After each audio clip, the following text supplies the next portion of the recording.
That night in Franklin, Illinois, I couldn't sleep. The farmlands were quiet, so I wandered out to the soybean fields near my home.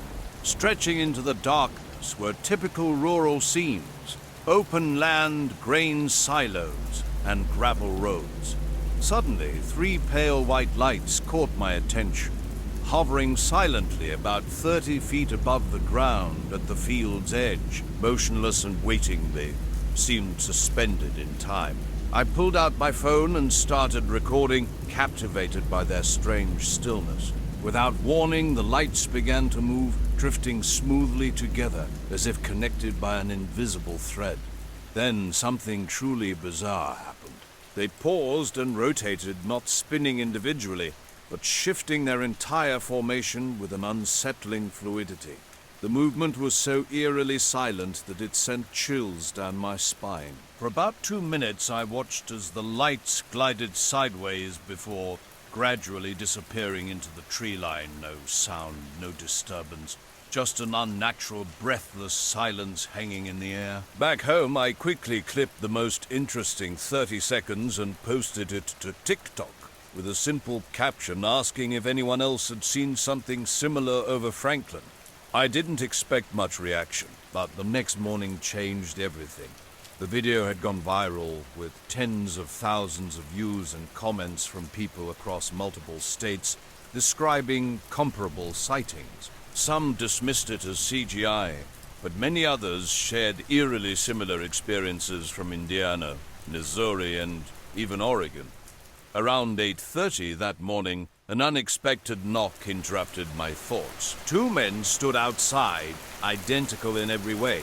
They wore black suits, white shirts, and narrow black ties with those distinctive sunglasses that seemed right out of a classic conspiracy movie.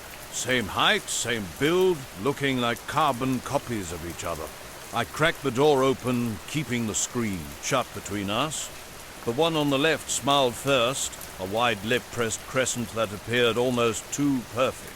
His partner mirrored the smile half a second later, making it feel choreographed. "Mr. Porter?" he asked, his voice flat and toneless, like a speaker with mutant bass. They didn't respond, simply stating, "We appreciate your cooperation," before turning and walking away in perfect synchronization. Same stride, same posture. I watched them approach a black sedan with standard Illinois plates, enter simultaneously, sit for several seconds, then drive off. No mention of any video, no specific questions, just vague comments about safety in a busy night. "What's this about?" He tilted his head, maintaining that unsettling smile. "Just checking in, making sure you've been feeling safe lately." My brain stalled. I opened my mouth, but no immediate words came. I guess I finally mumbled. "Why?" "No reason," the other one replied, his voice an exact match.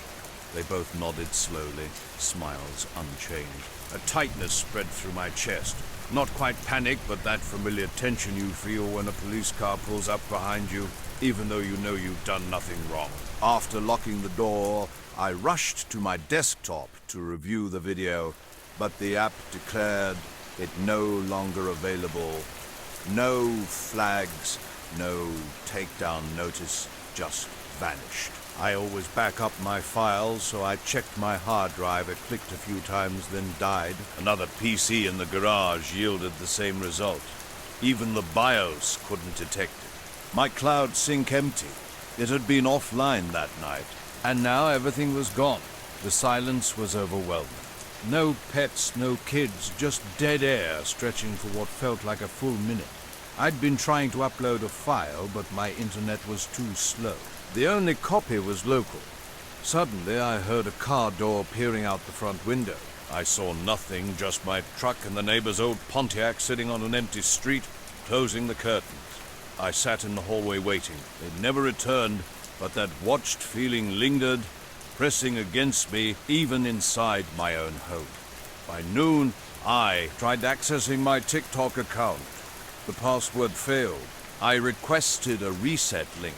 Nothing arrived, not in my inbox or spam folder. Attempts to log in from another device claimed the account didn't exist. When I traced back links people had shared, every trace vanished. Reddit, Twitter, UFO forums. All sites that had embedded the video now showed blank thumbnails or 400 arras. Recovery tools yielded fragments of old files, family photos, random documents, but zero evidence of last night's recording. The night was clear, stars scattered across a massive sky when something strange happened on a quiet Nebraska road. I was driving home in my parents' beat-up silver can, one speaker working, windshield cracked, cruising between endless cornfields with my windows slightly open and music turned low. Everything seemed ordinary until I swerved to avoid a dead raccoon. That's when I noticed it. A soft orange glow hovering about 20 feet above the corn. It wasn't on the ground like a tractor or combine. Instead, this perfectly round sphere glowed from within, flickering like an internal fire without smoke. I pulled over, heart racing, and watched. The object remained completely still, suspended in mid-air. My brain struggled to process what I was seeing. Was this real? I tried to capture it on my phone, but the screen showed only black, no matter how I adjusted the settings. In an instant, the glowing sphere vanished, not gradually or with movement, just gone as if it had never existed. Only my headlights illuminated the road ahead. I drove the rest of the way home, frequently glancing into the fields. I didn't mention it to my parents. How could I explain what I'd seen? A floating fireball in the middle of nowhere. I showered, went to bed, and the next day proceeded normally. School was typical chemistry, first period, nothing remarkable. Afterward, I headed into town. Ben Holly, a hunter from 2 roads over, stood at the gas station. I asked about unusual skylights from the previous night. His response was quick, clipped. When I described low-flying, silent lights, he shook his head. Yet something in his manner suggested reluctance. Other conversations yielded little. Most people shrugged or looked confused. One woman at the hardware store mentioned dogs barking wildly around 1 a.m., attributing the noise to coyotes. Sometimes now, especially at night, I get a sense that something lingers just beyond the tree line. Not watching exactly, more like waiting. I don't take walks anymore. I was trying to avoid a group of kids when something caught my eye. A car sat across from the entrance, long and black like an old town car from a movie. Its windows were so dark you couldn't see inside. The engine hung. Since then, I've avoided filming. My new hard drive works, but I check it obsessively. I haven't touched TikTok. The mysterious sedan hasn't reappeared. It was as if the file had never existed. The street was unnervingly quiet.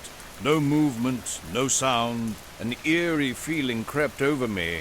Not threatening, but definitely strange, like invisible eyes were watching.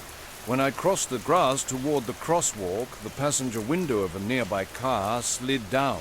The man inside was bizarre. Pale skin, almost white military-style hair, a black suit with a crisp white shirt, no tie. Black sunglasses concealed his eyes. His smile was mechanical, disconnected. In a flat, rehearsed tone, he said, "It's not healthy to dwell on things you didn't really see." I froze. My mouth went dry. I hadn't mentioned anything about the previous night, not even to my cousin. My phone sat untouched in my pocket. The car glided away silently, disappearing behind the trees near the senior lot. At home, I locked my bedroom door and kept my phone charging beside me. The flashlight app opened. Sleep was elusive. Strange occurrences began to mount. Tiny, almost imperceptible disruptions plagued me. My phone would freeze and restart. My school ID suddenly stopped scanning, then worked again. One afternoon, Spotify reset completely. All playlists vanished, history erased. By Friday, the oddities escalated. I found my algebra binder on my desk after lunch. Everything inside was perfectly ordered but completely upside down. I asked my friends if they'd been playing a prank. This wasn't new territory for me. I was helping my friend Tyler with a side project documenting unusual sightings around upstate New York. We weren't professionals, just two guys from Albany with day jobs who investigated spots people emailed us about. Our YouTube channel was small, mostly a hobby. Our latest investigation centered on a patch of woods near Midburg. Len, a man probably in his 60s, had reported something unusual. Quiet and serious, he described 3 white lights dropping below the treetops around 2 a.m. on a Tuesday. No noise, no wind. The next day, he'd hiked out and found a perfectly round 20-foot ring in the moss, sending us photos as evidence. After that experience, weird things started happening. People around me seemed unsettled. Someone even joked that I must be haunted. I stopped walking alone, sticking to crowds and buses. A guy in a suit told me something, but the details were already blurring. That weekend, I returned to the stretch of road where the corn still stood tall. Pulling over, I walked a few feet in, finding nothing. No tracks, no burn marks, no equipment, just dry ground and corn stalks. I'd never seen the car again, not around town, not anywhere, but something lingered. At night, a strange pressure builds behind my eyes, like someone's watching through the walls. Now I keep my blinds closed all the time, even when driving past that field. The memory haunts me, starting from that Monday during the fire drill when I spotted a figure at the far end of the track near the visitor bleachers. Same suit, same hair, same posture as before. I blinked and vanished. I asked Kayla if she saw the guy, but she looked confused. What guy? That night, online searches for floating light cornfield, Nebraska yielded nothing convincing. Just drones, weather balloons, fireworks. Saturday afternoon, we drove up and parked on a dirt shoulder before hiking in with cameras and Tyler's cheap EMF meter. After 40 minutes, we reached the clearing. The ground looked strange, flat and dry, as if something had pressed it down. The ring remained visible, though less sharp than in previous photos. Moss around the edge had a different color, and signs of disturbance were clear. We documented everything meticulously. Drone footage, soil samples, we did it all. Tyler mentioned feeling a vibration through his boots, though I felt nothing. The woods were eerily silent. No birds, no bugs, just occasional tree creaks. An unusual stillness hung in the air. We wrapped up at dusk, grabbed burgers, and joked about Len potentially scaring himself with a kiddie pool. Back at our apartment, just after 10 o'clock, something felt immediately off. The door handle wasn't fully latched and nudged open when pushed. Tyler always double-checks locks, so we entered cautiously. Nothing seemed missing. Laptops, TV drawers, all untouched. But every mirror in the apartment had been flipped. The bathroom mirror faced the wall. My bedroom's full-length mirror turned around. Tyler's dresser mirror lay face down on the carpet. No broken glass, no other disturbances. The night was tense. Windows locked from the inside, we never called the police. Nothing was stolen, just those unsettling mirrors. Kyla stayed in the living room with lights on while I lay in bed staring at the ceiling. Every time I closed my eyes, I sensed someone watching just outside my peripheral vision. No sound, no movement, just a presence. Around 3 a.m., I got up for water and found Tyler already by the window, peering through the blinds. "There's someone down there," he said. Without turning, I approached, following his gaze. Under the sodium street lamp, a man in a black suit stood across the street. No coat, no umbrella, despite the light drizzle. His pale skin and hatless head stood out, arms hanging perfectly straight at his sides. He stared unblinkingly at our window. When I asked how long he'd been there, Tyler said he'd first noticed him about half an hour ago. We watched for another 10 minutes. The man didn't move or look away. I snapped a photo on my phone, but when I checked, he wasn't in the frame, just an empty street. Tyler wanted to confront him, but I suggested we wait. Around 4 o'clock, we walked away. Not toward a car or building, just turning and disappearing around the corner with no rush. The next day, we both called out of work. I double-checked the locks. Nothing was disturbed. We discussed our options. Report it, ignore it, maybe move. We weren't convinced we were in real danger, but something felt off. That afternoon, we tried accessing the channel to review our woods footage. The drone clips and photo documentation were intact, but Tyler's handheld recording had vanished. Not corrupted or mislabeled, but completely erased. We checked both SD cards with the same result. The missing files aligned precisely with the moment of strange silence in the clearing. Just before bed, I glanced out the window. The street was empty, but one street light across from our building flickered repeatedly on, off, on, as if someone was toying with its power. I watched for a while, then closed the blinds. The next morning, we said nothing, just made coffee and carried on normally. But this wasn't the end. Weeks later, I was out on the ridge after midnight pursuing my astrophotography. Night photography had always been my hobby, a way to step outside myself and connect with something greater. The late October evening was brutally cold, with a crystal clear sky where stars blazed with impossible brightness. I drove to a secluded location I discovered in northern Vermont, a small dirt path leading to an isolated ridge far from any street lights. My old Canon AE film camera was loaded with expired Kodak Ektachrome I'd found at a thrift store. Film photography appeals to me because it demands patience and intentionality. I carefully set up my tripod, adjusting camera settings for 30-second exposures at ISO 600, aiming to capture star trails rotating around Polaris. After an hour of shooting, I packed up and returned home. The next morning, I headed to the photography department's dark room, a cramped basement space with concrete walls and flickering fluorescent lights that somehow felt comforting. As I developed and hung the film strips to dry, the star trails looked perfect. Then I noticed something unusual. One roll contained precise geometric streaks cutting across the star trails. These weren't random marks or processing errors, but deliberate patterns with sharp lines and angles unlike anything I'd seen before.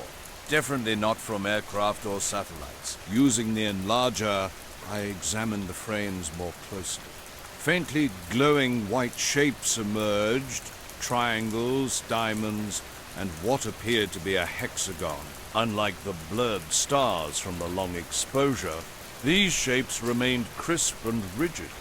I showed the prints to Claire, another photography student who suggested it might be like graffiti or a film glitch. While I agreed it was probably just an artifact, something about those shapes continued to intrigue me. The next night, cloudy skies prevented another shoot. Days later, when I returned to the dark room to make more prints, something felt strange. The space seemed different. The janitor gave me an odd look when I greeted him. Reaching into my locker, I discovered my geometric streak prints had vanished.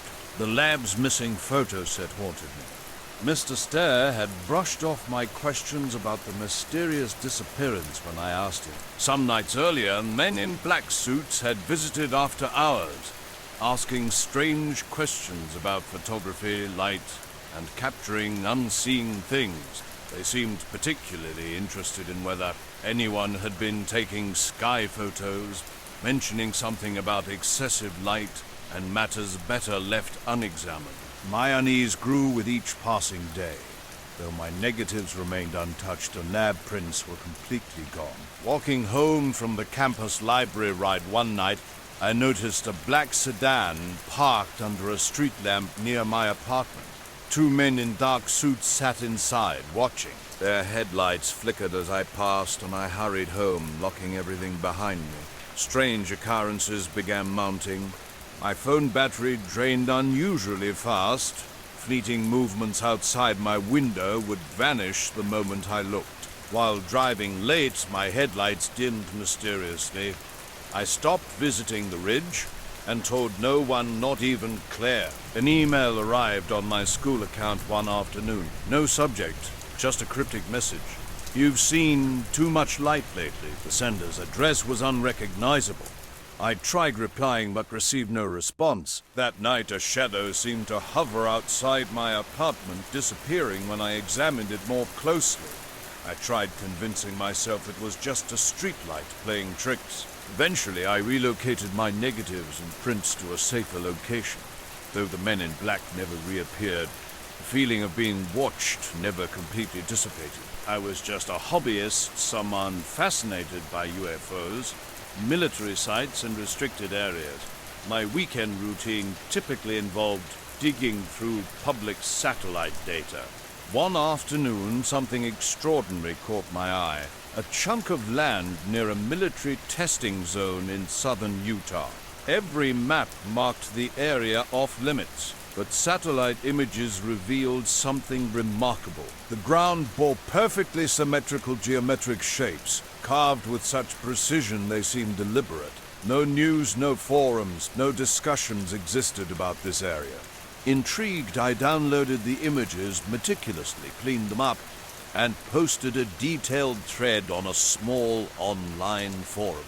I included coordinates, zoom-ins, and overlays, hoping others might see what I had discovered. That night, lying in bed, the implications of my finding weighed heavily on my mind. I worked as a night security guard at the Mount Kelsey Observatory for almost 3 years. Located about 40 miles outside Flagstaff, Arizona, the facility sits on a remote ridge surrounded by pine trees. The landscape was quiet, isolated, the kind of place where something could easily go unnoticed. Those satellite images I'd found earlier were haunting. Why was this land so strictly restricted? What were those mysterious shapes? Something felt hidden, waiting to be uncovered.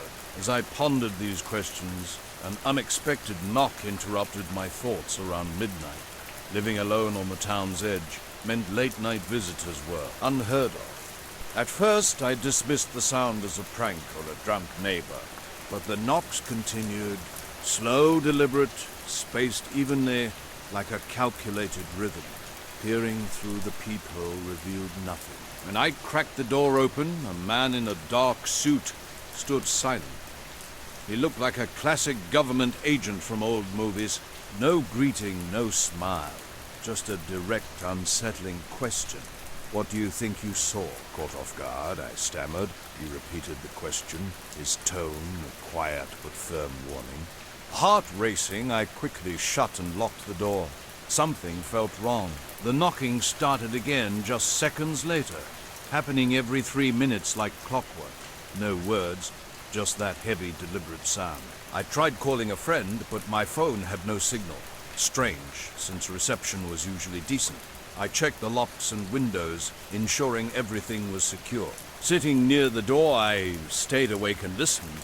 The knocking never stopped, sharp against the silence like a metronome. Each time I looked through the peephole, the hallway was empty. No one was there. It was as if the sound came from nowhere. Hours passed. I didn't sleep, constantly watching the door and waiting for the recurring knocks. It was exhausting and surreal. I contemplated calling the police, but wondered what I would say. There's a guy knocking on my door, but no one's there. I wasn't sure if I was losing my mind. Those satellite images, the strange night, the mysterious man, it all seemed part of a larger, unknown story. Something had changed. I stopped photographing the night sky, feeling like someone was watching, waiting. My night shifts at the observatory were typically uneventful. The facility sat miles from civilization, surrounded by open landscapes that made it perfect for telescopes. Most evenings blended together, just me patrolling the grounds, checking the perimeter, and watching for unexpected visitors or wildlife. That mid-October night was clear and cold, with only a thin moonlight casting dim shadows. Around midnight, something unusual caught my eye. Over the eastern ridge, not far from the facility, 2 bright spheres hung suspended in the air. These weren't like typical aircraft or drones. They remained steady and intense, glowing a pale blue-white. I initially thought someone might be playing with spotlights, but these spheres behaved differently. They weren't attached to anything and remained perfectly still. hovering side by side about 50 feet apart, just above the tree line. Grabbing my flashlight and binoculars, I watched carefully. For nearly 5 minutes, the spheres were completely motionless and silent. I radioed the control room to report the strange sight. They instructed me to observe, but not approach. Then, without warning, the spheres began to rise, first 20 feet, then 30, climbing straight upward at a speed faster than any helicopter or drone I'd ever seen. Within seconds, they disappeared. Later, I posted about these satellite images online. Something about the whole experience felt terrifying in a way I couldn't explain, like being watched, but not in a normal way. At some point, I noticed the air felt colder near the door. A quiet, almost buzzing sound seemed to underlie everything. When the first sunlight rays came through my window, the knocking stopped abruptly. The hallway went quiet. I didn't open the door until mid-morning. When I finally did, there was no sign of anyone, no footprints, no notes, nothing. Later that day, I checked online again. The thread about the satellite images was gone, deleted, completely wiped. No explanation, no warnings, just vanished. I don't know what to make of any of it. The man, the knocking, the images disappearing. It feels like something I wasn't supposed to see. Or maybe someone who didn't want me to see it.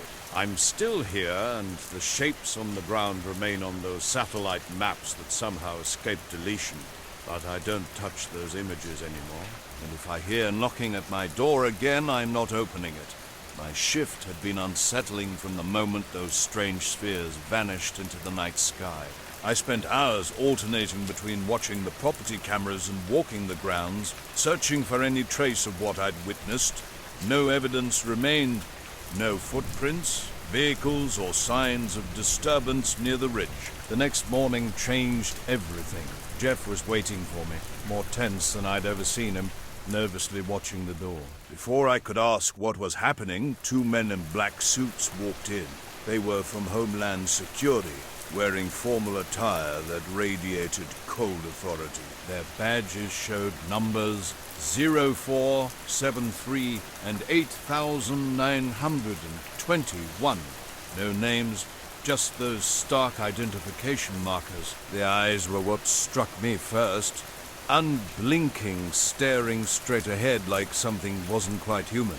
They questioned me about my report, asking the same things I'd already detailed. I stuck to the facts, the spheres, their silent movement, my complete inability to explain what I'd seen. They didn't write anything down, just nodded and exchanged occasional glances while Jeff hovered nearby, uncharacteristically quiet. After about 20 minutes, they left without explanation. As they walked out, I caught a whispered fragment about restricted airspace and non-conventional aerial phenomena. A weird feeling settled over me. The rest of the day felt off. Cameras showed static at odd times, and Jeff avoided my gaze, suggesting he knew something I didn't. That night, returning to work, I saw them again. The same 2 spheres hovered in their exact previous spot. A low electrical hum surrounded me. The forest felt sterile, no wind, no rustling leaves, no wildlife sounds. It was as if the entire area was holding its breath. When I looked closer and blinked, one sphere seemed to flicker, almost glitching. The thought made my stomach twist. I'd never seen anything like it. The decommissioned missile silo near Fallon, Nevada wasn't just another abandoned site for me. I'm Jake, an urban explorer drawn to forgotten places, not a thrill-seeker, but someone fascinated by historical locations. Late afternoon, with an orange sun hanging low and a dried chill in the air, I parked my truck on a distant dirt road and approached on foot. Silence pressed against my ears, broken only by my boots crunching on gravel.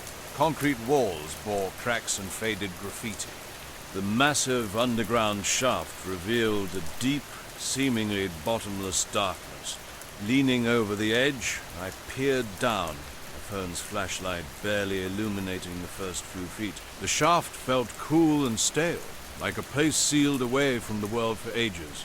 As I rigged up a harness to lower myself down, a flicker in the shadows caught my eye, a faint glow, maybe from a foam or lantern. I hesitated, then dismissed it as a trick of light or sun reflection. Nobody else was supposed to be here. Descending about 20 feet, I tried to radio the control room, but static overwhelmed my crackling voice. Lights hovered over the main telescope dome for about 10 minutes before vanishing completely. Weeks passed, and the observatory eventually felt normal again. But some things remained etched in my memory. Those agents who never blinked, the spheres that hovered silently in the forest's strange stillness. I continued working night shifts, always wondering. Every time the wind died down and the sky went completely quiet, I'd find myself scanning the darkness, half expecting those spheres to reappear. Security cameras would occasionally catch something moving just out of frame, too fast for a person, too vague to be an animal. Small details haunted me. Faint footprints leading nowhere. Patches of scorched grass near the equipment sheds. Jeff dismissed my concerns, suggesting animals or pranksters might be responsible. But the unease never completely left me. I couldn't shake the feeling of being watched, even after the spheres stopped appearing following that strange night. I don't have clear answers, just a collection of moments I can't explain. And somehow that's enough to keep me glancing over my shoulder from time to time. The walls were damp, and a musty smell of old metal and earth surrounded me. My flashlight cut through the darkness, revealing a series of irregular, pulsating blue and white lights deep in the shaft. When I called out, my voice echoed strangely against the concrete walls, met only by silence. Something felt off. My heart raced for reasons I couldn't explain. I climbed back up as the wind picked up and the sky darkened. Scanning the area, I found no footprints, no vehicles, no signs of anyone else. Driving back to town, my truck's dashboard began acting strange. Gauges flickered and the radio emitted a low electrical hum before cutting out completely. At home, everything seemed normal. Clothes scattered, books piled on the table. But waiting in my mailbox was a single photograph. No envelope, no markings, just a messy note on the back. We're not buried that deep. The first time I saw the photo, I froze. Grainy and black and white, it showed me from above, standing at the edge of the silo's opening at night. My silhouette was clear, hands resting on the concrete rim, looking down. How this photo landed on my doorstep, I had no idea. I live alone on the second floor with a locked apartment, and only the landlord has a spare key, a man I barely know. After that night, I couldn't shake the feeling something was off. Were those lights real? Had someone been in the silo with me? I went back during the day, alone and with friends. Nothing seemed unusual. No sounds, no footprints, no evidence of anyone else. The area was unnervingly quiet. A week later, driving past the silo at dusk, my truck's radio died again. The sky was clear, sunset fading. That same low, steady hum returned. I killed the engine and stepped outside. The evening was strange. No cicadas, the air heavy and thick. Just beyond the tree line, I spotted that faint glow again. Not moving fast, just hovering low. It flickered between blue and white. This wasn't a helicopter or plane. No wings, no sound. I wanted to call out, but my voice caught in my throat. Minutes passed. Then the light dimmed, vanishing into the night like it had never existed. I went home and locked everything. Triple-checked windows. Sleep didn't come easily for days. Weird things hadn't stopped completely. My porch lights flicker at night when no one's around. My phone glitches. My name's Lisa Moreno, and I live in Ashford, Washington, a place that feels more like wilderness than a settled area. My small cabin sits on the outskirts, surrounded by a landscape that seems to breathe with its own wild energy. Documenting strange occurrences isn't just a hobby for me, it's something deeper, almost like a compulsion. Last week, while playing with my phone's camera near the lake, I noticed something unusual. Odd lights flickered over the water, moving in ways that weren't natural. These weren't birds, planes, or fireflies, but small orbs that hovered and zipped in patterns that defied explanation. I decided to record them, not to prove anything, but because the scene was so peculiar. When I showed the clips to Jamie over coffee, he suggested it might be a drone. But something felt different. The movements weren't mechanical. These lights seemed to hide within the fog. I kept returning to the lake, hoping to understand what I was seeing. Strange occurrences began mounting. First, a subtle power flicker in my cabin. While editing video, the lights dimmed and then disappeared for about 10 seconds. Only my cabin was affected. When power returned, my laptop had frozen inexplicably. My phone started behaving oddly too. The battery drained unusually fast. GPS would randomly shut off, and the compass would spin erratically, especially near the lake. The night before everything changed, I went to bed early, skipping my usual late-night observation. Around 3 a.m., a sound at the door woke me. I had locked the porch door, which was unusual for me. The noise wasn't a knock, but a soft, dragging shuffle across the wooden porch. Heart racing, I approached the peephole, pulse christening with each step. Unexplained photos now appear in my gallery, just static and indecipherable shapes. That photo on my doorstep haunts me, someone watching me from above the silo. Just after midnight, I was on the dock filming. The lake was flat, sound swallowed whole. Thick clouds blocked the moon, and the air felt heavy with impending rain. I was waiting, hoping, dreading those strange lights would show up again. I worked the night shift at a gas station just outside of Salem, Oregon. I'm not sure I want to know why. The lake wasn't special, just a small place. I was working a late shift at a convenience store on a highway known for travelers stopping to refuel or grab snacks. That Tuesday in early October was gloomy, with low gray clouds and drizzle giving way to a deep, bone-chilling night. Something strange happened on the night it all started. I was standing by the door when a man dressed entirely in black appeared on my porch. He wasn't moving, just standing there like a statue, facing the door with his face in shadow. I didn't open it. Instead, I whispered, "Who are you?" Silence. Just as I was about to call 911, I noticed a photo on the floor. I cracked the door open and reached down to pick it up. The photo was old, yellowed at the edges. When I looked up, the man had vanished. No footsteps, no sign he had walked away. It was a picture of me as a kid, maybe 6 or 7 years old. I was standing in a park, smiling, wearing that blue jacket my mum bought me that winter. I turned the photo over, but nothing was written on the back. That night, I couldn't sleep. The next day, I showed Jamie.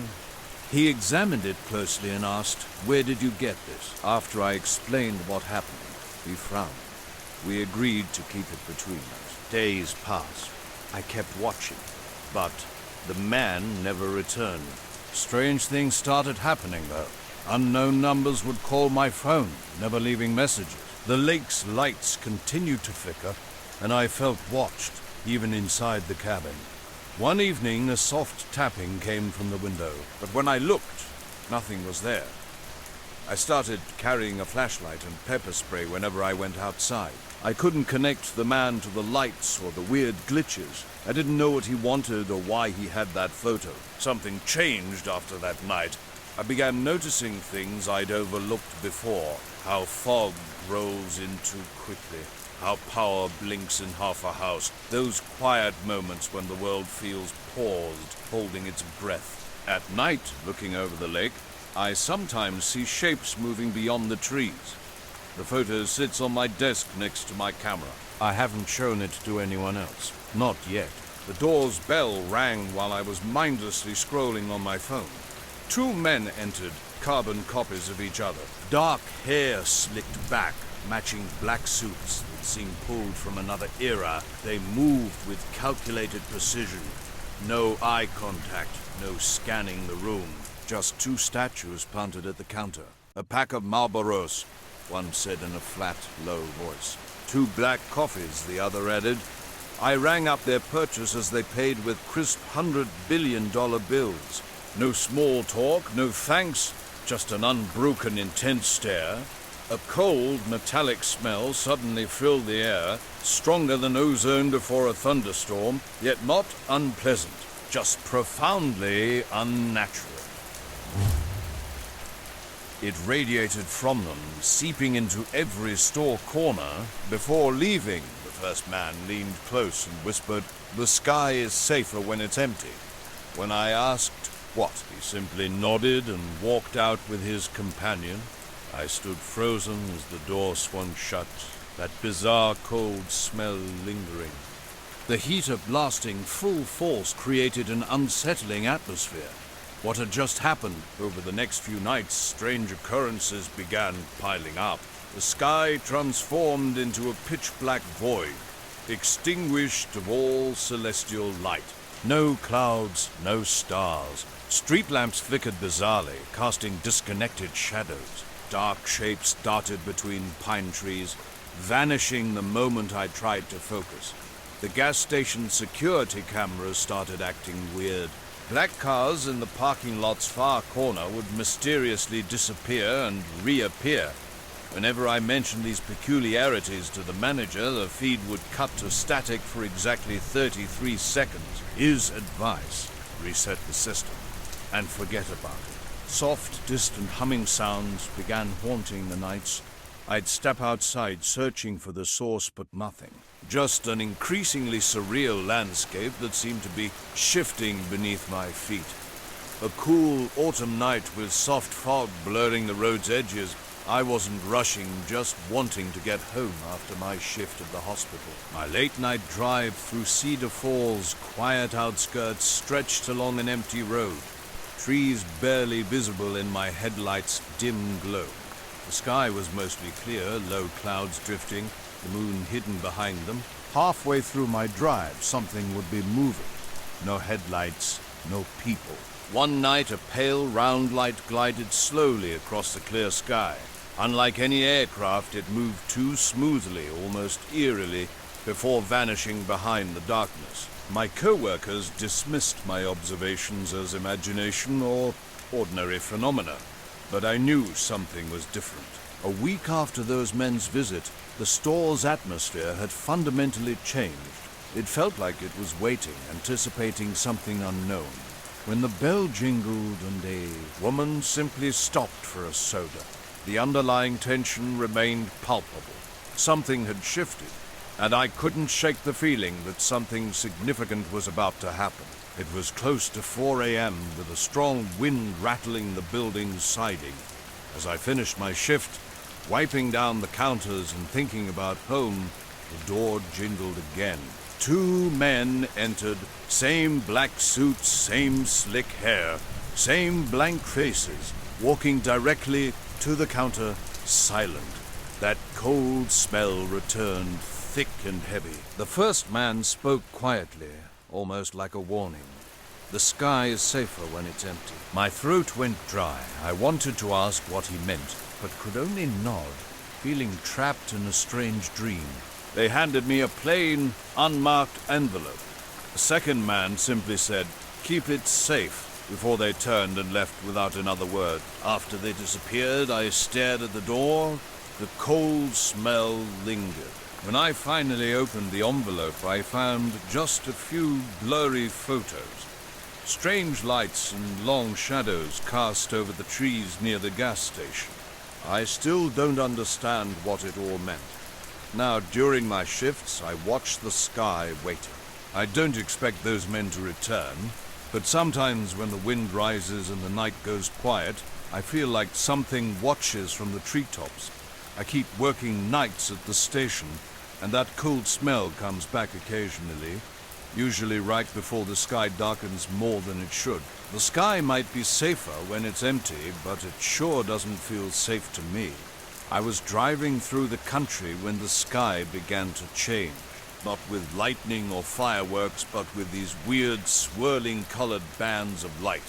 Mostly greens and blues, they pulsed and flickered with an almost rhythmic movement. I'd seen northern lights before, but this was different. Quieter, without thunder or crackling. I pulled over to the shoulder and stepped out of my car. Cold air wrapped around me and fog curled near my boots. The entire sky was dancing with this hypnotic light. Electric and thick, yet almost silent, except for a faint rustling of trees. When I tried to record it on my phone, the screen flickered and the camera wouldn't focus properly. After a few moments, the lights faded like dissolving smoke, leaving behind only the regular stars barely visible through the fog. Back in my car, I continued driving, thinking about telling my brother, but worried he'd dismiss it as a drone show or airplane lights. About 20 minutes later, I pulled into my driveway and immediately noticed something odd. Across the driver's side of my windshield was a scratched message. At first, I thought it was just a smear, but when I wiped it with my sleeve, the words were clear. "Look up less." As I stood there rubbing my eyes in disbelief, I noticed a black sedan parked down the street about 50 yards away. It sat motionless with its engine running. No one inside. It seemed to be waiting, its soft humming breaking the night silence. Unsettled, I went inside and locked the door. The next morning I shared the story with my neighbors. The strange lights, the mysterious windshield message, but no one had any explanation. The event started small. Black car always parked with its engine running but never showing a driver. No one else seemed to notice or care. The police brushed it off, saying they'd watch out, but not appearing concerned. Strange things escalated quickly. At night, low humming sounds drifted from the woods behind my house. No equipment was nearby, just this faint, persistent buzz. Then came the night everything changed. Around 3 a.m., a pure white light flooded my bedroom, bright as midday. When I looked outside, the street was empty. The black car had vanished. Dressed and anxious, I went out to investigate. Thick fog hung around the trees, and an eerie silence enveloped everything. Darkness enveloped the landscape at Devil's Ridge near Flagstaff, Arizona, a remote spot I'd discovered while hiking a couple years back. Late September brought a dry, crisp air that quickly turned cold after sunset. I was out photographing stars, my full camera setup ready, tripod, lenses, and phone in hand. About an hour after sunset, I was perfectly positioned to capture the Milky Way. The landscape was eerily quiet, with only occasional wind whistling through pine needles and scrub. Deeply focused on adjusting aperture and checking exposure, I was intent on getting the perfect shot of the star-filled sky. That's when something caught my eye on the ridge across the small valley. Strange occurrences followed. My phone's battery died unexpectedly, despite being fully charged the night before. The signal grew weak, like I was in a dead zone, even though my house normally had full bars. Time began to feel distorted. Some hours seemed to slip by faster than others, and I'd glance at the clock, certain that minutes had vanished.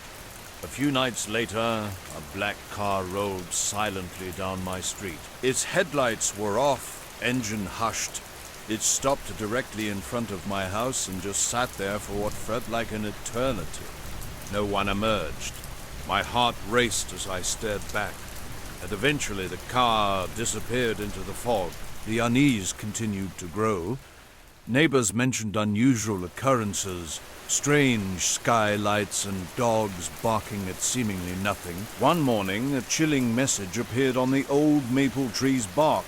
"Stop watching." The jagged, deliberate handwriting matched an earlier message on my windshield. Something felt off. Not a physical presence, but a sense of being watched. Shadows in street lamps that weren't mine, a faint glow behind the tree line. Late at night, darkness became unbearable. I stopped going outside after sunset. One night, I heard footsteps crunching in the leaves by my back door. Peering through the blinds revealed nothing but an empty yard and wind-blown branches scratching against the window. When I tried calling a friend, my phone was mysteriously dead. Eventually, the messages stopped. The mysterious lights faded. The black car never returned. I went back to my normal life, but the memory of that night at Devil's Ridge lingered. Night falls heavy in the desert, casting long shadows that seem to breathe with secrets.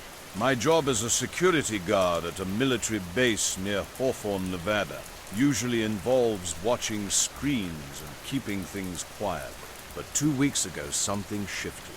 I was out photographing the landscape, a routine I've done countless times. The rock crop stood narrow against the starlit sky when I first noticed the dark figure, motionless like a statue. It was just a black shape without discernible features. I called out, first softly, then louder. "Hey, you okay over there?" Silence answered. Then, unexpectedly, the figure vanished, not by walking or hiding, but as if someone had simply switched it off. One blink, and nothing remained. Unease mixed with curiosity as I stood alone in this isolated spot, wondering if darkness or imagination was playing tricks. My hands trembled. Minutes later, my phone rang, an unfamiliar number with random digits. Something compelled me to answer. A distorted, cold voice spoke 3 chilling words. "We're watching." Then silence. The drive home wound through desert roads, radio crackling with static. Shadows danced around me. In the rear-view mirror, fleeting headlights would appear and disappear when I looked directly. Exhausted and on edge, I finally reached home. My phone showed no missed calls, no texts. Everything seemed normal. The next day, I returned to the ridge with friends. We searched for footprints or disturbances, but found nothing. The rocks and dirt remained untouched. That night, from my bedroom window, a shadow slipped between trees across the street. A neighbor? A stray animal? Something felt off. Those windshield scratches have almost disappeared now.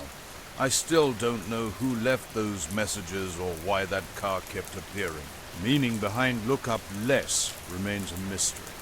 But something was definitely there, something I can't fully explain. A soft pressure sometimes returns, especially when driving home late or sitting alone outside. A subtle feeling of being watched. Working the night shift at the base, I was monitoring the cameras during a quiet, uneventful evening. The room was dimly lit, with only monitor screens casting a soft glow. Around 3:02 a.m., everything changed. A black sedan without headlights appeared on a camera feed, positioned half a mile from the main gates. 2 men emerged from the vehicle, but their movements defied explanation. They seemed to glide just inches above the ground, stepping out with an unnatural fluid motion that sent chills down my spine. Standing perfectly still, they scanned the horizon with an eerie, rigid gaze. No blinking, no natural head movements, just 2 motionless figures searching intently. Their shadows were bizarrely absent, which struck me as deeply unsettling. I called out to another guard on the walkie-talkie, asking if he was seeing what I was seeing. He seemed uncertain. As quickly as they appeared, the men stepped back toward their car, feet lifting off the ground in an impossible manner. The vehicle moved forward without headlights, vanishing into the darkness. When I attempted to review the footage, the video feed suddenly cut out. All monitors blinked off momentarily before returning to normal daytime scenes. The entire 3 a.m. recording had completely disappeared. My supervisor dismissed my concerns, telling me not to worry, but I knew something wasn't right. Other guards either hadn't seen anything or weren't willing to discuss it. Since that night, I've been drawn back to Devil's Ridge repeatedly. An unexplained quiet pressure makes me feel constantly watched, like unseen eyes are tracking my every move. Unknown phone numbers occasionally call, offering only silence when I answer. I can't explain who those figures were or what I witnessed, but one thing remains certain. Out there in the dark, under the vast starlit sky, something was definitely watching and paying very close attention. Night shifts at the base always feel different. The quiet settles in like a thick blanket, broken only by occasional static from the security cameras. I'm Claire, and I've been working here long enough to know something isn't right. That fall afternoon, I was hiking a trail near the base, seeking escape from Seattle's constant noise. The forest was damp and earthy, with a sharp edge to the air as the sun set quickly. About 3 miles in, a black briefcase caught my eye, sitting perfectly upright near some ferns. No markings, no logos, just a scratched matte black surface that looked like it'd been dragged around. Curiosity drew me closer. The case was locked tight with no visible combination or keyhole. It looked like a camera equipment case, but something felt off. I tried moving it, shaking it, but nothing budged. Thinking someone might return, I continued walking. Then the forest changed. The air grew heavier. Sounds became muted, as if someone had turned down the world's volume. Bird calls and leaf rustles felt distant and unreal. I tried dismissing it as stress playing mind games, but when I looked back, the briefcase had vanished. No footprints, no disturbed ferns, just empty ground. Days later, driving home on the same road, I spotted an empty car parked without lights. Local residents started sharing stories about strange lights near the base and unexplained noises in the hills. These weren't ghost stories. People looked genuinely concerned. The way things disappeared, the missing shadows, the vanished camera footage, none of it made sense. Military test? Military test? Something else? I'm still here, watching the cameras. The 3 a.m. feed now has extra security. Sometimes, when the night is quiet and the wind picks up, I swear I can feel eyes watching from the dark hills outside. I don't know what I saw that night, but I know it wasn't normal. An unusual assignment drew me away from my typical local news routine. Covering county fairs and city council meetings rarely prepared me for something like this crop circle investigation. A strange sensation had been creeping into my life, an unsettling feeling of being watched even when no one was around. My phone started behaving oddly, battery draining rapidly, static interrupting calls, screen flickering unpredictably. Something had fundamentally changed, though I couldn't articulate exactly what. Just after dusk, I arrived at the farm.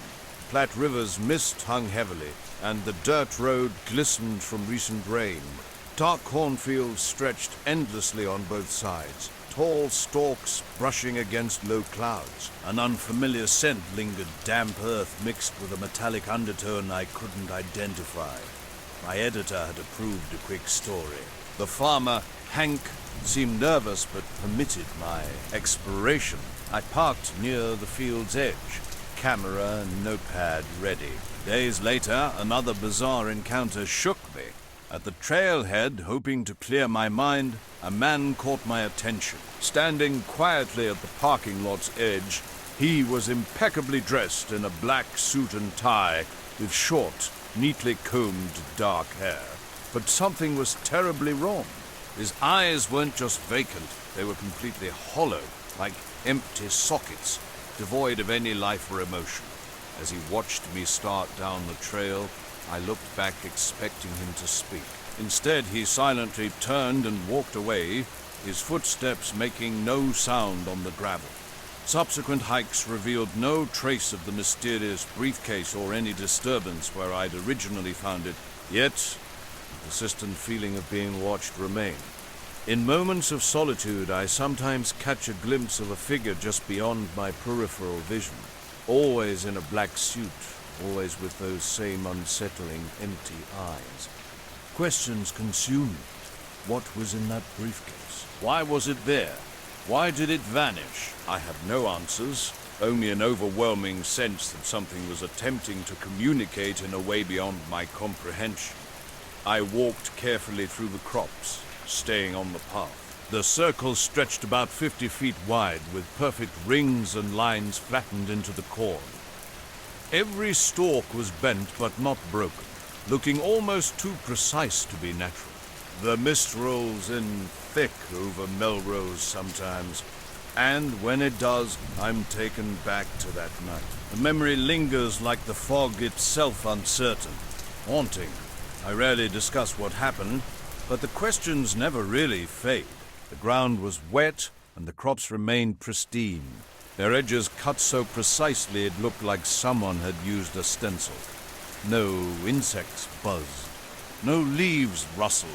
The silence was absolute. My boots made the only sound, softly squishing in the mud, even the farm. Dogs down the road were unnaturally quiet. I took photos and notes, my breath visible in the cool air. My phone battery was acting strange, dropping from 70% to 20% in less than 10 minutes without much use.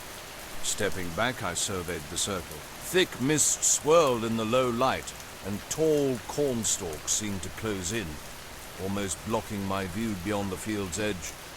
That's when I heard footsteps behind me. Heart racing, I spun around but saw nothing. Just the cornfield moving gently in the breeze. Low, calm male voices emerged, speaking just out of earshot. I caught what sounded like a repeated question. Curious, I started walking toward the sound, trying to locate whoever was speaking. Suddenly, two men appeared through the fog. They wore black suits, business style, no ties, with shoes polished despite the mud completely out of place in a nighttime cornfield. One looked directly at me and whispered, "Are you prepared for what's beneath the soil?" His soft voice cut through the silence like a knife. Confused, I asked, "What do you mean?" He didn't respond. The second man just stared, his dark eyes unreadable. As I took a step back, my skin prickling, the mist thickened between us. Before I could speak again, they turned and walked deeper into the field, fading into the fog, like ghosts. I called out, but the mist swallowed my voice. At dawn, the farmer and deputies were with me when we discovered the crop circle had vanished. Not trampled or damaged, just completely gone. The corn stood tall as if nothing had happened. The night air was crisp, and the sky was bright with stars as I stopped at a roadside overlook on State Route 42. While scrolling through old phone photos, I glanced up and saw something hovering about 50 feet above the highway's center line. The dark shape was unusual and inexplicable, smooth and rounded, nothing like a typical aircraft. No wings, no blinking lights, no sound, just floating perfectly still in the sky. Trying to take pictures was difficult. The object seemed to absorb light, blurring its edges against the darkness. Drifted slowly to the right over the trees and vanished as quietly as it appeared. I drove home without much thought, but I couldn't shake the feeling of being watched. A few days later, a black sedan started parking outside my house. The car was pristine, a newer model with completely blacked out windows, parked perfectly parallel to the curb. No plates, no movement. I stepped onto my porch to get a better look, but the driver remained motionless. Engine off. The next night, same car returned. I asked my neighbor Tim if he'd noticed anything strange, but he hadn't. Over the following week, the vehicle appeared every night at the same time, never moving, never making a sound. From my living room window, I watched the tinted windows concealed any view of the driver, yet I was certain someone was inside. I tried to rationalize it. Maybe someone was checking out the neighborhood. But why me? I had no enemies, no outstanding debts, no recent conflicts. The only extraordinary thing was the lingering sense that something unexplained had occurred. My photos from that night still exist, and the mist looks denser than I recall, almost like a heavy curtain obscuring reality. Sometimes I wonder if it was all just a strange dream. But then the mist comes, and the unanswered question echoes in my mind, reminding me that some experiences defy explanation. No traces remain. No footprints, no machinery marks, nothing. I've been a storm chaser for years, picking up freelance work for local news and weather sites. It's just me, my truck, and a camera, tracking the wild Oklahoma plains in late April. That afternoon, the sky was an insane mix of dark gray and green, the kind that makes you feel like the air itself is charged. I was following a funnel cloud northwest of Tulsa on empty back roads. Wind howling, dust whipping around, the storm building fast. I pulled over on a gravel shoulder, set up my camera on the tripod, and started filming the funnel from a safe distance. The cloud was rotating steady, thick at the base, tearing across the flat land. I was focused on the usual stuff, swirling dust, distant lightning, the way clouds shifted and twisted. Then, out of the corner of my eye, I caught something that didn't fit. A faint shimmer, like a reflection or heat haze just above the funnel's tip. I adjusted the zoom for a better look. At first, I thought it was debris caught in the updraft, but this was too smooth, too precise. It looked like some kind of metallic object floating or hovering, catching the fading sunlight in a way that made it gleam. The shape was vague, sort of oval, maybe the size of a small car, but it moved slowly, deliberately. Not spinning, not tumbling, just holding the position like it was watching the storm. A week later, something strange happened. I'd taken photos, but kept them hidden, not showing anyone. Then one evening around 9 p.m., there was an unusual knock. Soft, deliberate, like someone wanted to get my attention without making noise. I opened the door slightly and saw a man in a perfectly pressed black suit, no tie. He looked ordinary, but something about his demeanor was unsettling. Too calm, as if he'd rehearsed this moment countless times. He didn't smile or greet me. Instead, he handed me a plain business card with a single line printed in black ink. Forget the pictures. His voice was barely a whisper. Before I could respond, he turned and walked away. The street was empty. No car, no other people in sight. I was storm chasing when it happened. The wind was getting worse, rain starting to spit, and I kept filming despite my racing heart. It lasted maybe 2 minutes, a moment that would change everything. After that night, strange things began happening. The black sedan stopped appearing, but I kept the footage, tucking it into my pocket instead of throwing it away. I uploaded the video to my YouTube channel right after the storm, sharing it with storm-chasing forums. By morning, it had exploded online, tens of thousands of views with endless speculation.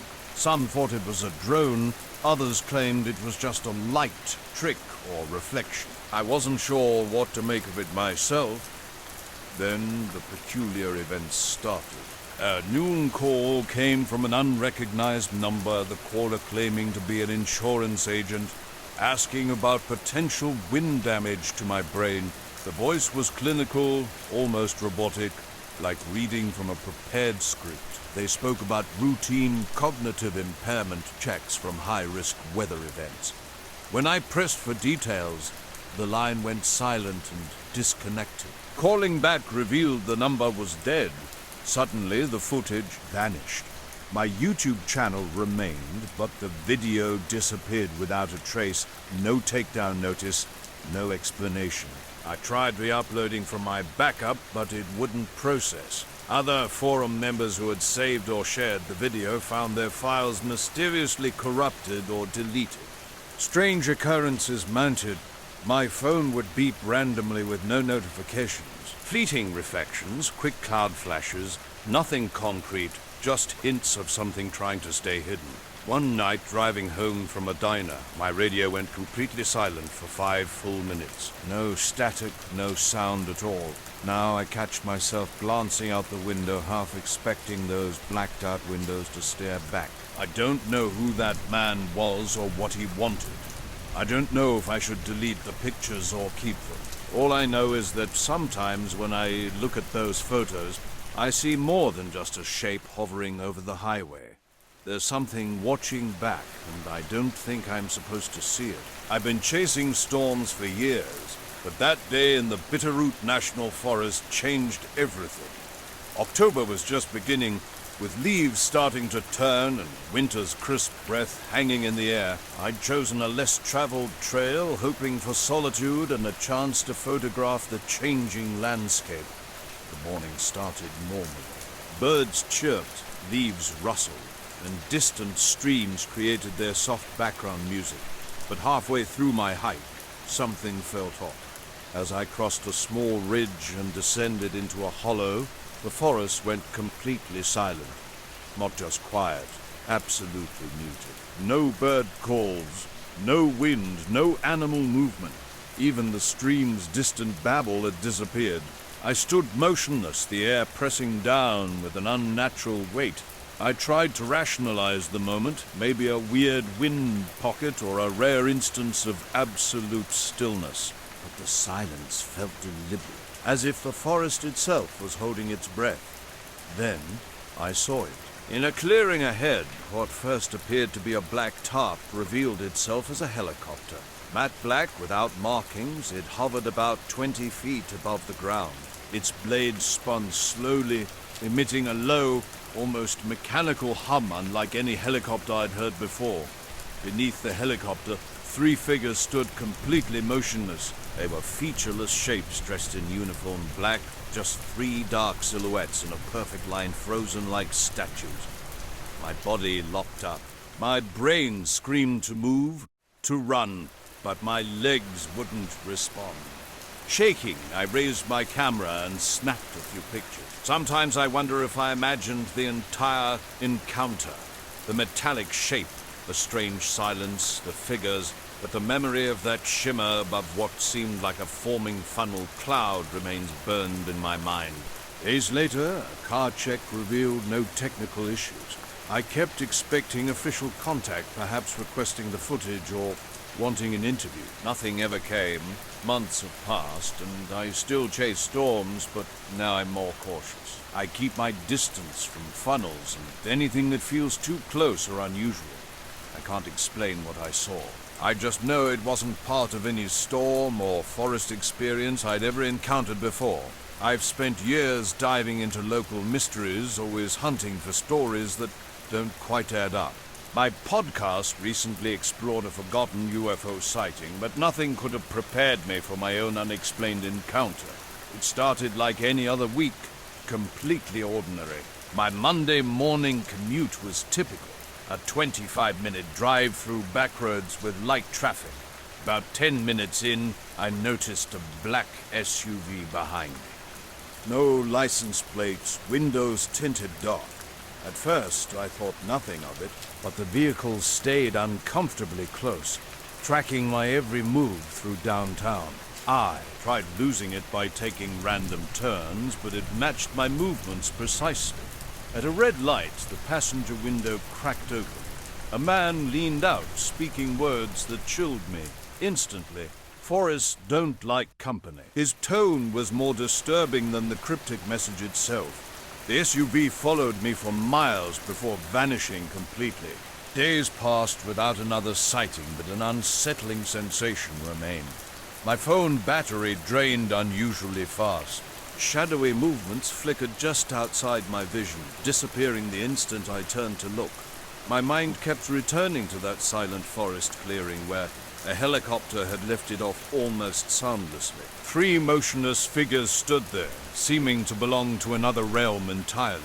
They vanished moments after the aircraft disappeared over the treetops, leaving no trace. I never returned to that part of the woods. The memory haunts me during quiet moments when wind stops and trees stand perfectly still. Those dark shapes feel like they're still watching from somewhere beyond. To this day, I can't explain exactly what happened. Mystery lingers like a shadow at the edge of my consciousness, unexplained, unresolved, and deeply unsettling. The Cherokee Highway UFO story started innocently enough. Back in the 1970s, a trucker named Waltz reported seeing strange lights and experiencing lost time. Most locals dismissed it as another campfire tale, and official documentation was minimal. I decided to dig deeper, tracking down old audio interviews and slowly piecing the narrative together. To my surprise, the episode became unexpectedly popular, getting more listens than any previous podcast I'd created. Then the strange occurrences began.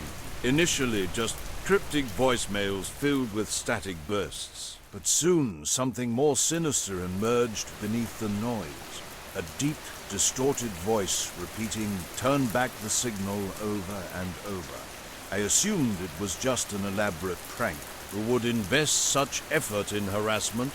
Yet the calls persisted, always arriving at night, always delivering the same enigmatic message. Sometimes the static would spike so intensely it would make my phone vibrate violently.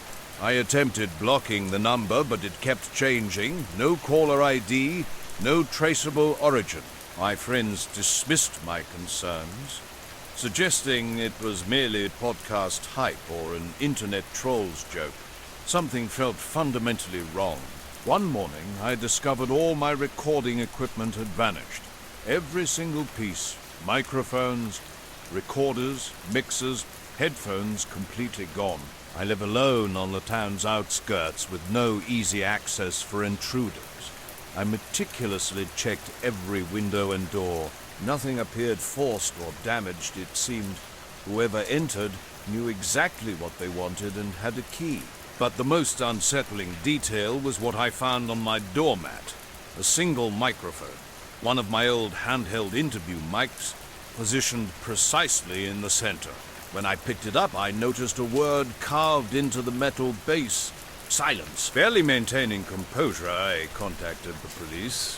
They treated it as a standard burglary, shrugging off my concerns. Around midnight, a soft, deliberate knock interrupted my thoughts. Peering through the peephole revealed nothing. I opened the door anyway and discovered a small, worn cassette tape resting on the porch-like ledge.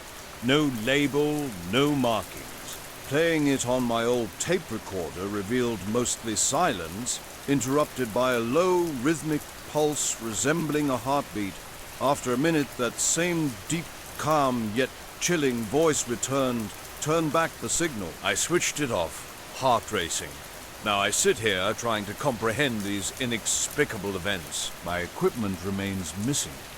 The voice continues interrupting my phone with static bursts. And that microphone, with silence carved into it, sits nearby, a cryptic reminder of something I cannot explain. I'd been on edge for weeks. The podcast about Walt was gone, deleted in a desperate attempt to stop whatever was happening. My apartment felt different. Shadows seemed to move, locks needed constant checking. Every noise made me jump. Strange interference plagued my recordings, with static and low whispers layering beneath the ambient sounds. I'd wiped my devices clean, reinstalled everything, but nothing changed. That evening, I was flying my 1974 Piper Cherokee, a shared plane from the Flying Club. It was just after 7 p.m., with scattered clouds and smooth fall air. I was doing a routine loop east toward the Bitter Roots, following my usual VFR flight plan. Nothing special, just a typical short run at dusk. About 20 minutes into the flight, something unusual caught my attention.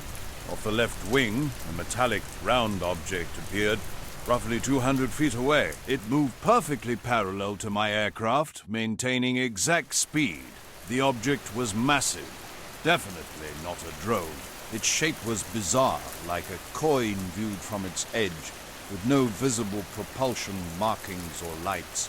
The most unsettling aspect was the absolute silence. Even in the noisy cockpit, the stillness felt different. The object moved with an unnatural smoothness that amplified its eerie quiet. For perhaps 15 seconds it matched my flight path, then suddenly shot upward at a sharp angle, vanishing into the clouds. Following protocol, I radioed air traffic control. A mic had mysteriously appeared on my doorstep earlier, and strange voicemails had stopped. No signs of forced entry. Now, sitting at my desk, the object cold to the touch, I didn't know what to do next.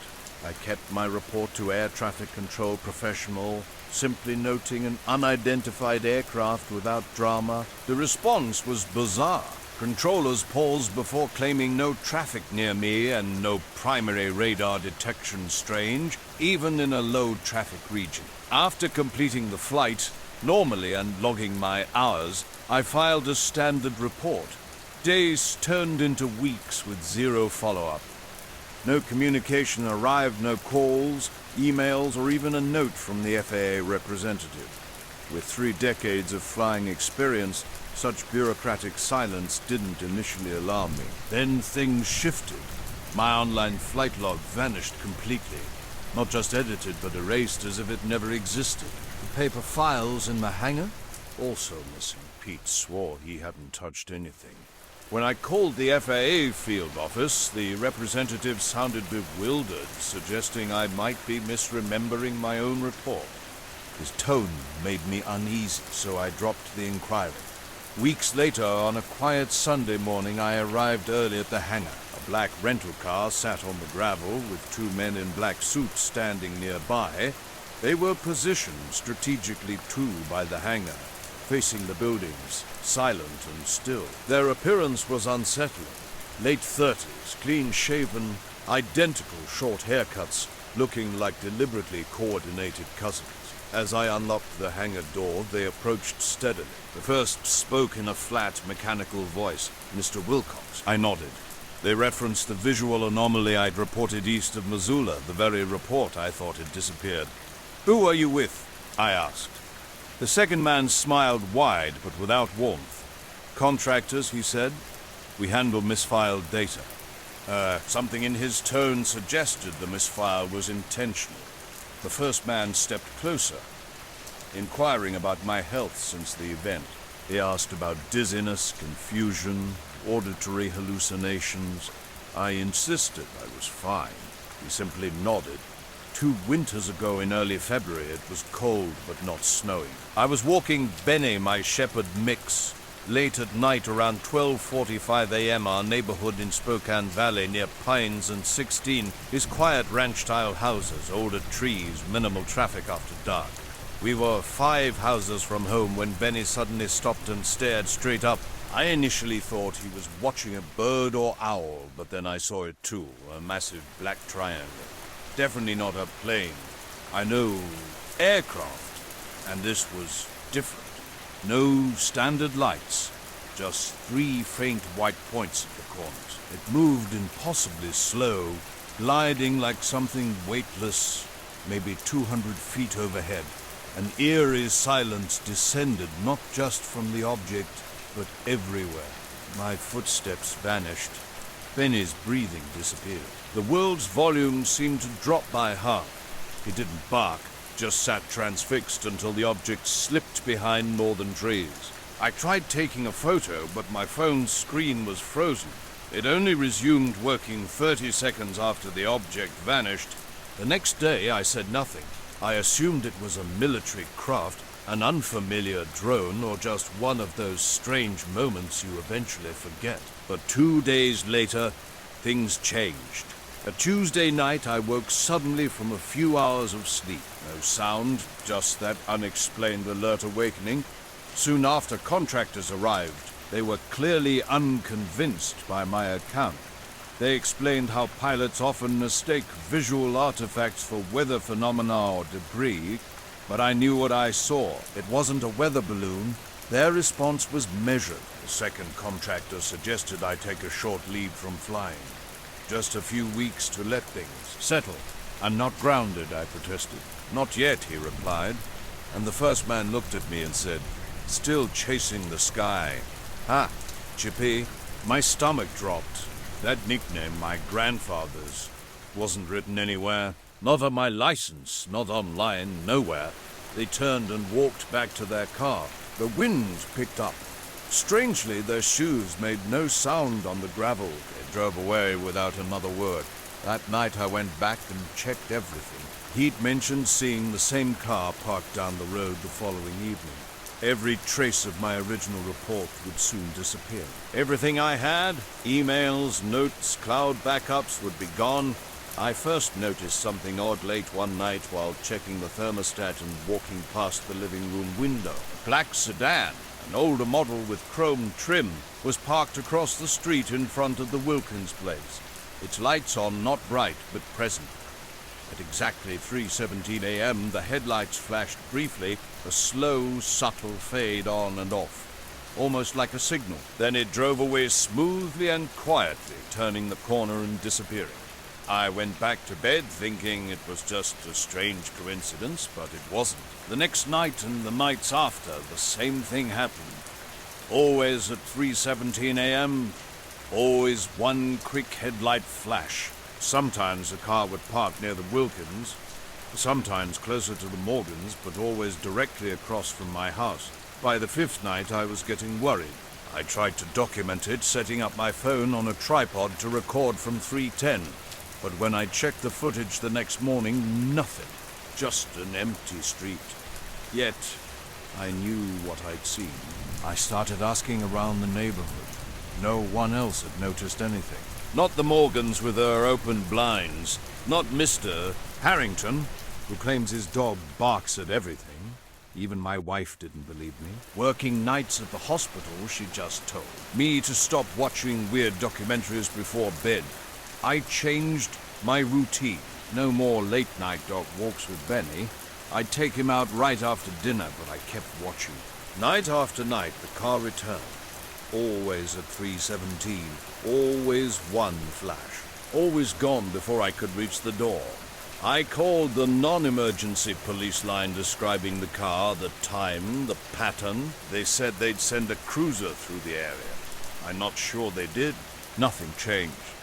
About a week into this, I had been out in the middle of nowhere, about 30 miles east of Landau, Wyoming, during the Pades 2 summers ago. County Road 221 was a lonely stretch with nothing but scrub hills and a single busted windmill.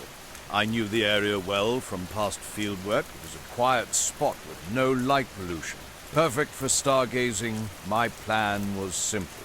Mark the truck off the shoulder, throw a blanket in the bed, and watch the meteor shower with coffee and camera in hand. The sky was crystal clear. No clouds, no moon, just endless stars.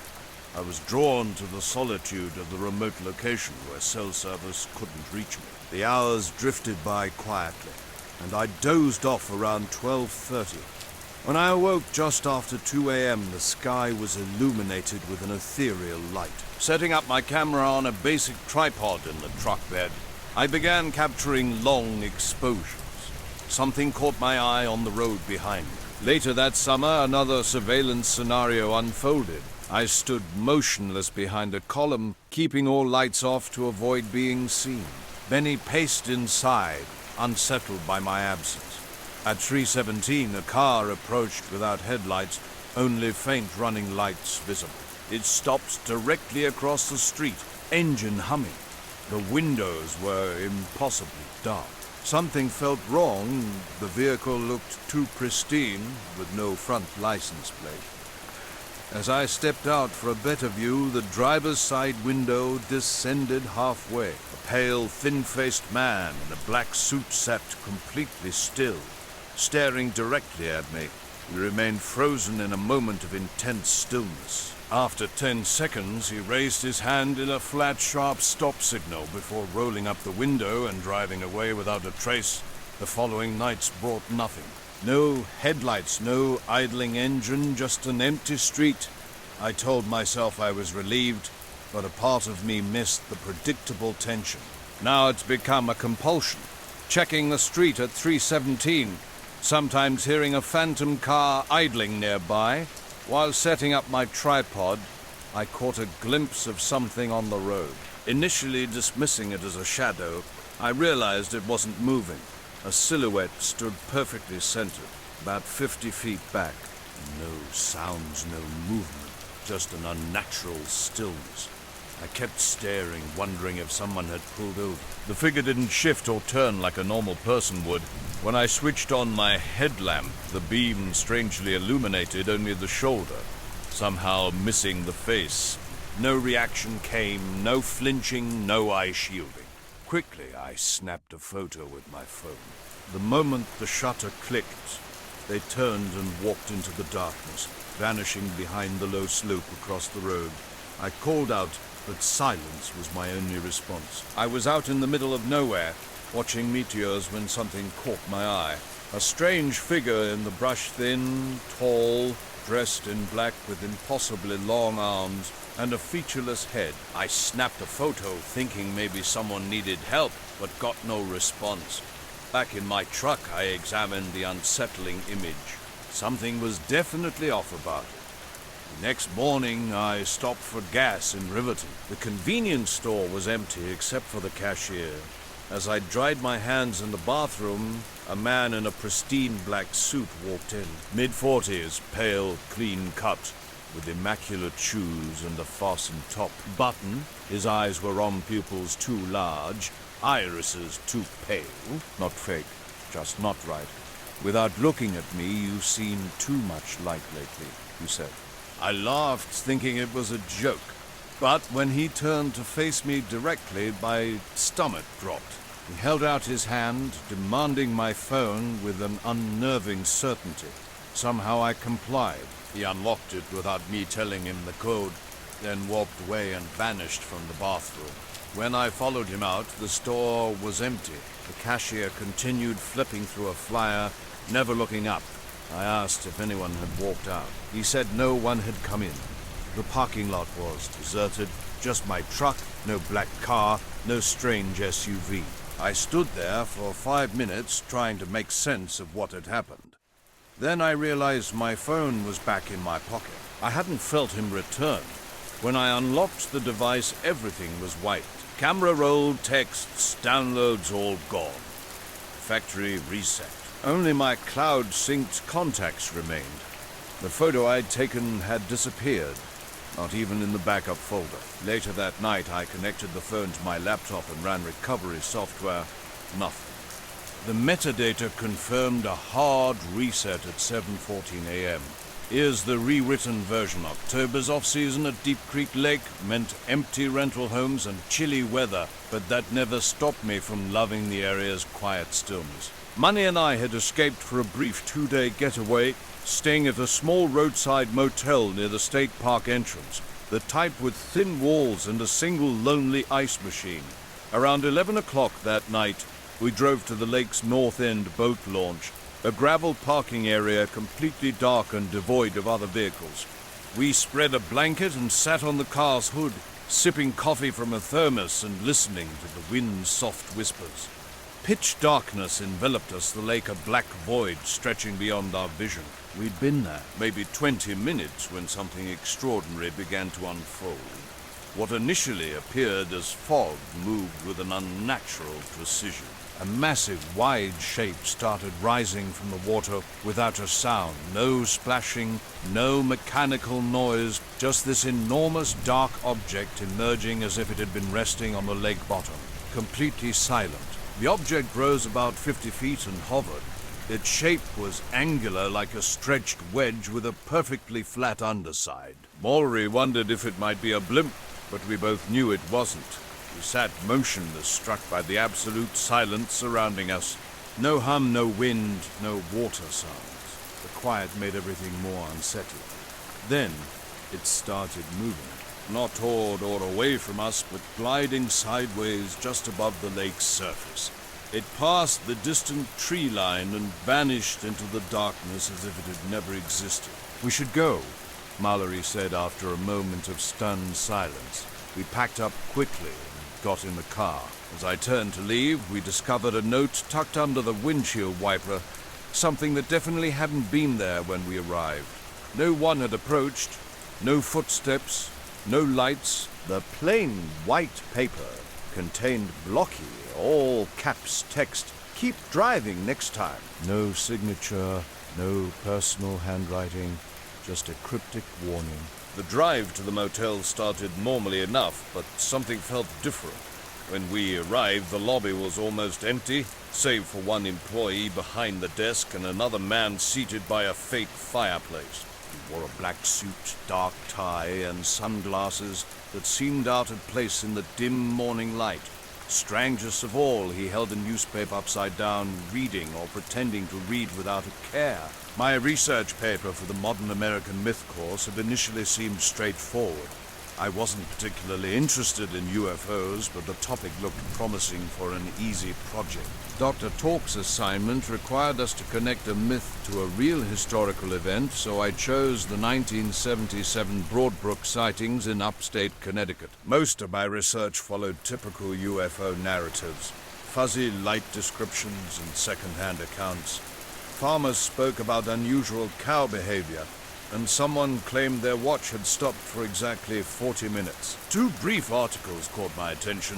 They made almost throwaway mentions of federal men visiting locals after the sightings, no descriptions, no names, just vague references that seemed intentionally cryptic. When I told Mallory about the strange man at the drive-in, she laughed at first.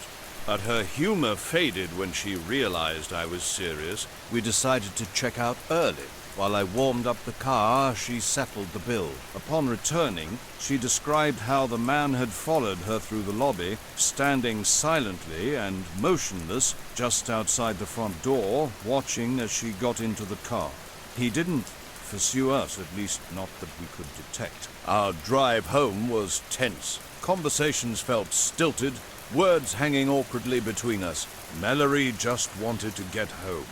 Days later, I reviewed the dashcam footage. It had captured our arrival, then went completely black for 2 hours, before resuming when we drove away. The missing time wasn't erased, just pure blank darkness, no audio, no video, just empty space. That Tuesday night around 8:20 p.m., I was in my dorm room with Aaron, half watching TV and wrapping up some notes when an unexpected email arrived. An email from an unfamiliar address caught my attention. Dr. Tora Harlan Oakes, sending from oakes.faculty@sun.edu, had sent a message with a cryptic subject line, "Stop." The content was chilling and direct. You are looking in the wrong places. There are things that are not meant to be named. Move on. This is your only warning. No greeting, no signature, no attachments, just a stark warning. I immediately began digging. The Southern University of New Hampshire's staff directory showed no record of a Dr. Harlan Oakes. Checking the email headers revealed everything appeared legitimate, having passed through normal campus filters with no signs of spoofing. When I showed Aaron the message, he dismissed it casually. Someone's just messing with you. Probably someone from class who knows about your research. Minutes later, the fire alarm shattered the silence. Strobing red lights and a shrill sound emptied the entire dorm into the cold, wet courtyard. Early March wind cut through everyone's sweats and hoodies. That's when I spotted them. 2 men across the street, standing completely still. Black suits, short black coats, dark ties, one wore sunglasses. In the darkness, they weren't talking, photographing, or gesturing. Their focus was singular and unnerving, staring directly at me. I looked around. No one else seemed to notice. Aaron continued scrolling Instagram, oblivious. When I pointed them out and he turned to look, the men had vanished. No sound, no movement, just gone. Back in the dorm, I checked my email again. The mysterious message from Dr. Oakes had completely disappeared. Not in my inbox, not in trash, simply erased. The weekend before, I'd been emailing regional historians after my initial research. Vince Halbrook had directed me to a microfilm archive in Springfield, which I planned to visit that Friday. Now, everything felt different. I was working on a research paper about an obscure academic topic when this strange incident occurred. Searching for a specific email, I checked every possible folder. No luck. I even ran a laptop search using the subject line still nothing. The next morning, I visited the campus IT help desk. Their response was straightforward.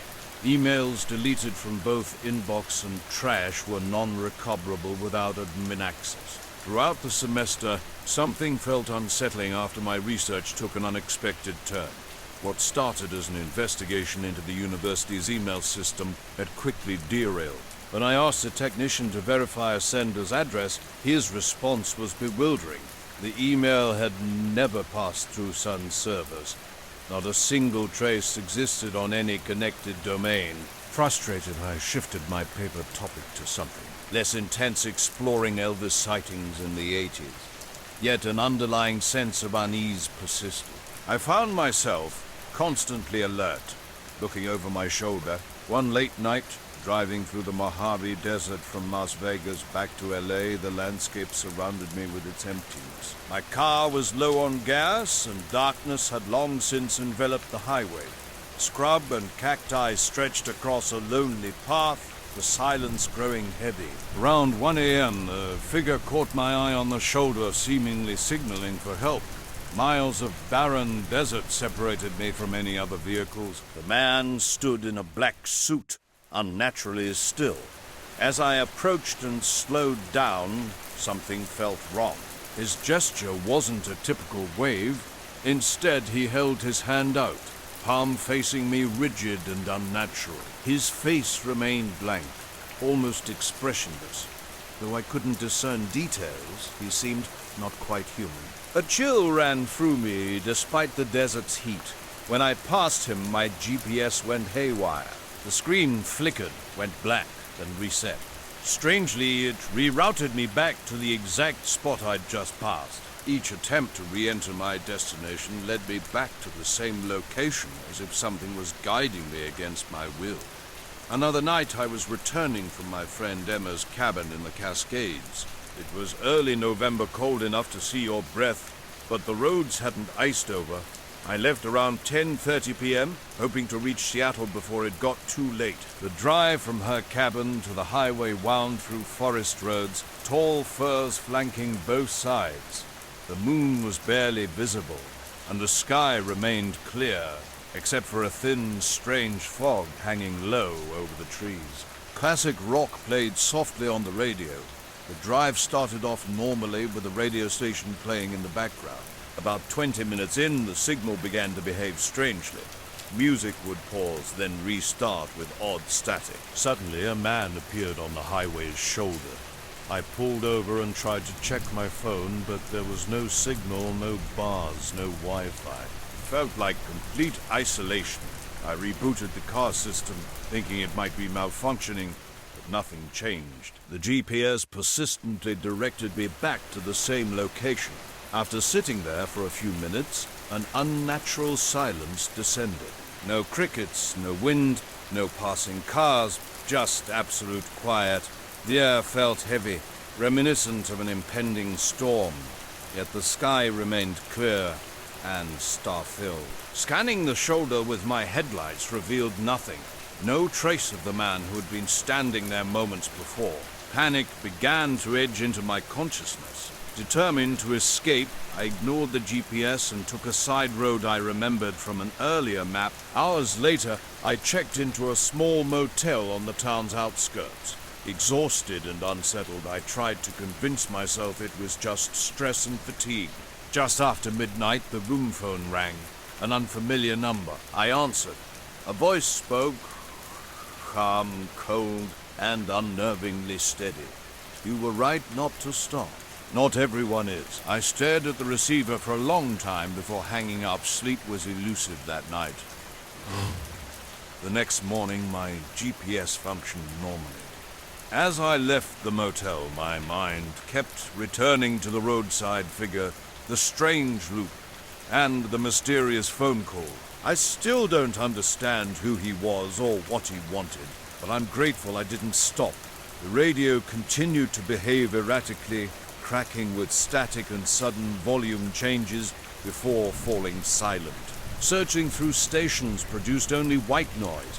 My attention was drawn to an unusual light hovering above the tree line, soft and bright, about the size of a headlight. Unlike any known aircraft or drone, it moved with an unsettling, almost imperceptible slowness. Minutes passed and the light barely shifted. Each time I blinked or looked away, it remained suspended almost motionlessly in the sky. No blinking indicators, no sound, just an eerie, gentle blow. Rationally, I attempted to explain it away. The night was unusually quiet as I drove, scanning the darkness for anything familiar. A light caught my attention, not like a helicopter or weather balloon. Something felt different. No mechanical sounds, no navigation lights, just an odd, pulsing glow that seemed to brighten and dim without pattern. Late September in northern Minnesota brought a crisp edge to the air, hinting at fall's approach. The empty road stretched ahead, my phone without signal, leaving me completely alone with this strange phenomenon. An inexplicable compulsion kept my eyes locked on the light. I pulled into Maple's Fuel, a vintage gas station with flickering neon and a small convenience store. The cold air shocked my system when I stepped out. The light remained visible above the trees in the parking lot. While filling my tank, a man in a plain black suit approached the adjacent pump. Looking professional and calm, he appeared to be in his late 40s. He glanced over and then spoke quietly. Some lights are meant to be ignored. Caught off guard, I asked what he meant. He simply shrugged, leaving his cryptic statement hanging between us. Earlier, he had leaned on the pump and asked, "You saw it too, didn't you?" I couldn't speak. My words stuck in my throat. I just nodded. He gave a half smile, then walked into the store. The door closed behind him with a mechanical clang that felt strangely out of place. Inside, I grabbed a coffee and tried to make sense of things. I asked the cashier if anyone had been acting strange lately. She shrugged, saying, "People come and go all the time. Nothing out of the ordinary." When I got back to my car, the sky had been dark and empty. Glancing up one last time, the light was gone. I figured it was time to head home. Throughout the journey, I kept checking the windshield, half expecting the light to reappear, but nothing came. I arrived home to a quiet house. Shutting the door, a weird weight settled in my chest. The man's words and that strange light lingered in my mind, but I never told Emma or anyone else. It felt too bizarre to explain. Sometimes I think about that light, how it moved differently from anything I'd ever witnessed. The words, "some lights are meant to be ignored," echo in my head. Since that night, I've never looked at the sky quite the same. The morning was different, a subtle shift I couldn't quite explain. Since dawn, I'd been walking the forest clearing's perimeter, taking notes on the area's activity. Cicadas hummed faintly, dry leaves rustling in an otherwise silent landscape. Just before heading back to the research station, something caught my eye. A series of perfectly round scorch marks covered the ground, forming a rough circle about 15 feet in diameter. Each mark was roughly 2 feet across, deeply embedded in the soil, which had turned black and cracked. Strangely, no surrounding trees or plants showed any signs of damage. These plain, symmetrical burns looked unlike anything I'd ever encountered. No broken branches, no charred leaves, just precise marks as if a massive heated cookie cutter had pressed into the earth. I methodically circled the area, searching for clues. No footprints, no tire tracks, no evidence of human activity or campfires, just these mysterious scorched patches. My scientific training took over. I photographed the scene, sketched the markings, and collected soil samples. After flagging the location on my GPS, I radioed a brief report to the research station. My colleagues suggested possible explanations, a lightning strike or animal territorial marking. But something felt off. The shape was too perfect, too deliberate. Days later, an unexpected visitor arrived at my rustic research cabin. A tall man in a black suit stood at the door, completely out of place in the wilderness. His dark eyes were steady, his voice flat and calm. "I'm interested in patterns in non-human behavior," he said without preamble. I showed him the photographs of the scorch marks. He examined them closely, revealing little. Then he began asking incredibly specific questions about my research, the animals I'd tracked, the data I'd collected. His gaze never wavered, seemingly analyzing every minute detail of my responses. What was strange was how he already knew the exact location of the clearing without me telling him. When I offered to guide him there, he politely declined, mentioning he had his own methods. He stayed for nearly an hour, then left as abruptly as he'd arrived without another word. Something about the encounter left me unsettled.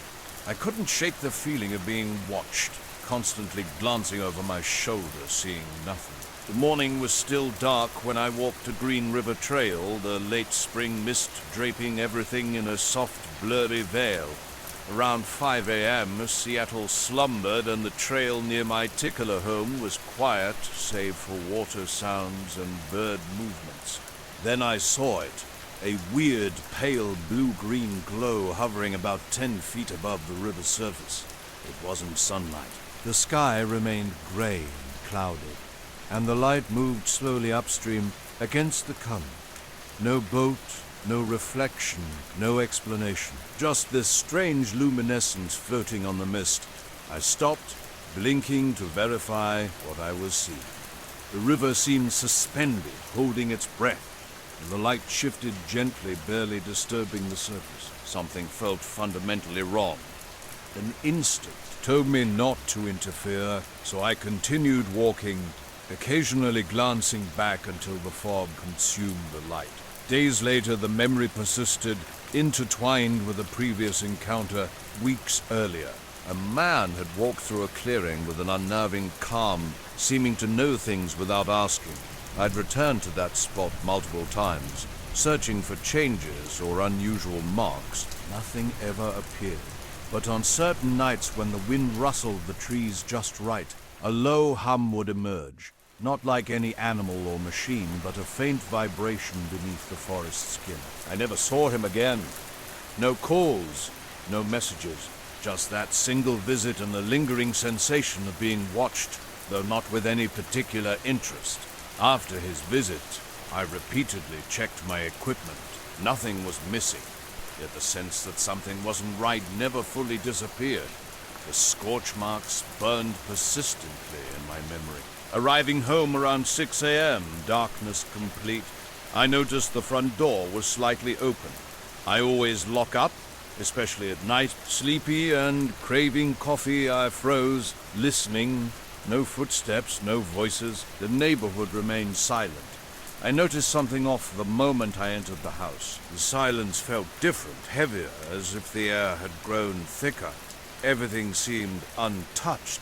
Couch cushions exactly where I'd left them, the TV off. But something caught my eye. Every clock in the house read precisely 3:33. The wall clock in the kitchen, the bedside alarm, even the microwave, all perfectly aligned. This wasn't normal. Typically these clocks would be off by a few minutes. I considered a power outage, but the lights weren't flickering, and my phone showed a full charge with no warnings. I pulled out my phone and texted my brother Mark, who's a cop. "Don't come over, but I might need you to check this out," I wrote.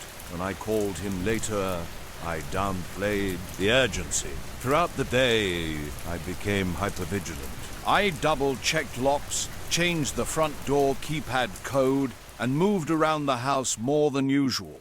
That evening around 7 o'clock, I took my regular walk through the neighborhood park across the street. At the far end, near the playground, a man sat on a bench wearing a black suit more appropriate for a funeral or business meeting.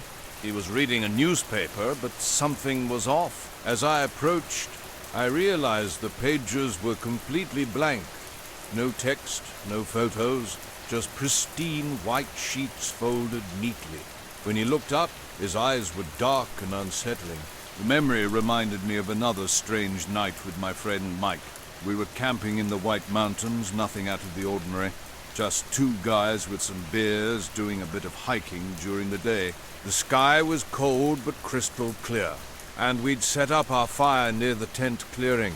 Around midnight, we decided to kick back and stargaze. That's when we first noticed the light. Initially, it seemed like a faint glow above the trees, similar to how moonlight can cast shadows on treetops. But this was different. A narrow beam moved slowly side to side, sweeping over pine branches, almost like a searchlight or flashlight. What truly struck us was the complete silence. No helicopter drone, no motor noise, nothing. It just glided through the air, scanning the forest with an eerie precision, as if searching for something specific. Mike nudged me and whispered, "What the hell is that?" I had no answer. We watched it for about 5 minutes. The light moved smoothly through the trees, casting strange shadows as it caught on branches and bark. Suddenly, it hovered about 50 feet above the treetops, shining directly downward before vanishing like someone had flipped a switch. Mike and I stood frozen, staring at each other. "Did you hear anything?" I asked. He shook his head. An oppressive silence pressed against us from all sides of the woods. My name's Eric, and I work in software support, which means endless hours behind a screen. These desert trips help me unwind and get outside. This particular journey was just me, my old Jeep, and a map. No real plan, just driving through empty places and staying off main highways. Days after that night in the mountains, strange things kept happening.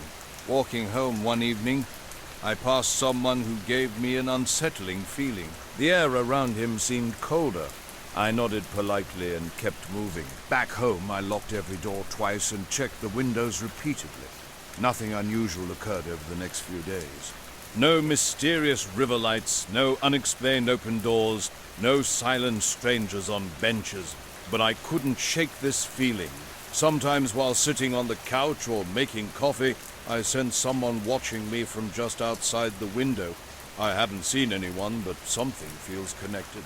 The last night of my trip found me near Baker, California, heading back toward the 15th. The sun had disappeared, leaving a deep blue desert sky at dusk. The air had cooled, but the day's heat still clung to the ground. Nearly empty roads stretched before me, with only my headlights cutting through the darkness. About 40 miles outside Baker, I noticed a black sedan behind me. It looked pretty standard with no logos. In the rearview mirror, I caught a blurry glimpse of the driver's face, just a vague male shape. I thought it might be a coincidence, someone traveling the same route, but an uneasy feeling crept in. I sped up, hoping to shake off my imagination or let the car pass. Instead, it matched my speed perfectly. Those river moments, the unmarked door, that night in the mountains, it all seems linked somehow.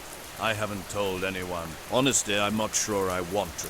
We were working a late shift at Millie's Diner in Ashland, Oregon, one of those quiet nights when only truckers and night owls populate the old roadside spot with its buzzing neon signs and worn vinyl booth seats. I'm Dan, and I've been here a few years. Everything started normal enough. Then a car began following me. It would slow down, speed up, always staying close. I tried losing it, but the more I tried, the closer it seemed to get. I turned off the highway onto a smaller road leading to a gas station, hoping to see what was going on. The black sedan stopped about 20 yards behind me, engine running. I got out and started filling my tank, watching the car carefully. The driver remained motionless, just staring.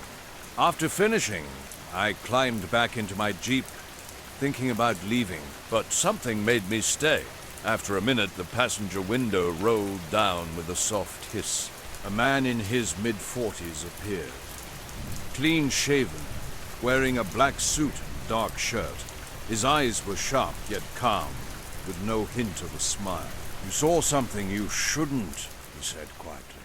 I blinked, caught off guard. "I don't know what you mean," I replied. "Drive carefully from now on," he said. Then the window went up and the car vanished into the darkness like it had melted away. My heart was racing. I hadn't noticed anything unusual during my trip, but his look and tone left no doubt he was serious. I didn't chase or follow. I just started my Jeep and drove. Later, we'd seen something that night. Was it a Park Service operation or a drone test? We called the ranger station, but they reported no scheduled activities in the area. No notices, no reports. We didn't discuss it. It was like we both wanted to forget. 3 months later, I received an email. The center was simply listed as controlled with a blank subject line. One cryptic sentence, "No need to share what you never understood." Shortly after, Mike texted me. He'd gotten the exact same email from the same mysterious sender. We had no idea who was behind it. I kept it to myself, No family, no co-workers. It felt like a message meant only for us. Sometimes I think back to that night, the quiet, the beam, how it moved without sound. What were we supposed to understand? What were they scanning for? I don't know. And maybe that's precisely the point. The old radio tower on the hill had been the talk of the town for days, with people claiming they saw a strange light hovering above it. No one had concrete evidence, just whispers and speculation. The local news seemed quick to brush off the incident, but that night at the diner, 2 men in black suits looked like they knew more than they were letting on. I was working my usual late shift, wiping down tables and going through the motions. Around 11 p.m. they walked in, one tall with slicked back hair, the other shorter, older, wearing thin glasses and a permanent frown. They ordered black coffee and sat by the window, their conversation far from ordinary. As they spoke about controlling narratives and managing the aftermath of some recent event, I found myself listening carefully while trying to appear busy. Their discussion was intense, filled with an undercurrent of something significant. Suddenly, the tall man looked directly at me. I froze mid-wipe, caught red-handed eavesdropping.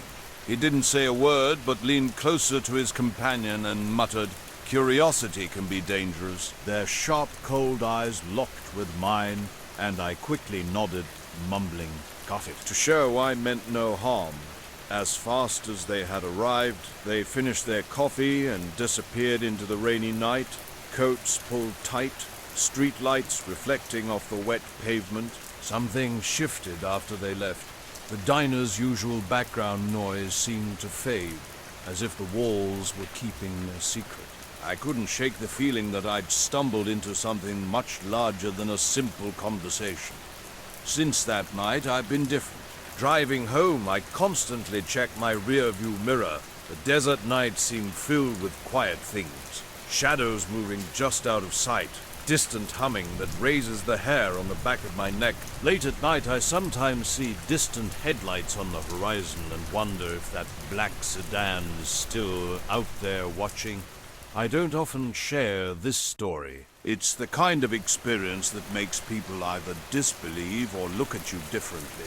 But something happened that rainy evening, something that changed everything. My camping trip in northern Vermont was supposed to be peaceful.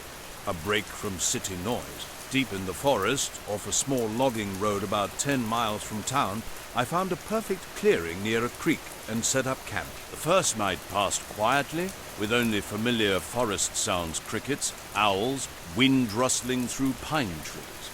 The next day I hiked around, seeing no one, and returned to my campsite in the late afternoon. A strange smell hung in the air, like burnt rubber or chemicals.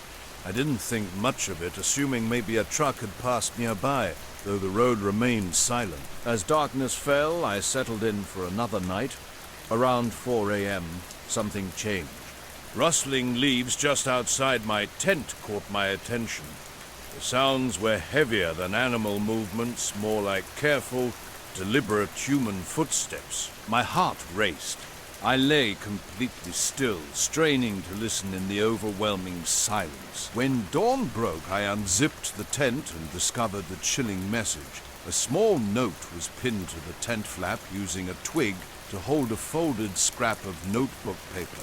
In messy block letters, it read simply, "Go home." Scanning the area, I spotted a black sedan at the clearing's edge.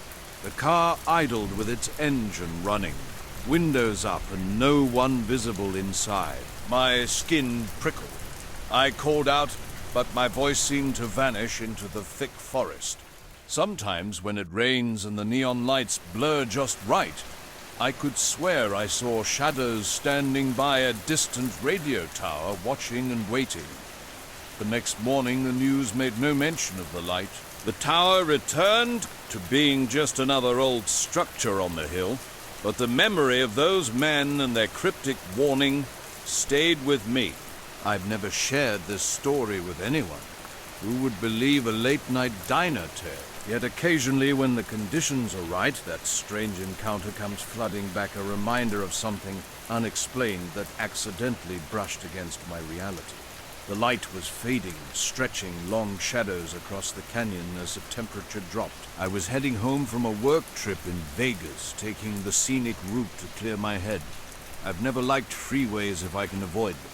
These canyon roads wind narrow between steep sandstone cliffs, and at this time of year they're almost completely empty. Around 7:30, something caught my eye. A black sedan without plates parked just past a sharp bend. Not a typical sight in the middle of nowhere. I slowed down, half expecting a roadblock or some construction, but there were no signs, no cones, nothing official. Two men stepped out, both wearing black suits and dark sunglasses despite the low sun. One tall, around 40, the other shorter, and in his late 30s, they approached my window. It reminded me of another strange encounter that had happened earlier. I had been camping in an area with dense woods when I experienced those horror movie moments where you want to run but can't move. Slowly, I approached the vehicle, trying to figure out if someone was hiding or if it had been abandoned. About 15 feet away, the engine suddenly cut off without warning. Complete silence descended. I scanned the tree lines, searching for any signs of how the car might have arrived. Tire marks, footprints, crushed grass, nothing. No tracks in the dirt, no evidence of recent movement. My phone showed no signal when I tried to call for help. Then I noticed something peculiar about the woods beyond the car. The light looked different, with a strange, hazy fog hanging motionless around that section of trees. An uneasy feeling crept over me, and I decided to leave. Back at my tent, I discovered the note was gone. The tent flap was zipped exactly as I'd left it. I tried convincing myself I'd imagined the note, but the memory of that silent car felt too real. I packed up quickly, noticing a faint, weird smell and constantly looking over my shoulder. Driving back to my truck parked down the logging road, I glanced in the rearview mirror. For a moment, I thought I saw headlights through the trees, but when I turned around, nothing was there. I drove straight to town without stopping until I hit the main highway. I told some friends about the experience, but they dismissed it as a prank or just nerves. I've returned to the area since, avoiding that specific clearing. The black car and the note never reappeared, yet the memory lingers. Running engine with no driver. A mysterious note, a silence that defies explanation. I was driving home on a remote canyon road as the sun set, the crisp autumn air settling around me. The road stretched empty ahead, no signs of work or barriers anywhere. As I navigated the winding path, two men suddenly appeared beside my car. The tall one spoke first, his face expressionless. "Road's closed," he said firmly. "You'll have to turn back." I looked up the road, seeing nothing unusual, no workers, no equipment, nothing to suggest any maintenance. When I mentioned the lack of signs, the shorter man stated bluntly, "It's a private job with no exceptions." I wasn't looking for an argument. "I need to get through," I explained. "I'm just trying to get home." The tall guy remained adamant. "It's not safe. You can't pass." I scanned the quiet canyon, rocks and fading sky surrounding us. Their car was completely black. No windows, no license plates, no markings at all. Something felt strange, but I kept my voice calm. "How long is this maintenance?" I asked. "Indefinite," came the reply. A chill ran down my spine as I looked back at the road and then at them. I started backing up slowly, checking my mirror. When I glanced again, both men were already in their car. The sedan began to move, but in an instant, it vanished. No sound, no lights, nothing. Just empty road and canyon walls. No trace they had ever been there. I stopped, gripping the steering wheel, trying to make sense of what had happened. I stepped out of the car, walking up and down the road. The canyon was silent except for occasional rustles of dry brush. My phone showed no signal. I searched for tracks or clues but found nothing. About 10 minutes later, something caught my eye. A faint, steady light hovered just above the canyon rim. wasn't like any plane or helicopter. This light simply hung there, softly glowing like a suspended lantern. I blinked and rubbed my eyes, but it remained. The light seemed to follow me, always at the edge of my vision. I tried to ignore it, but its presence was undeniable. Night had fallen as I drove, my attention fixed on the road ahead. At a small diner nestled near the canyon's entrance, only the night cook remained, an older man named Sam. I shared my strange experience, bracing for dismissal. His response was brief but meaningful. "You're not the first to see things like that out here." When I pushed for more details, Sam simply shrugged, casually mentioning vanishing roads, mysterious lights, and shadowy figures. The conversation lingered with me over the next few days. Friends heard my story, some joking about government agents or aliens, but I remained uncertain. Then came the odd discovery. A small blank paper tucked under my windshield wiper. I carefully folded it and left it untouched on the dashboard, my mind replaying the incident. The black sedan, 2 men, empty road, and that inexplicable light. Local news and county road updates revealed nothing unusual, just standard warnings about loose rocks and narrow lanes. One quiet evening while sitting on the dock behind my place, I was trying to photograph stars through the dark, calm lake night. Suddenly, something in the lake's center caught my eye. A dark, motionless shape hung above the water, unlike any bird or aircraft I'd encountered. No blinking lights, no sound, just a solid, sharp silhouette against the sky. Zooming in revealed a smooth, matte black oval. For minutes, it remained suspended. Then, without warning, it drifted sideways and shot straight up into darkness. The next morning, a pristine black car from the early 2000s appeared at my driveway's end. No license plate, no tire tracks or footprints disturbed the gravel, as if the vehicle had simply materialized. I checked the windows, empty. No keys, no driver. I wondered if a neighbor's guest had parked overnight. But each morning the car remained exactly the same. By the 4th day, I began leaving notes on the windshield, hoping the owner would move it, yet nothing changed. Left feeling uneasy but intensely curious, I continued to ponder the mysterious events unfolding around me. The first time I noticed something was off, I couldn't explain it.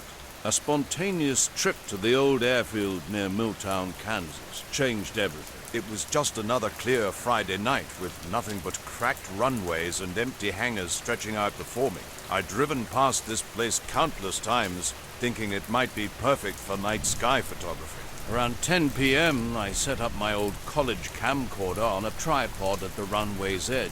The wind was light but steady, carrying the crisp early spring coldness. I was hoping to capture something interesting, meteors, satellites, or airplanes drifting across the horizon. For about an hour I filmed, waiting and watching. Then things got strange. Halfway up in the sky I noticed lights moving in ways that defied explanation. They weren't like any aircraft I knew.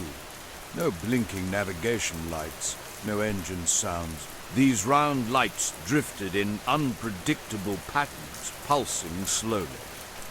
This wasn't the first weird encounter. Near the lake, a man had approached me on the porch weeks earlier. His voice low and unsettling, he'd said something cryptic. The water remembers. Then he vanished into the darkness. Over the next week, a car kept appearing every morning, though the man never returned. Odd things started happening. My phone would glitch with static when I tried to photograph the lake. Late at night, a faint humming would drift from the water, stopping whenever I went outside to investigate. Then one evening, I heard gravel crunching. Looking up, I saw a man in a neat black suit standing at the end of my driveway. His face was shadowed by the street light, and he just stood watching me waiting. One night around 3 a.m., I saw soft blue lights flickering over the lake, pulsing slowly. I tried to capture them on my phone, but the screen went black and froze. When I looked up, the lights had disappeared. The man and the car were gone, but something remained. A feeling of being watched, something waiting just beneath the water's surface. Those words kept echoing in my mind. The water remembers. I was out shooting landscapes and night skies around an old power plant near my small Ohio town. It was a Wednesday night, cold for spring, and I had some free time, nothing unusual, just my hobby of capturing the eerie cooling towers and their steam clouds after dark. I'd done this dozens of times before. That night I drove to a spot a couple miles from the plant near the edge of the woods. With my camera and tripod set up, I started taking long exposure shots of the stars, waiting for the right moment. The usual background sounds of distant machinery and a far-off train were the only things breaking the silence. Around 11 p.m., something caught my eye near the horizon behind the plant. At first, it was just a faint glow, but then it began moving slowly, almost floating. I pointed my camera, zoomed in, and started shooting. The light shifted erratically, pulsing dimly between blue and green, with no pattern, flickering, sometimes vanishing completely before reappearing somewhere else. More curious than afraid, I zoomed in with my camera, trying to get a clearer view. The light seemed almost responsive, shifting positions, as if they were somehow aware of my observation. An odd chill settled around me, the air feeling different even though the wind remained unchanged.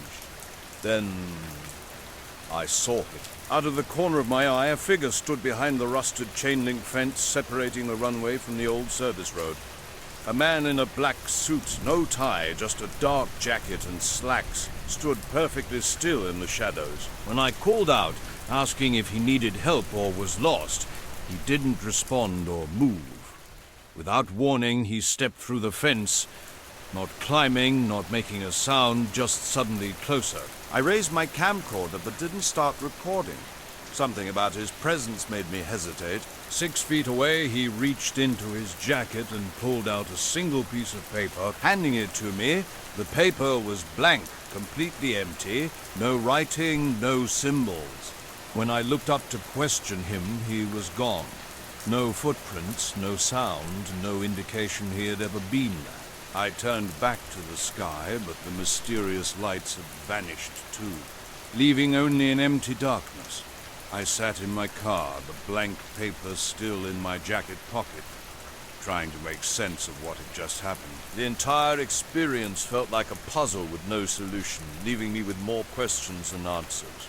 I was out late that night taking photos near the power plant, an area usually quiet and still. Something felt off the moment I arrived. A weird prickling sensation crept up my neck, like something was watching me.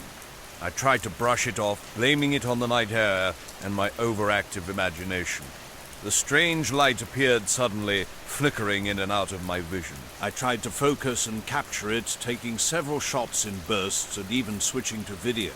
Throughout this, an unsettling feeling persisted. Something was not quite right. After about 10 minutes, the light vanished without a sound or crash, leaving me with an unexplained sense of unease. When I got home, I loaded the photos onto my computer, expecting to review my night's work. That's when things got strange. Every single photo of the light was corrupted, displaying only blank black images. I tried everything, different card readers, recovery software, even a different computer. Nothing worked. It was as if the photos had been completely erased. Later that night, sitting in my living room and staring at my camera bag, I was lost in thought when a sharp knock interrupted me. 2 men in expensive black suits stood at my door. They didn't greet me or introduce themselves. One held out a business card, but it was blank. The other spoke quietly, almost whispering, "Some lights aren't meant to be." Captured, my heart raced. They weren't threatening, but a cold seriousness hung in the air. Before I could respond, they turned and vanished down the street in an instant. I locked the door, feeling both confused and unsettled. When I checked the footage from that night, things got even weirder. The camcorder had recorded the strange moving lights, but when the man appeared, there was sudden silence. More bizarrely, the moment he supposedly handed me a paper was completely missing, as if the camera had skipped that part entirely. I told a few friends, but they just laughed it off as a prank or my imagination. Even now, I'm not sure what I saw or who those men were. I don't plan on returning to that airfield, but sometimes when I'm outside at night, I catch glimpses of lights moving just at the edge of my vision, watching. I'm not someone who normally chases strange occurrences.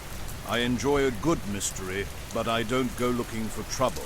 Yet, that might change something. It wasn't dramatic. No loud booms or bright flashes. Just quiet, inexplicable moments that didn't make sense. Late one night, around midnight or just past 1 o'clock, I was out by the edge of the soybean fields behind my place in Franklin, Illinois. Nothing fancy, just open land, grain silos, and gravel roads. I'd gone out with my phone because it was dead quiet and the stars were bright. It was something I sometimes did. Suddenly I heard them arrive, silent, efficient, like something out of a movie. They were dressed in black suits and dark glasses, giving nothing away. No badges, no introductions, just a calm, firm statement about needing to check my yard.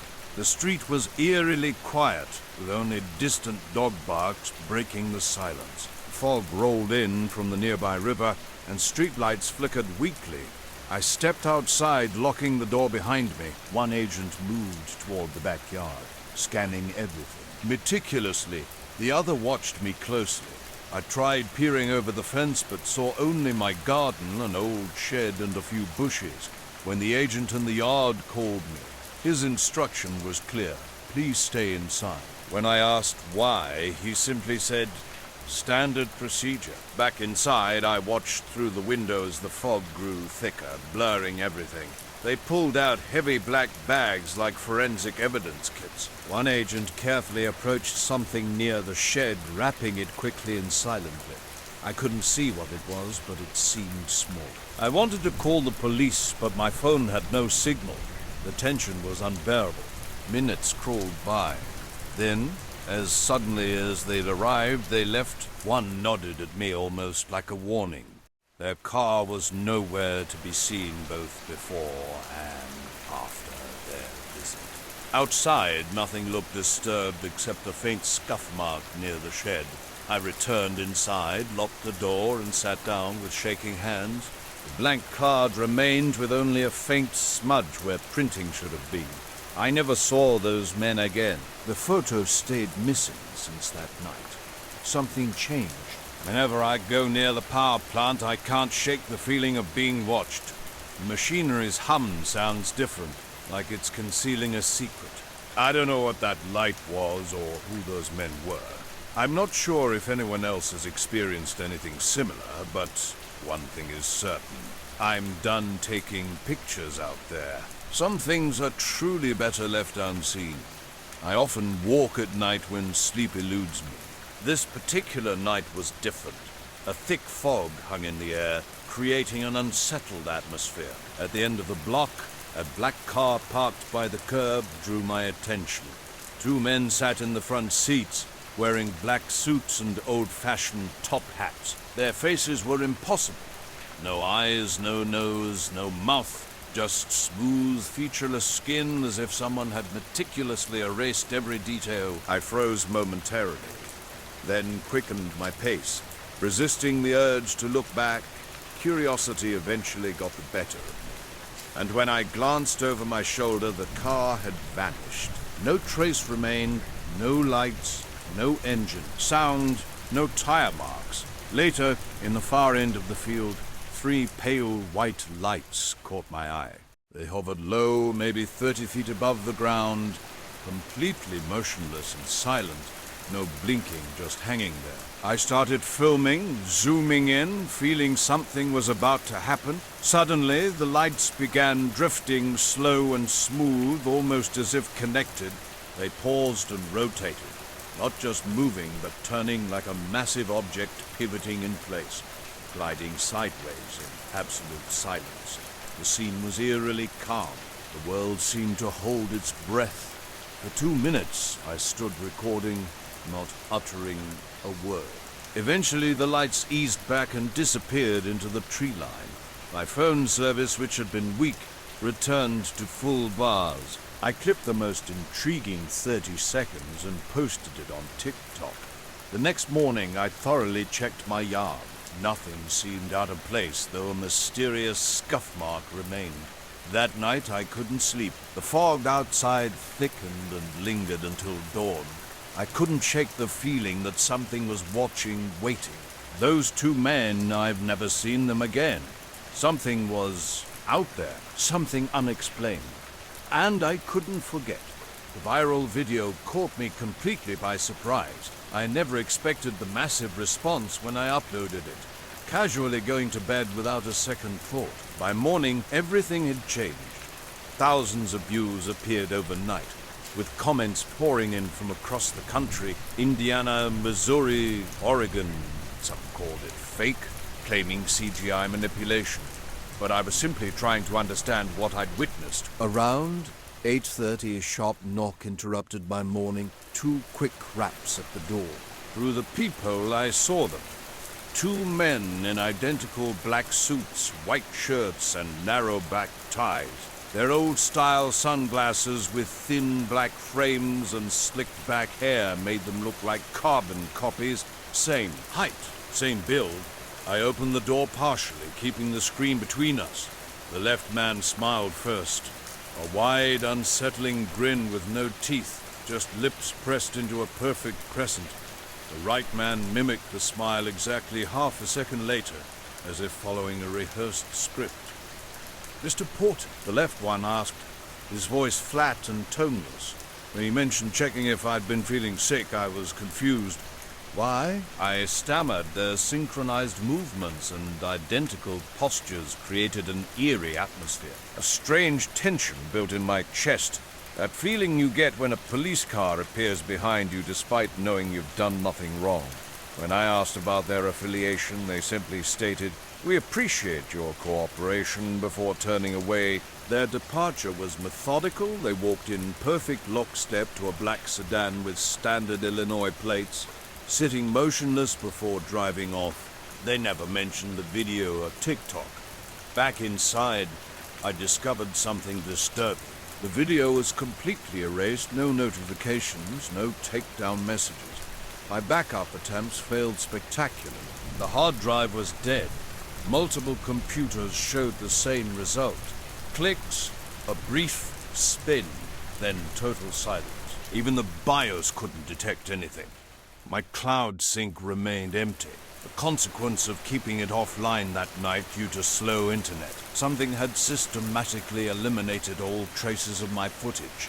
It was a Sunday night in September around 10:30, and I was driving home from my cousin's place outside of Platte, South, Nebraska. The beat-up silver Camry my parents had lent me that day had one working speaker and a cracked windshield.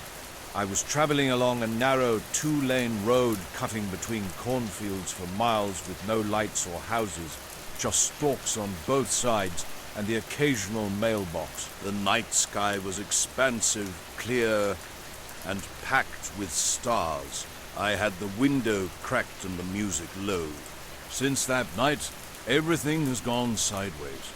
My video completely disappeared. I tried recovering it using 3 different programs, but none could find a trace. Old family photos showed up, but nothing from that night. It was like the file never existed. I started asking around town. At the gas station, I ran into Ben Hole, a hunter who lives 2 roads over. When I asked about lights in the sky, he gave me a strange look and quickly said he hadn't seen anything. His response felt off, like he was hiding something. Other people I talked to mostly shrugged or looked confused.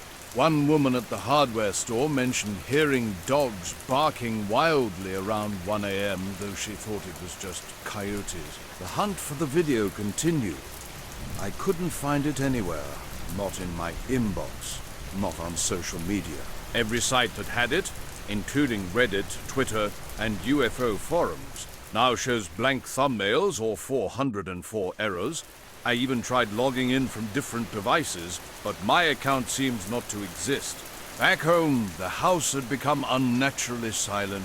No background hum, no ambient noise, just dead air. I heard a car door. Scanning the street revealed nothing. No pedestrians, no vehicles, just my truck and the neighbor's old Pontiac. Uneasy, I closed the curtains and sat in the hallway. The feeling of being watched persisted, even inside my own home. By noon, I tried accessing my TikTok account. My password failed. A password reset link never arrived. Something was very wrong. I haven't filmed anything since. My new hard drive works fine, but I check it obsessively. I've stopped posting on TikTok and haven't logged in. The mysterious sedan hasn't returned, at least not that I've seen. But at night, especially out back, I get this feeling. Something's there, just beyond the tree line. Not watching exactly, just waiting. The country road was empty as night fell, my headlights cutting through the darkness. A dead raccoon caught my eye, and I swerved slightly. That's when I saw it. A soft orange glow hovering in the cornfield, suspended about 20 feet above the ground. At first, I thought it might be farm equipment working late, but something felt different. This wasn't on the ground. It was a perfectly spherical object, glowing from within with an orange light that flickered like firelight without any smoke. Curiosity took over. I pulled onto the shoulder, killed the radio, and stared. The object remained motionless and silent, hanging in midair, as if waiting. My heart raced. Was this real? I grabbed my phone to take a picture, but the screen showed only black. No matter how I adjusted the settings, the glow wouldn't register. When I looked up again, it had vanished, not faded or moved, simply gone, leaving nothing but my headlights illuminating the empty road. I drove home, occasionally glancing at the fields. Something had happened, but I wasn't sure what. I decided not to mention it to anyone. The next day seemed completely ordinary. School dragged on, with chemistry feeling especially tedious. As the final bell rang, I left 7th period, taking an unusual route to avoid some classmates. That's when I saw the car parked across from the school's entrance.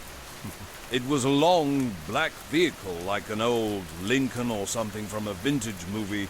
The windows were so deeply tinted that seeing inside was impossible. The engine ran, but nobody entered or exited. Something felt strange, not threatening exactly, but I definitely felt watched. As I crossed the grass toward the crosswalk, the passenger window slowly rolled down. The man inside was unlike anyone I'd ever seen. He was pale with short, light-colored hair, almost white or silver, cut in a precise military style. He wore a black suit and crisp white shirt, no tie. Black sunglasses covered his eyes. Despite the overcast day, I hadn't told anyone about what happened last night. Not even my cousin. When the car pulled up and the man looked straight at me, I knew something was off. His smile was wrong. Lips moving, but eyes dead. Like he was reading from a script. It's not healthy to dwell on things you didn't really see, he said in this unnervingly flat voice. My mouth went dry. I stopped walking, phone still in my pocket. Throughout the week, small, unsettling changes began to ripple through my everyday life. It started subtly. My phone would freeze momentarily, then return to normal. My school ID badge inexplicably stopped scanning before working again. One afternoon, Spotify reset completely, wiping out all my playlists and music history, something I only realized when trying to play music in the car. By Friday, things escalated. I found my algebra binder on my desk, its contents perfectly flipped upside down. Papers remained in order, just inverted. My friends looked genuinely confused when I asked if they'd pranked me. One joked that I must be haunted, and I started staying close to crowds, the man's warning always echoing in my mind. Don't think about what you saw. The fire drill changed everything. Standing on the soccer field, I spotted him at the far end of the track. Same suit, same posture, just watching. When I blinked, he vanished. I asked Kayla if she'd seen him. What guy? She said, looking where I pointed. That night, desperate for answers, I searched online for floating lights in cornfields. This wasn't random curiosity. Tyler and I ran a small YouTube channel documenting weird sightings around upstate New York. We weren't experts, just two guys with day jobs in Albany who enjoyed exploring unusual local reports. Our latest investigation started with an email from Len, a quiet man in his 60s, described seeing 3 white lights drop below the treetops around 2 a.m. on a Tuesday. No noise, no wind. The next day he'd found a perfectly round ring in the moss about 20 feet wide. His photos showed something strange about the ground, flat and dry, like something had pressed it down. Saturday afternoon we drove out and hiked into the woods. It took about 40 minutes to reach the clearing. The ring was still visible, though not as sharp as in the photos. The ground looked compacted, and the moss around the edge had a different color. We spent a couple hours documenting the site, capturing drone footage and collecting soil samples. Tyler brought along an EMF meter, which he liked to use for fun. The car had pulled away smoothly, almost silently, gliding around the corner and disappearing behind the trees by the senior lot. That night, I locked my bedroom door and kept my phone plugged in, flashlight app open, sleep coming in short, fitful bursts. We returned to the apartment a little after 10 o'clock, and something immediately felt off. Tyler and I have shared this split-level second-floor place on Western Avenue for 3 years, but this night was different. The door handle wasn't fully latched and nudged open when I pushed it. Tyler always double-checks locks, so we entered cautiously, suspecting a potential break-in. Inside, nothing seemed stolen. Laptops remained on the desk, the TV untouched, drawers unmoved, and every mirror in the apartment was flipped. The bathroom mirror faced the wall. My bedroom's full-length mirror turned around. Tyler's dresser mirror lay face down on the carpet. No broken glass, no other disturbances. Windows were still locked from the inside. We didn't call the police, maybe because technically nothing was missing. No forced entry, just those mirrors unsettling in their precise displacement. That night was tense. Kyla stayed in the living room with lights blazing. I lay in bed, staring at the ceiling. Each time I closed my eyes, I sensed someone watching from just beyond my peripheral vision. Silent, motionless. Around 3 a.m. I got water and found Tyler already stationed by the window, peering through the blinds. "Someone's down there," he said without turning. I joined him. Across the street, under a sodium street lamp, stood a man in a black suit. No coat, no umbrella. Despite the drizzle, his pale skin bore no hat. His arms hung unnaturally straight. Unblinking, he stared directly at our apartment. This wasn't the first strange encounter. Weeks earlier, during a trip to Nebraska, something had happened in the woods. I felt a vibration through my boots, but my companion didn't notice anything. The woods were unusually still. No birds, no insects, just the occasional creak of trees. We packed up around dusk and headed home, the drive feeling completely normal. Later, I returned to the area, hoping to find more answers. I collected various videos, drones, weather balloons, fireworks, but nothing came close to what we'd witnessed. The next weekend, I went back during the day. The corn was tall. I pulled over to the same shoulder and walked a few feet. Nothing. No tracks, no burn marks, no equipment, just dry ground and rows of stalks. I've never seen the car again. Not around school, not in town. But something changed. At night, there's a pressure behind my eyes like someone's watching through the walls. I keep my blinds closed all the time now, even during the day. When I drive past that field, which happens occasionally, I try not to look.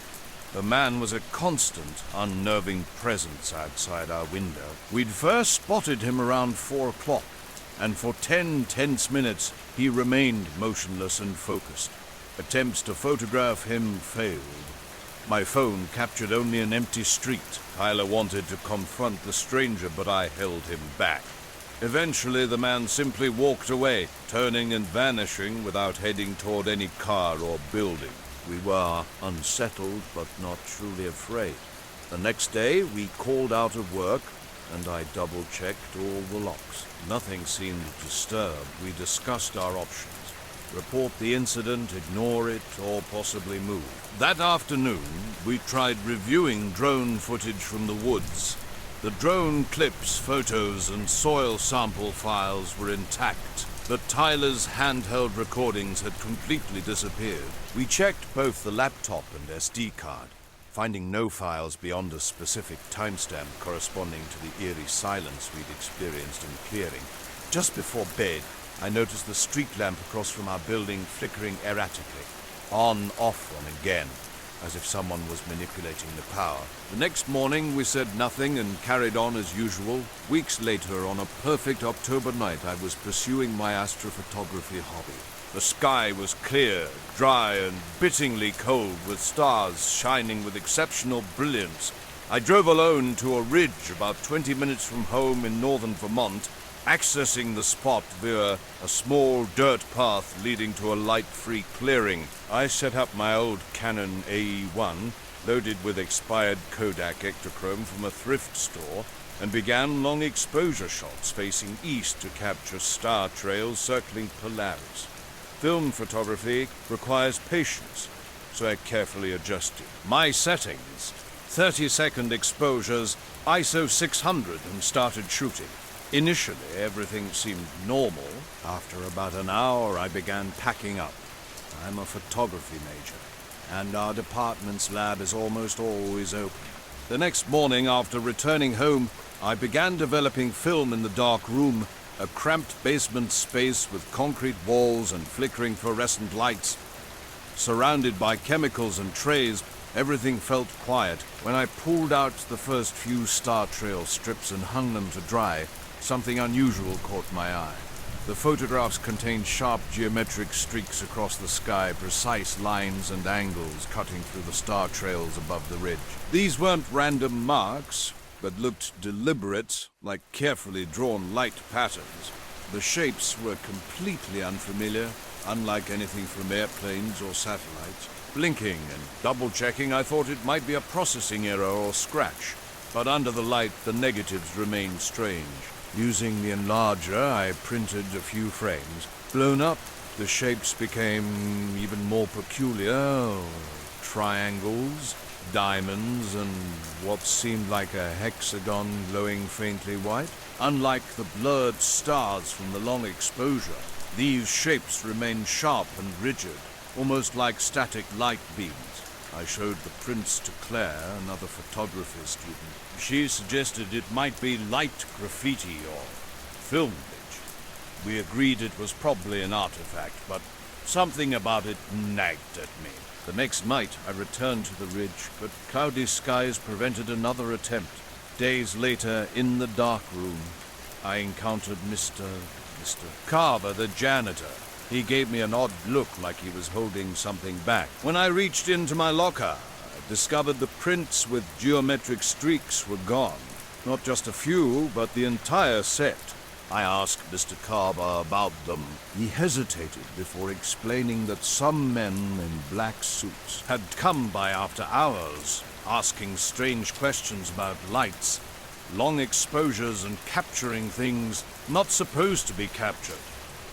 I froze, wondering what they could possibly want. For weeks, I had been digging through public satellite data, looking for anything weird. Not a pro, just someone obsessed with UFOs, strange military sites, and secret restricted areas. One afternoon, I came across satellite images of a chunk of land in southern Utah near a military testing site. I spent weeks tracking down photos of a restricted desert zone with strange markings. The satellite images showed perfectly symmetrical geometric shapes carved into the ground, and every map I checked marked the area as off-limits. My curiosity was burning. Something didn't feel right, and I asked around. People were evasive. Someone mentioned something about too much light and things better left unseen. They clearly didn't want anyone investigating. I kept checking the lab daily, but my negatives remained untouched. Then things got weird. One night, walking home from campus, a black sedan sat under a street lamp with two men in dark suits. As I passed, their headlights flickered and I felt watched. I rushed home and locked everything. Over the next week, strange occurrences multiplied. My phone battery drained rapidly. Fleeting movements outside my window vanished when I looked. Driving home late, my headlights dimmed mysteriously before returning to normal. I stopped visiting the ridge and told no one, not even Claire. An anonymous email arrived with a chilling message. "You've seen too much light lately." From an unrecognizable address, it left me unsettled. I tried replying, but got no response. That night, a shadow seemed to stand outside my apartment before disappearing when I looked closer. I moved my negatives to a safer place. Those men in black never reappeared, but I always felt watched, like someone was waiting. I still don't understand those shapes or why those men showed up. Photographing the night sky no longer felt right. I had accidentally uncovered something hidden, a secret that wanted to stay buried. The images were deliberate shapes in a completely restricted landscape. No one was talking. No news, no forums, nothing. So I took action. I downloaded the images, carefully cleaned them up, and posted a detailed thread on a small online forum for curious investigators. I included everything: coordinates, close-ups, overlays, showing the shapes with absolute clarity. I worked nights at the Mount Kelsey Observatory, a remote facility nestled 40 miles outside Flagstaff, Arizona. For nearly 3 years, my job was simple: patrol the grounds, check the perimeter, and watch for anything out of the ordinary. Most shifts blended together. Quiet, uneventful hours spent walking under starlit skies. Mid-October changed everything. That night, the moon was a thin sliver, casting barely any light across the pine-covered landscape. During my midnight rounds, something caught my eye over the eastern ridge. Two bright spheres hung silently in the air.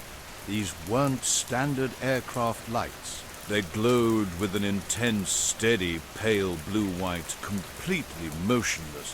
I wanted confirmation. Others needed to see what I had witnessed. As I lay in bed later that night, those images kept replaying in my mind. The shapes seemed deliberate, almost intentionally carved. Questions swirled. Who could access this remote location? Why was the area so strictly forbidden? Just after midnight, a sharp knock interrupted my thoughts.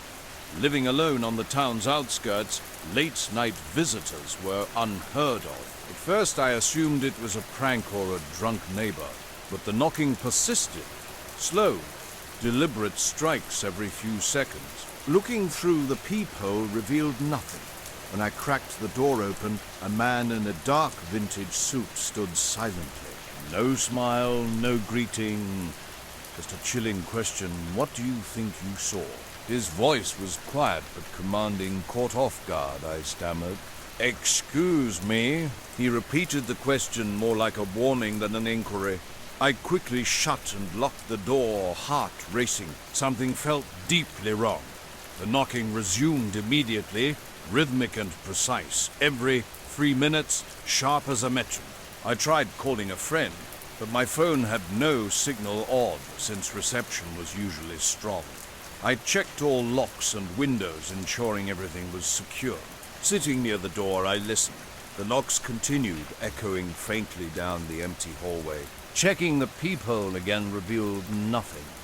No one was there.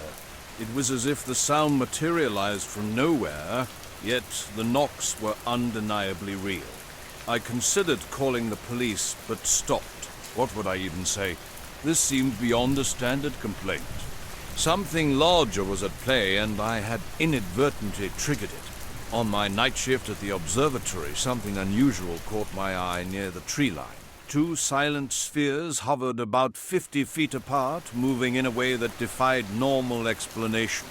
Grabbing my flashlight and binoculars, I watched intently. For nearly 5 minutes, these spheres remained perfectly motionless in the air, making no sound. I radioed the control room to report the strange activity on the east side. They advised me to observe, but not approach. Suddenly, without warning, the spheres began to rise, first 20 feet, then 30, climbing higher and higher until they vanished into the sky. Their ascent was faster than any helicopter or drone I'd ever seen. Within seconds, they were gone. I spent the rest of my shift walking the grounds and monitoring property cameras, searching for any trace or explanation. Nothing turned up. No footprints, no vehicles, no signs of anyone near the ridge.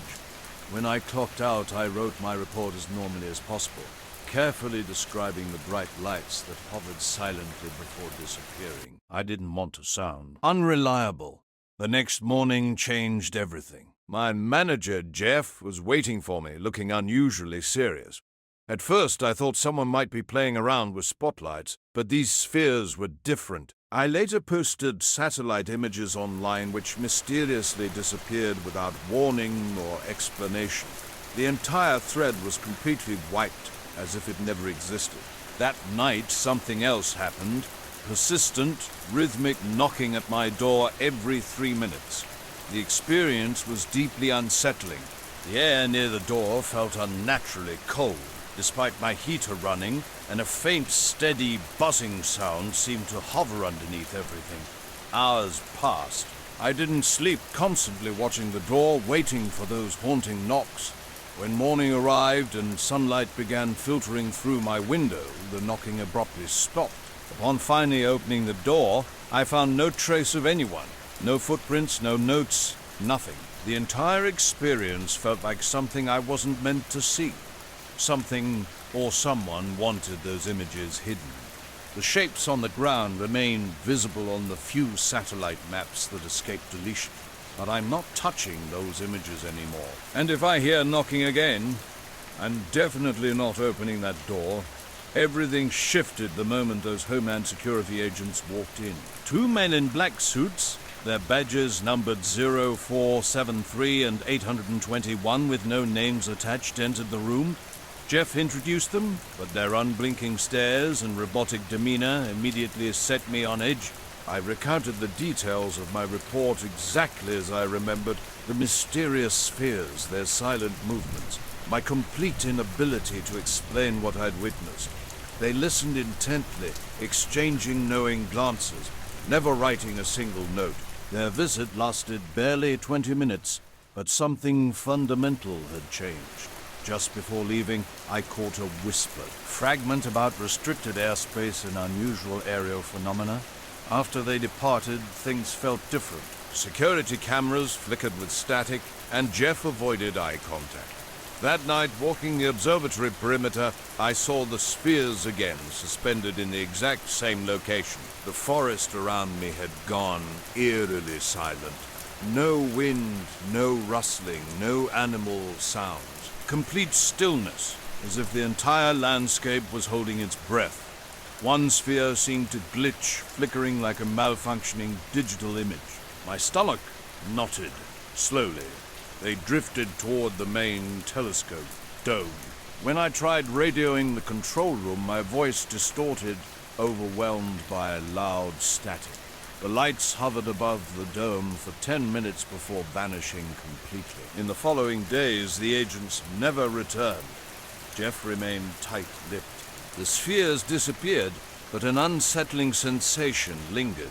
Security cameras would occasionally catch something moving just beyond the frame, too quick for a human, too indistinct for an animal. Odd details emerged around the observatory. Faint footprints leading nowhere. Small patches of scorched grass near the equipment sheds. When I mentioned these to Jeff, he brushed them off as animal activity or pranks, but the unease remained, a persistent shadow I couldn't shake. Weeks passed, and gradually things seemed to settle. But something had fundamentally changed, and I knew it. I'm Jake, An urban explorer drawn to forgotten places like this abandoned missile silo near Fallon, Nevada. My passion isn't about cheap thrills, but understanding the hidden stories these sites hold. One October evening, with the sun hanging low and orange, I drove down a dirt road and approached the fenced location. Silence enveloped me, punctuated only by my boots crunching gravel. Concrete walls bore cracks and faded graffiti, and as I leaned over the edge, a dark shaft yawned beneath me, seemingly bottomless. My phone's flashlight barely penetrated the first few feet, revealing an air thick with staleness as I prepared to explore, rigging a harness and rope. A faint flicker deep in the shadows caught my eye, a glow almost like a phone or lantern light. I froze, then dismissed it as a trick of fading sunlight. Nobody else was supposed to be here, and I didn't want to psych myself out. Lowering myself about 20 feet down, I noticed the walls were damp. The musty smell of old metal and earth grew stronger. The previous glow had vanished, but my flashlight revealed a series of lights flickering along the shaft's far side, deeper below. The moment was completely quiet. I wondered if the spheres might return. Later, driving home with the sky darkening, wind whipping across the empty landscape, blue and white lights pulsed irregularly in the distance. My voice caught in my throat when I tried to call out, echoing strangely against the concrete and meeting only silence. Something felt off that I couldn't explain. No signs of life surrounded me.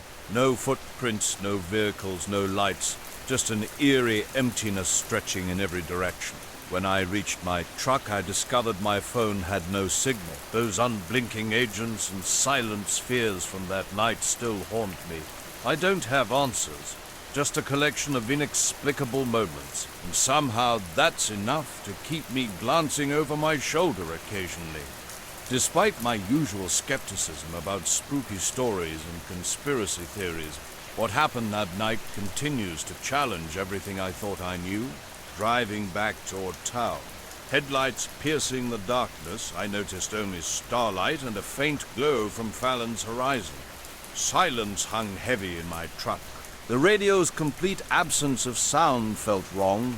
Suddenly, my dashboard flickered, gouges danced erratically, and a low electrical hum cut through the air before vanishing as quickly as it appeared.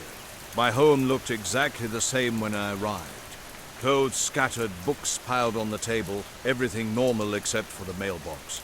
Inside waited a single photograph with no envelope, just a messy handwritten note. We're not buried that deep. The black and white image was grainy but clear. From above the silo at night, my own silhouette stood with hands resting on the concrete rim.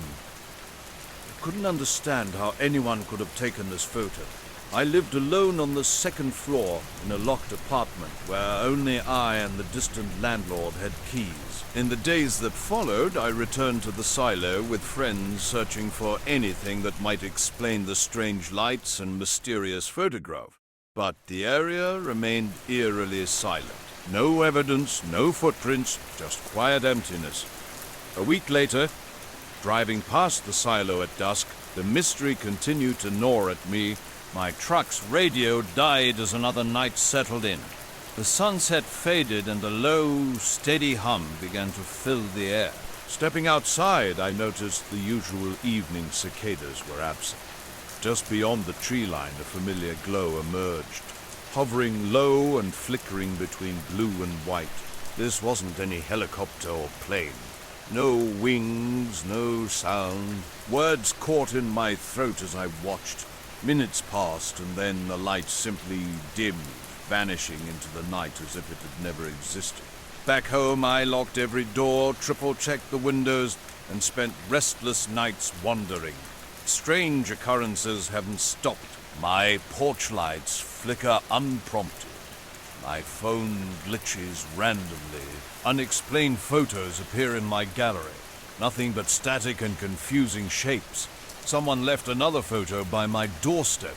watching me from above the silo. I'm not sure I want to know more. My name is Lisa Moreno, and I live in a small cabin on Ashford's outskirts. I've been documenting unusual occurrences from my cabin near the Wilderness Edge in Washington. My interest in strange phenomena runs deep. Call it a hobby or an obsession. Something strange was happening around the lake. It began with unexpected lights I noticed while casually filming one midnight from the dock. The water lay impossibly still, and thick clouds masked the moon.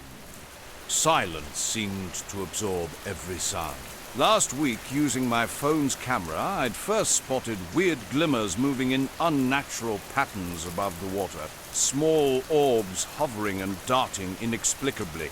I wasn't trying to prove anything, just wanting to capture something extraordinary. That night, I recorded footage of lights pulsing in a loose circle, sometimes moving up and down with what appeared to be deliberate intent.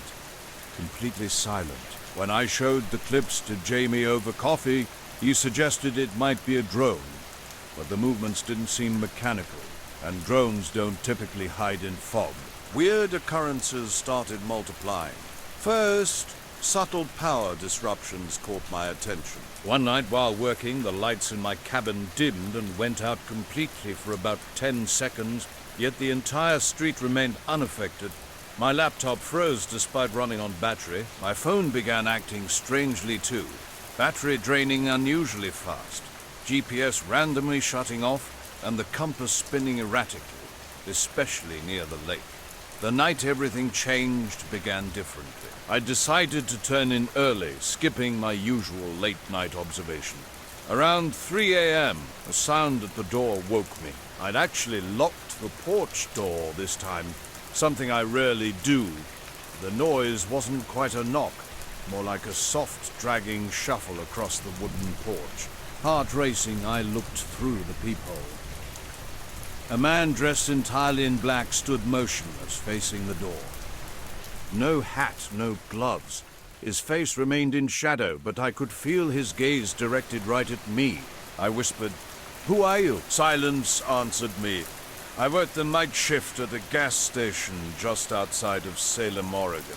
Nothing fancy, just a little place on the highway where drivers stop for coffee, snacks, or to fill up before heading into the woods or on long stretches of road.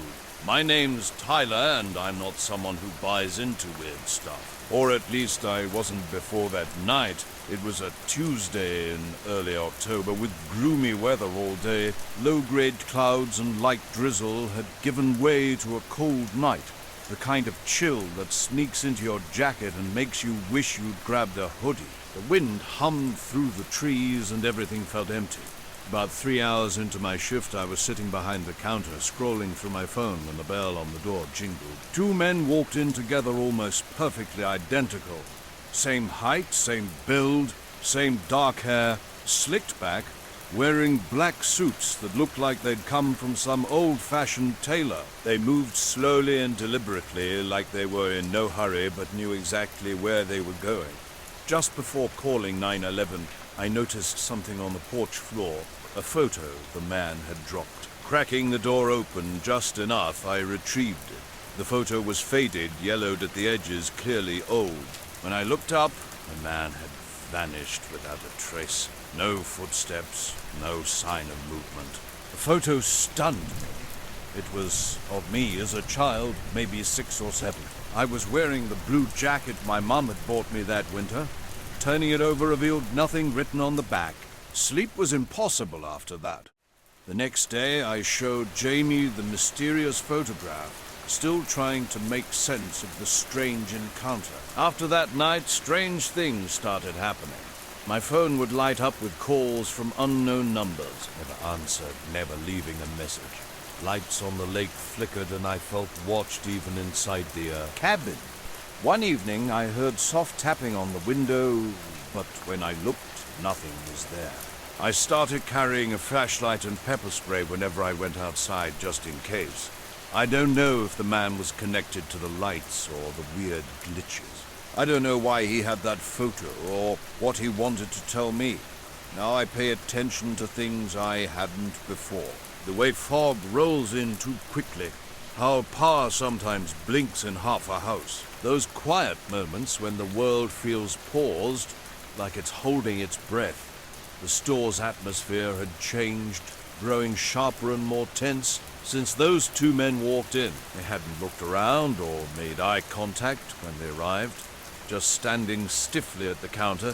One ordered Marlboro cigarettes in a flat, low voice, while the other requested 2 black coffees.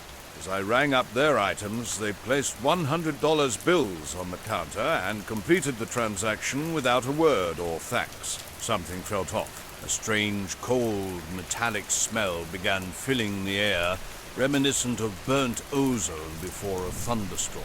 The scent seemed to seep into the store's walls, lingering even after they grabbed their purchases.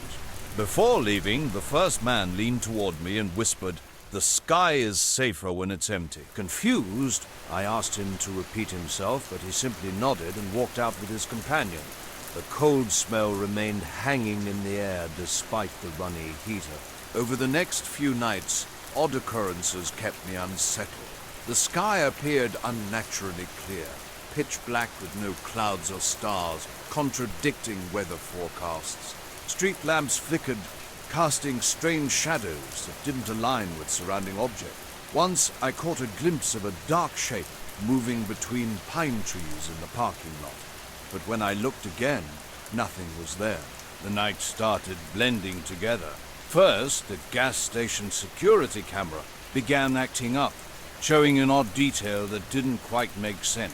The 2 black cars in the far corner of the parking lot would mysteriously vanish with cameras cutting out. I tried to dismiss their cryptic message as some local eccentricity or bizarre joke, but something nagged at me. The photo sits on my desk right next to my camera.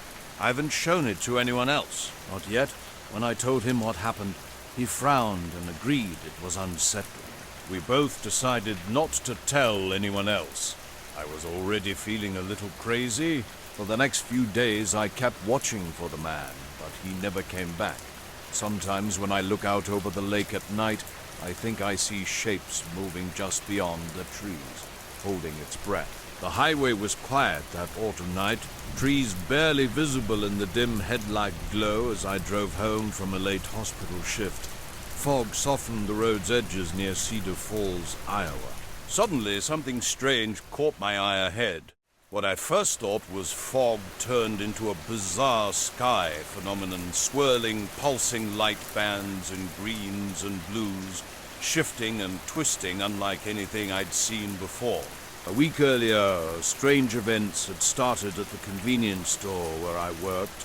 One night, a pale round light moved, silently above the treetops, gliding smoothly before vanishing behind clouds. My co-workers laughed when I described it, insisting it was just airplane lights, but the sky was perfectly clear. Then they came, 2 men in black suits with slick hair and blank faces. The first time, the store went static for 33 seconds before returning to normal. Soft mechanical humming sounds emerged, like a distant idling machine, but whenever I investigated, nothing was there. Their second visit happened near 4 a.m. with a cold wind rattling the building's siding. They walked directly to the counter, bringing an unnatural chill. "The sky is safer when it's empty," the first man said quietly, almost like a warning. They handed me a thick, unmarked envelope and instructed me to keep it safe before leaving without another word. I didn't open the envelope immediately. When I finally did, well, that's another story entirely. The lingering cold smell remained long after they disappeared, and something about the store felt different, like it was waiting, expecting something more. The night started normal enough, but something felt different from the start. While driving, I caught a glimpse of something unusual in the sky, a rhythm that wasn't like anything I'd seen before. I pulled over to the shoulder, stepping out into the cold air with fog curling around my boots. The entire sky was dancing with this strange light, almost hypnotic, thick with electrical tension. Trees rustled softly in the background, creating an eerie silence. When I tried to record the moment on my phone, the screen flickered and the camera wouldn't focus properly. Within seconds, the light began to fade, melting away as if it had never existed. Now I'm left with blurry photos, shots of the night sky, strange lights, and long shadows stretching over the trees near the gas station. I still can't make sense of what happened. During my night shifts, I find myself constantly watching the sky, waiting for something else to occur. Driving home that night, stars peeked through a hazy fog. I didn't want to sound crazy telling my brother about the lights, so I kept quiet, but something else was waiting for me. As I pulled into my driveway, I noticed a message scratched across my windshield. Look up less. What seemed like a dirt smear was actually clearly etched words, fresh as if just carved with a key. A black sedan sat motionless about 50 yards down the street, engine running softly in the quiet night. No one was inside. Standing on my porch, I tried to make sense of everything. Was this a prank? Had I imagined it all? The car remained still, idling like it was waiting. The next morning, I told my neighbors about the weird light and the windshield message. Nobody had seen anything. The police promised to watch out but didn't seem concerned. Sometimes when the wind picks up and the night goes quiet, I swear something is watching from the treetops. I still work nights at that gas station. Occasionally catching that cold smell right before the sky seems to darken unnaturally. The sky might look safer when it's empty, but it certainly doesn't feel that way to me. The silence crept into my neighborhood weeks ago, starting with a thick, low fog hanging around the trees like a heavy curtain. Then, strange things began happening. A black car would mysteriously park and vanish without a trace. My neighbors were experiencing odd occurrences too. Unusual pet behavior, strange lights in the sky. One neighbor mentioned his dog barking endlessly at nothing. One morning I discovered a chilling message scratched into the bark of the old maple tree in my front yard. 2 words, stop watching. The handwriting matched the jagged script I'd seen on my windshield earlier. I tried to dismiss it as a local kid's prank, but something felt deeply wrong. Days passed and the strange occurrences continued. The black car would appear and disappear, always with its engine running, never with a driver. Sometimes it would vanish when I looked away, only to reappear a block or 2 down the road. The sense of being watched consumed me. Not a tangible presence, but an unsettling feeling just beyond my perception. Odd sounds started happening at night. A low humming like a transformer, always faint, always seeming to come from the woods behind my house. Shadows danced in street lamps that didn't belong to me. Late at night, a faint glow would flicker behind the tree line, and I started avoiding going outside after dark. Strange things kept happening. Footsteps crunched in the leaves outside my back door, but when I checked, nothing was there. My phone's battery drained inexplicably, and the signal weakened, despite usually having full coverage. Time itself seemed distorted hours, slipping by oddly, minutes jumping forward without explanation. Then one night around 3 a.m., a bright white light flooded my bedroom. This wasn't street lamp light or passing headlights. It was steady, pure white, making the room glow like midday. Heart racing, I sat up and looked outside. The street was empty. Later that night, the black car returned, rolling silently down the street with its headlights off. It stopped directly in front of my house. For a long, tense moment, it just sat there. No movement, no sound. My heart raced as I stared back, and then it disappeared into the fog as quickly as it had come. Night had fallen over Devil's Ridge, a secluded spot near Flagstaff I discovered years ago while hiking. Late September wrapped me in a dry, crisp air that felt colder once the sun disappeared. I was out alone, camera gear spread around me, ready to capture the stars. An hour after sunset, the Milky Way began to emerge. Silence blanketed the landscape. broken only by occasional wind whistling through scrub and pine needles. Deep in concentration, I adjusted aperture and exposure, focused on framing the stunning night sky. That's when I saw it. On a narrow rock outcrop across the small valley, a figure stood completely motionless. Dressed entirely in black, it was silhouetted against the star-filled backdrop. No features were visible, just a stark, unmoving shape that seemed out of place in this remote wilderness. I called out softly, "Hey, you okay over there?" Silence. A slightly louder attempt yielded the same result. Then, in an instant, the figure vanished. Not walked away, not hidden, simply disappeared as if switched off. I blinked, looked again. Nothing. Unease mixed with curiosity. Alone in this isolated place, I wondered if my eyes were playing tricks. Maybe the darkness, the unusual light, or my imagination had created this strange apparition. Weeks later, I'd returned to my normal routine. My job as a security guard at a military base near Hawthorne, Nevada, involves overnight shift from midnight to 8 a.m.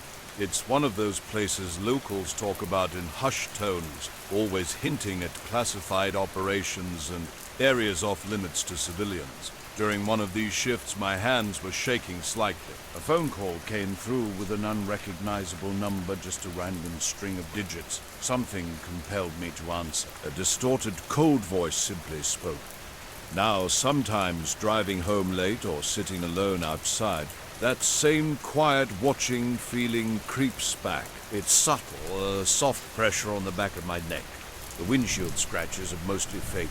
I still don't know who or what left those messages, why that car kept appearing, or what the cryptic warning to look up less meant. The messages stopped. The mysterious lights vanished. The black car never reappeared, but the memory of those unsettling weeks lingered, a constant reminder that some mysteries remain unexplained. Something was there, something I still don't fully understand. The night I first encountered something inexplicable began during a quiet security shift. Around 3 a.m., with monitors softly glowing and the usual machine hum filling the room, I noticed something unusual on the perimeter camera feeds.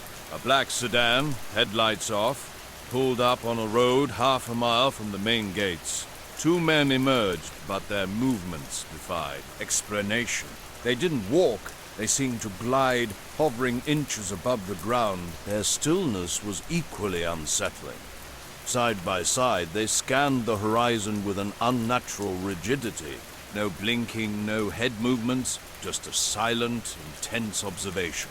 Most disturbing was their absence of shadows. Streetlights should have cast dark shapes, but the pavement remained untouched. After that night, strange occurrences began to follow me. Driving home through winding desert roads, my nerves were on edge. The radio crackled with static, and shadows seemed to dance around me. I'd catch fleeting glimpses of headlights in my rearview mirror, only to find nothing when I looked directly. I started noticing other odd signs. A shadow slipping between trees across the street. Unknown numbers lighting up my phone, with only silence answering when I picked up. I returned to Devil's Ridge with friends, searching for any trace of disturbance. We found nothing.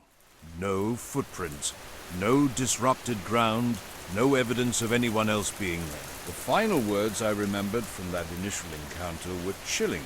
We're watching. We're watching. Since then, I've been haunted by a constant feeling of being observed. An invisible pressure tracks my movements like unseen eyes always watching. I can't explain what happened or who that mysterious figure was. But one thing remains certain. In the darkness, something was definitely paying attention to me. My job at the base keeps me on high alert, especially after that strange night a few weeks back. It all began when I noticed something unusual in the camera feed.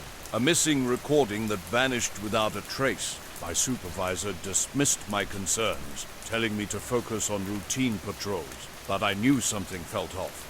I started asking other guards about what might have happened, but most either didn't see anything or weren't willing to talk. For several nights, I watched that camera's feed, hoping to catch a glimpse of whatever had caused the disruption.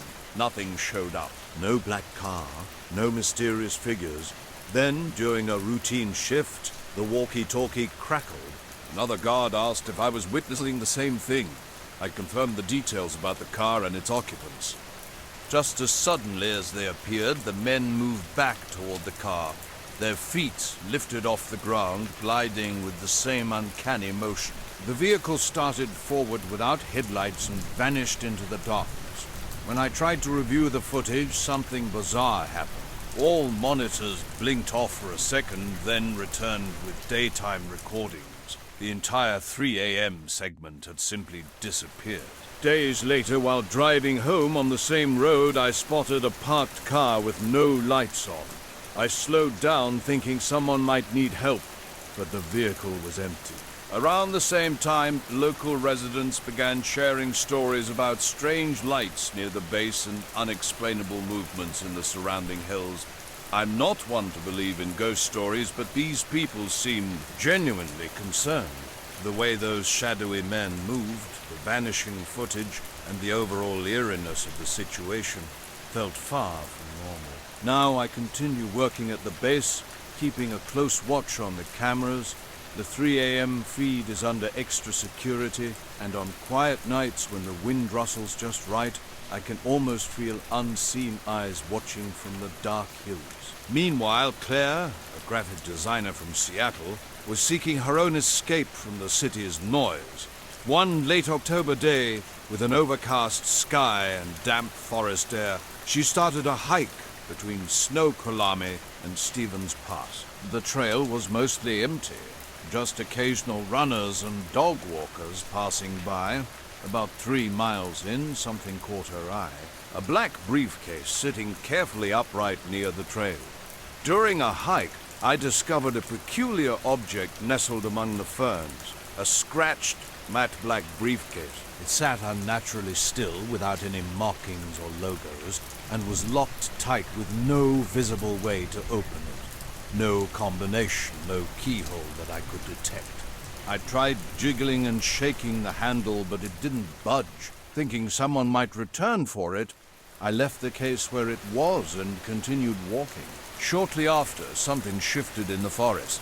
The air felt unusually heavy, and sounds became muted. The usual forest noises seemed distant, as if someone had turned down the world's volume. I initially attributed this to fatigue or my imagination. However, when I looked back, the briefcase had vanished without a trace. No footprints, no disturbed ferns, nothing. Strange occurrences followed in the next few days. I constantly felt watched, though nobody was ever there. My phone battery drained unusually fast. Calls became staticky, and the screen would randomly flicker. These little disruptions were just unsettling enough to make me nervous. A few days later, I returned to the trailhead to clear my head. As I walked the path, I noticed a man standing at the parking lot's edge. He wore a crisp black suit and tie with short, neatly combed dark hair. His eyes truly unnerved me, not just tired, but completely hollow, like empty sockets with nothing behind them. He stood motionless, silently watching as I started down the trail. When I looked back, hoping he might speak, he simply turned and walked away, his footsteps quiet on the gravel. Something about the briefcase and this man felt inexplicably connected, though I couldn't explain why. The entire experience left me questioning what I'd actually witnessed. As a local news reporter for the Melrose Gazette, I typically cover city council meetings and county fairs, but the crop circle story felt different, pulling me to investigate. It was a night I wasn't supposed to be out there. The farm's dirt road was slick from recent rain, with cornfields stretching like shadows on both sides. Tall stalks brushed against low clouds, and the air carried a damp, metallic scent. Just after dusk, mist rolled in from the Platte River, creating an eerie atmosphere. I parked near the field's edge, camera and notepad in hand, my editor's assignment urging me forward. Hank, The farmer let me walk through his cornfield despite being visibly shaken. A massive circle stretched about 50 feet wide, with lines and rings so precise they seemed impossible. The corn stalks were bent, not broken, as if created with a surgical-like stencil. Wet ground surrounded the area, and the crops showed no signs of stress. An unsettling silence enveloped everything. No insects buzzed, no leaves rustled. Only the soft squelch of my boots in the mud broke the stillness.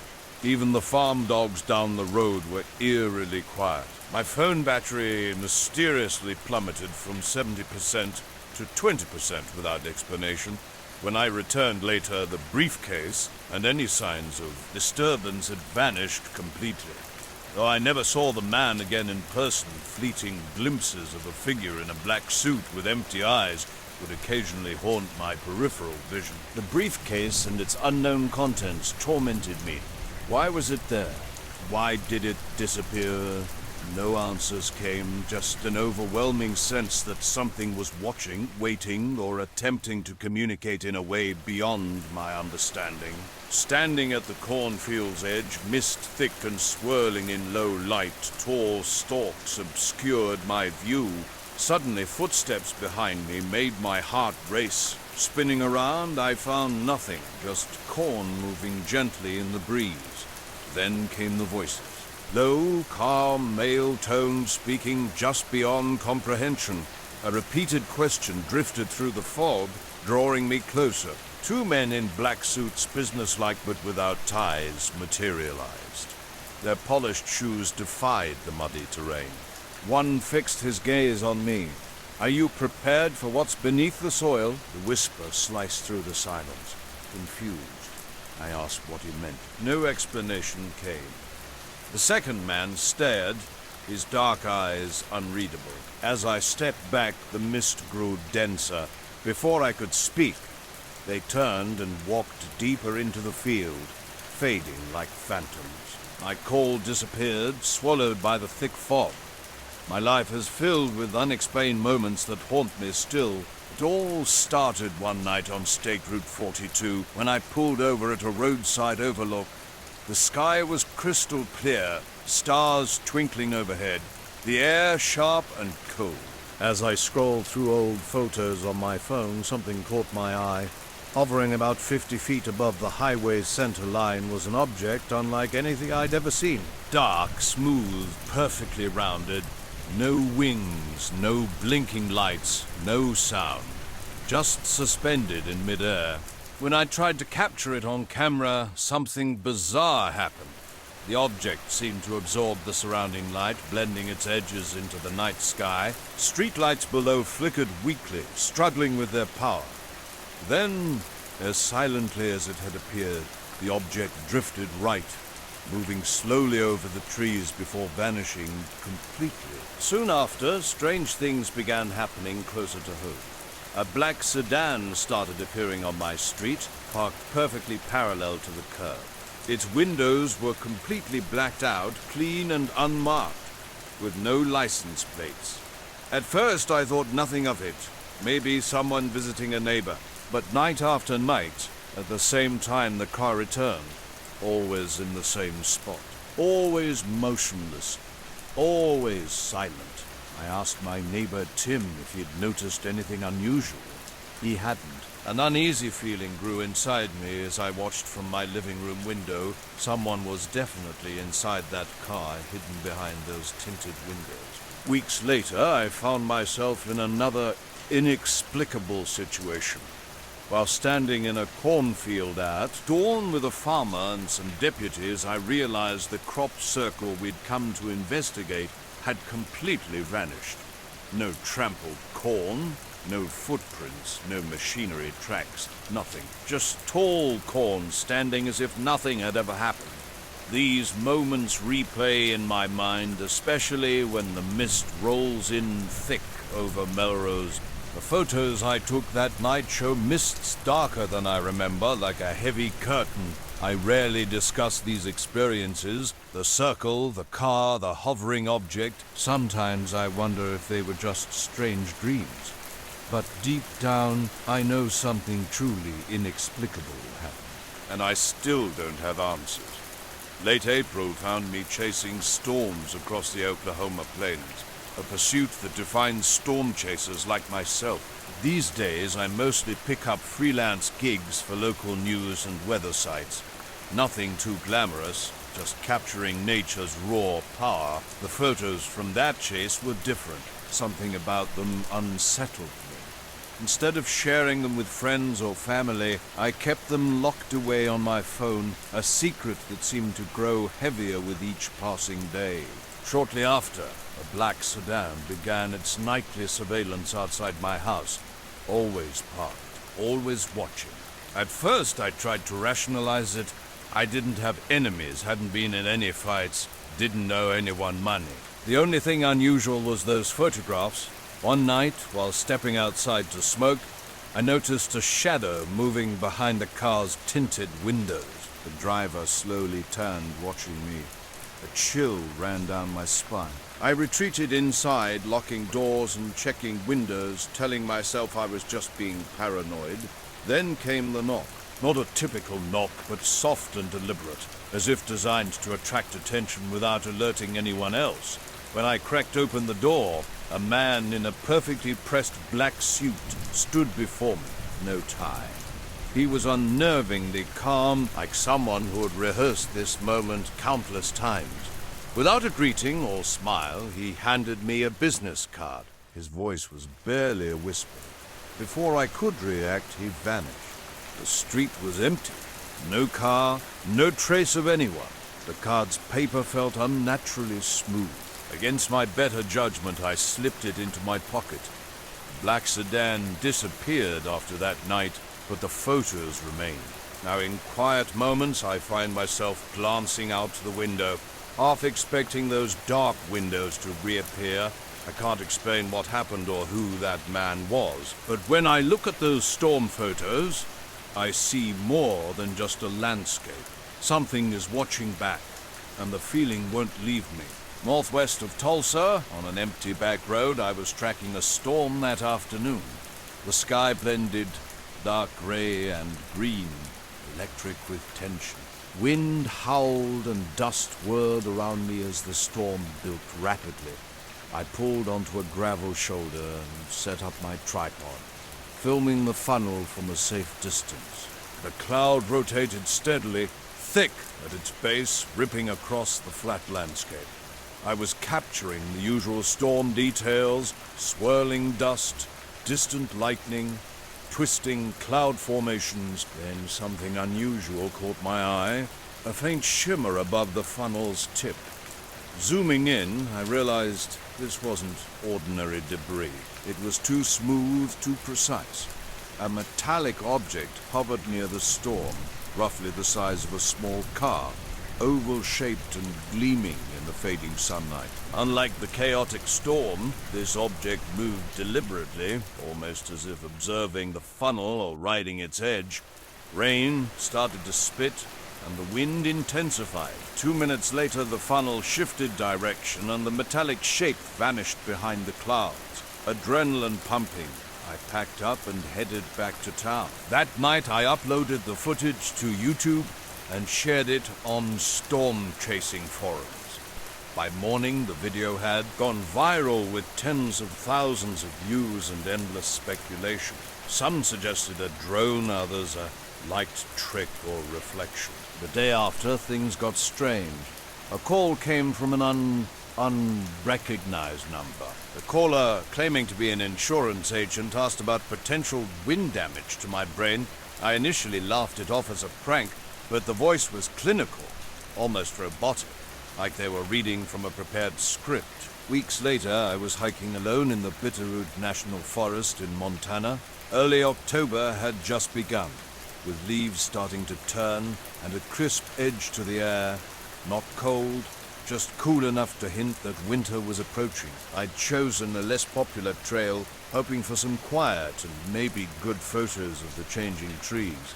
The day started out normal. Bird sounds, rustling leaves, distant streams, all typical forest background noise. But halfway through the hike, After crossing a small ridge and descending into a hollow, everything changed. The forest went completely silent, not just quiet, but as if someone had hit a mute button. No sounds remained. Storm chasing was my life back then, but this experience stood out. Driving home from a diner one night, my radio suddenly went silent for 5 minutes. No static, just dead air. Though my engine ran normally, I found nothing unusual when checking the car the next day. Earlier, I had captured something extraordinary on video, a metallic shape shimmering above a funnel cloud. Shortly after, a mysterious phone call warned me about potential exposure. When I tried to identify the caller, they went silent and hung up. Subsequent attempts to reach them failed. The number was disconnected. My YouTube video vanished without explanation. No takedown notice, no warning. Attempts to re-upload from a backup proved futile. Other forum users reported similar experiences with their saved or shared versions of the footage. Strange occurrences began mounting. Random phone beeps without notifications. Fleeting sky glimpses, quick flashes, or odd cloud reflections. Nothing concrete, just hints of something trying to remain hidden. Months passed. I continued chasing storms but kept a cautious distance from funnels. Sometimes I questioned whether I'd imagined everything, yet the memory of that metallic shimmer above the funnel cloud remained burned into my mind. Then came the forest incident. The environment felt unnaturally still.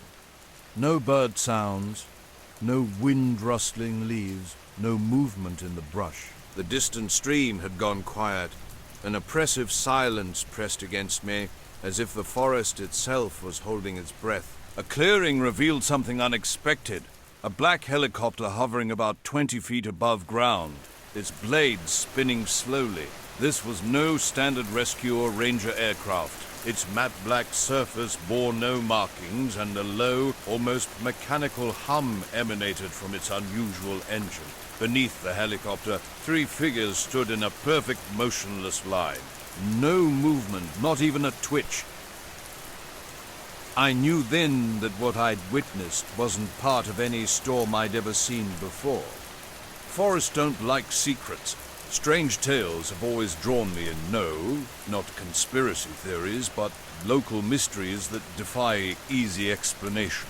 I'm Jamie Tarr from Asheville, North Carolina, and my podcast explores these odd events. 2 years ago, I started this project as a side venture, diving into unexplained local incidents. Last month, an episode about a forgotten 1970s UFO sighting near Cherokee sparked unexpected interest. Walt, a trucker, had reported witnessing bizarre hovering lights and experiencing missing time. Most locals dismissed it as another campfire story, and official records offered little insight. By carefully piecing together old audio interviews, I reconstructed his narrative. Though, day after publishing, strange voicemails started arriving. At first, they were just static bursts, nothing unusual, but within days, something shifted. The static began breaking up, revealing a deep, distorted voice, repeating a cryptic phrase. No context, no identification, just those haunting words. Initially, I wrote it off as an elaborate prank. Who would invest such effort in a bizarre joke? Yet the voicemails continued, growing increasingly unsettling. Something felt different, more deliberate. Then came the SUV. During my morning commute, a black vehicle with tinted windows and no visible plates followed me. I attempted to lose it through various turns, but it remained persistent, always just within sight. At a red light, the passenger window rolled down.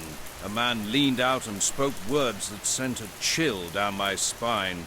Forests don't like secrets. My earlier encounter in the woods suddenly rushed back.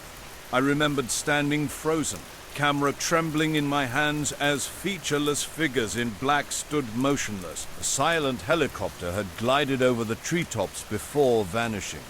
The figures disappeared moments later, leaving no trace in the clearing. The driver's low, calm voice echoed in my mind. A warning more than conversation. When the light turned green, I pulled away, and the SUV eventually melted into traffic. In the following days, I remained vigilant, constantly scanning my surroundings. The forest clearing stood eerily silent, harboring a memory I couldn't shake. 3 motionless figures in the helicopter seemed to belong to another world entirely. After that day, I never returned to those woods. The vehicle had appeared briefly, then vanished without a trace. An unsettling sensation of being watched followed me. My phone battery drained unusually fast, and fleeting shadows darted at the edge of my vision, disappearing the instant I turned. Stress and exhaustion, I told myself. Yet the memory persisted. Sometimes when the wind is still and trees stand motionless, I sense those dark shapes watching from beyond, waiting. The phone calls began almost daily, always at night, always with the same chilling phrase. Static would occasionally burst so loudly it made my device shake. I tried blocking the number, but it kept changing. No caller ID, no trace. When I mentioned it to friends, they dismissed it as podcast hype or a prank. But something felt fundamentally wrong. A week after the episode went live, woke to find every piece of recording equipment had vanished. Mics, recorders, mixer, headphones, everything. Living alone on the town's edge meant no one else could easily access my space. I checked every window and door. Nothing was broken. It was as if someone had a key and knew exactly what to take. What truly unnerved me was the microphone placed precisely in the center of my welcome mat. An old handheld interview mic, carefully positioned. When I picked it up, a word was carved into the metal near the base. Silence. The police treated it as a standard burglary with an odd message. They couldn't explain the missing equipment or the mic's mysterious placement. No signs of forced entry were found. After that, the voicemails stopped, but my paranoia didn't. I watched shadows in my apartment, checked locks repeatedly, jumped at every sound. I shut down the podcast and deleted the episode about Walt, hoping to end whatever was happening. Yet something else began. Ambient sound recordings carried static and low whispers. Nothing clear, just always present. I wiped my devices, reinstalled everything, but the interference continued. The silence felt heavy watching me. Last night around midnight, the knock was so soft I almost missed it. Peering through the peephole revealed nothing, but something compelled me to open the door anyway. On the porch-like ledge sat a small, worn cassette tape with no label or marking. Inside, I played the tape as the day faded to evening. A familiar voice began recounting a flight from the municipal strip near Missoula. My 1974 Piper Cherokee, shared with Pete from the flying club, cut smoothly through scattered clouds. Just a routine eastern loop toward the Bitter Roots, nothing out of the ordinary. About 20 minutes in, over the foothills near Rock Creek, something strange appeared off the left wing. At first glance, it looked like another aircraft, metallic, round, about 200 feet away, moving precisely parallel to my path. But this was no drone. Too large, too high, with an odd shape like a coin balanced on its edge. No propulsion, no lights, no identifying marks, and eerily silent. Even in the noisy cockpit, this silence felt different. Unnaturally smooth movement emphasized the complete absence of sound. For 15 seconds, it matched my speed perfectly before shooting upward at an impossible angle and vanishing into the clouds. I radioed air traffic control with a calm position report about the unidentified aircraft. The controller's response was peculiar. No traffic in my vicinity, no primary radar hits. Unusual, even for a low traffic area. I completed the flight normally, logged my time, and filed a standard report. Later, playing the recording on my old tape player revealed mostly silence, punctuated by a low, rhythmic pulse reminiscent of a heartbeat. After a minute, a deep, chilling voice broke through. I switched off the signal, my heart racing. Days turned into weeks. No follow-up came about my report. Then, one afternoon, I discovered something bizarre. My flight log had vanished completely. Not edited, but gone, as if it never existed. The paper copy in the hangar, missing too. Pete swore he hadn't touched it. At the FA field office, the response was equally strange. My phone keeps catching bursts of static. The microphone on my desk sits cold and silent. After 30 years of flying, I've seen plenty. But this is different. I have no idea what to do next. The morning was quiet at the hangar. I arrived early on a Sunday, unlocking the gate when I spotted a black rental car on the gravel. 2 men in black suits stood nearby, looking eerily identical. Same age, late 30s, clean-shaven, pale, with matching short haircuts. They seemed deliberately uniform, walking toward me in a synchronized, steady pace.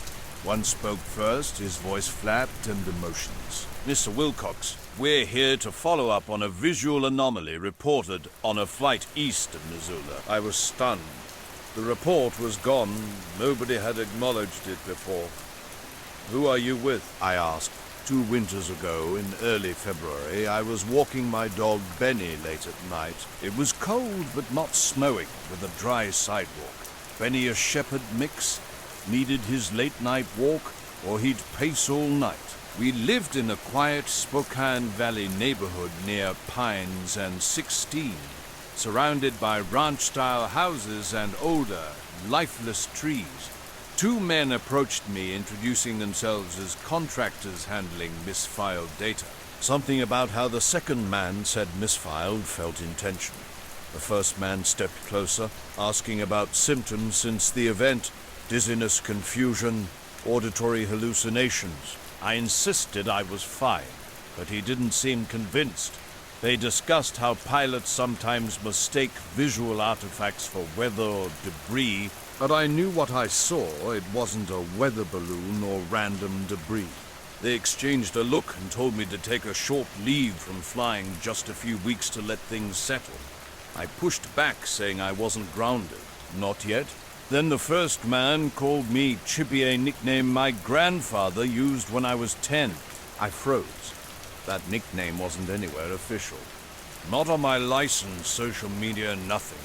They turned and walked away, their shoes making no sound on the gravel. That night I checked. Earlier, the guy I spoke with had acted like I was confused, claiming no report was attached to that flight. When I asked him to double-check, he paused, then suggested I might be misremembering. Something in his tone made me stop asking questions. It was a regular night when everything changed. I was walking Benny when he suddenly stopped, staring straight up. The sky looked clear, but something felt off. When I looked up, I saw it too. A massive black triangle, definitely not a plane. I've seen plenty of jets, and this was different. With only 3 faint white lights at its corners, it glided impossibly slow. No engine noise, no wind disturbance, just moving weightlessly overhead. As it passed, maybe a couple 100 feet up, an eerie silence descended. The world seemed dim, like someone had turned down a global volume knob. Even Benny was completely still, just staring until the object disappeared behind the northern tree line. I tried to snap a photo, but my phone was frozen. The lock screen wouldn't budge, returning to normal only after the triangle vanished. 2 days later, things got weird. One Tuesday night, I awoke suddenly with that inexplicable wide-awake feeling. Walking to check the thermostat, I noticed a black sedan idling across the street, right in front of the Wilkins place. It was an older model with chrome trim, lights on but subdued. At exactly 3:17 a.m., the headlights flashed. A slow, deliberate fade. Not a quick tap, but a precise signal. Then the car drove away, smooth and quiet, turning the corner and vanishing. I dismissed it as a random occurrence. Maybe someone lost or turning around. But it happened again the next night and the next. Always 3:17 a.m., Always that single slow headlight flash. Always precise, always mysterious. The car kept showing up in the same spot every night, shifting between the Wilkins and the Morgan's place, but always directly across from my house. By the fifth night, my unease grew.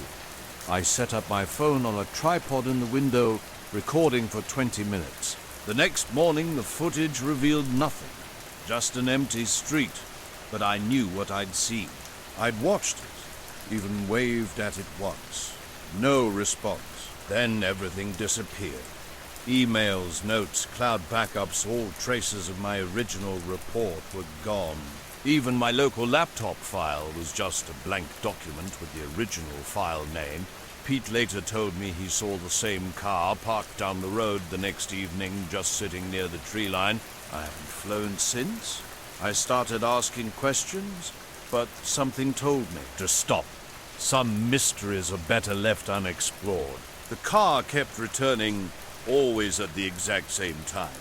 3:17 every night, a quick flash, then vanishing before I could reach the door. No one else seemed to notice, not the Morgans with their open blinds, not Mr. Transforms. Stir, not Mr. Chair, not even Harrington across the street who claims his dog barks at the slightest movement. My wife dismissed my concerns.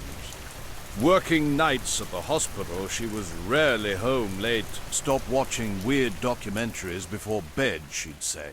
So I changed my routine. No more midnight walks with Benny.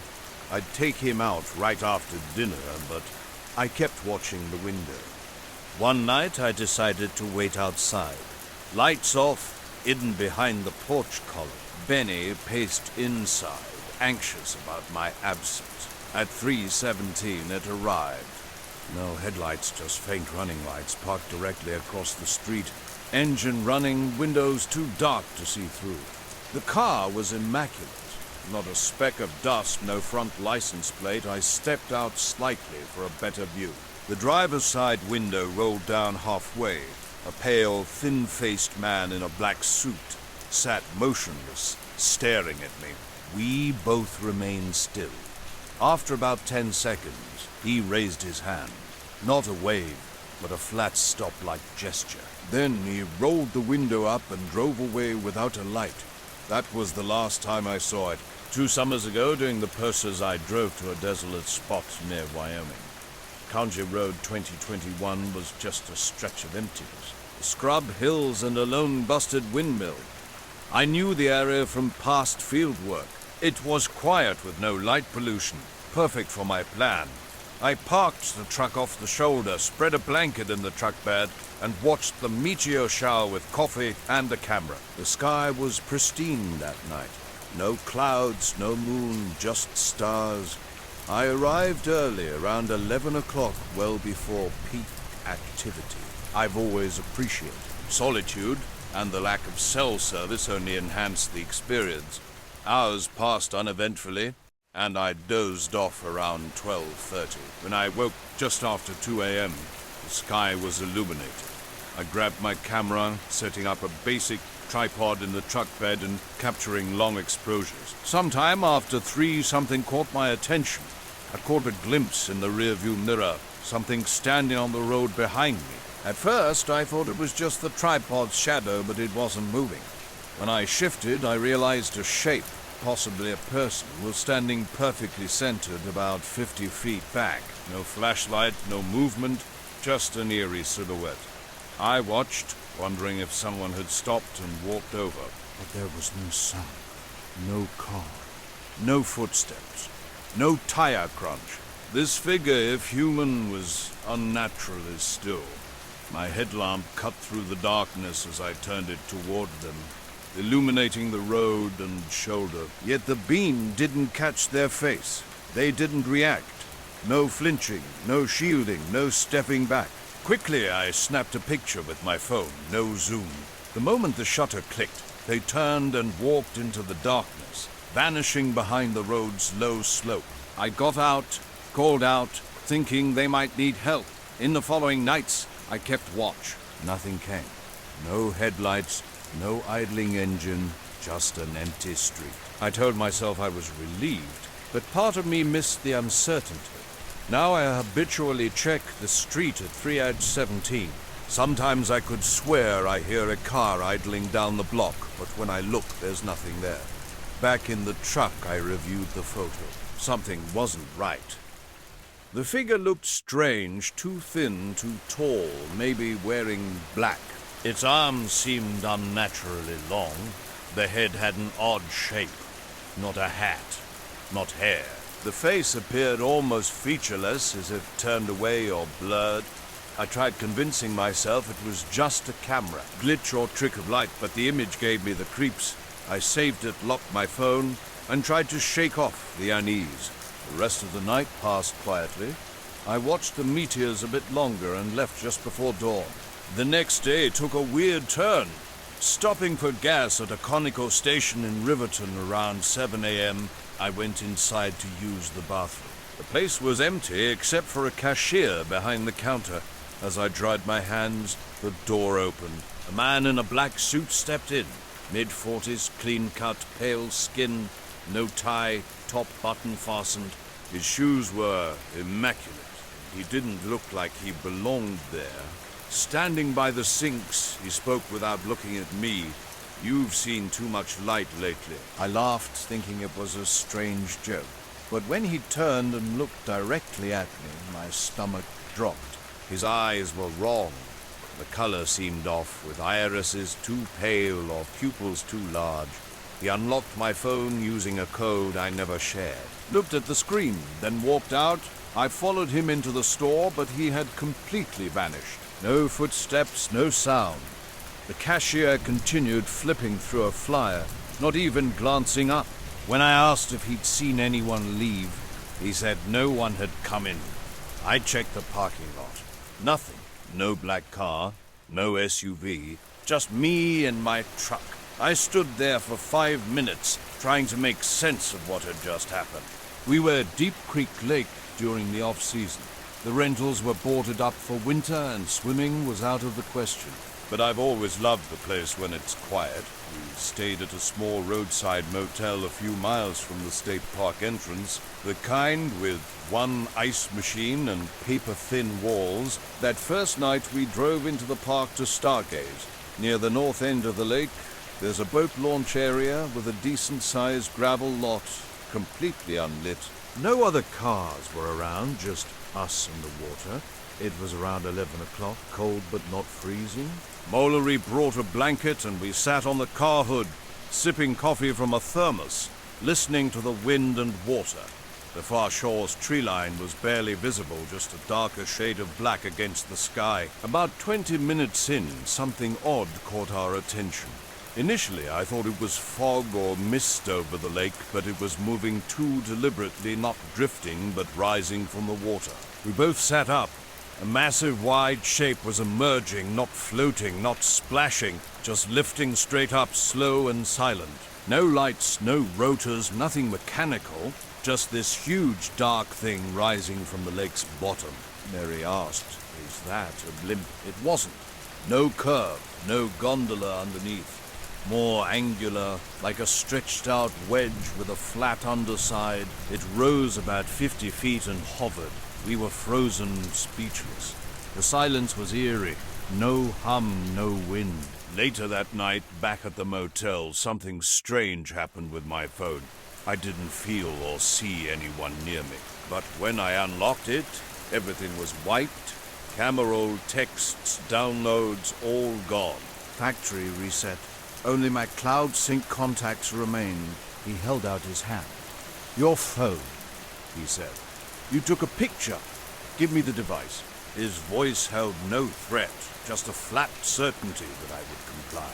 And somehow I did. The road was a quiet stretch, and what we saw over the lake defied explanation. It glided silently, low above the water's surface, passing the distant tree line before vanishing into darkness, as if it never existed. We sat stunned for a full minute. Marley finally broke the silence. We should go. We got off the hood, packed up the thermos, and got in the car. As I made a quick U-turn toward the exit, Something caught my eye. A note was tucked under the driver's side wiper, though no one had approached. No footsteps, no lights. It definitely hadn't been there when we arrived. I turned on the wipers, and it fluttered to the ground. Maury picked it up. A plain white paper with no envelope, printed in blocky all caps.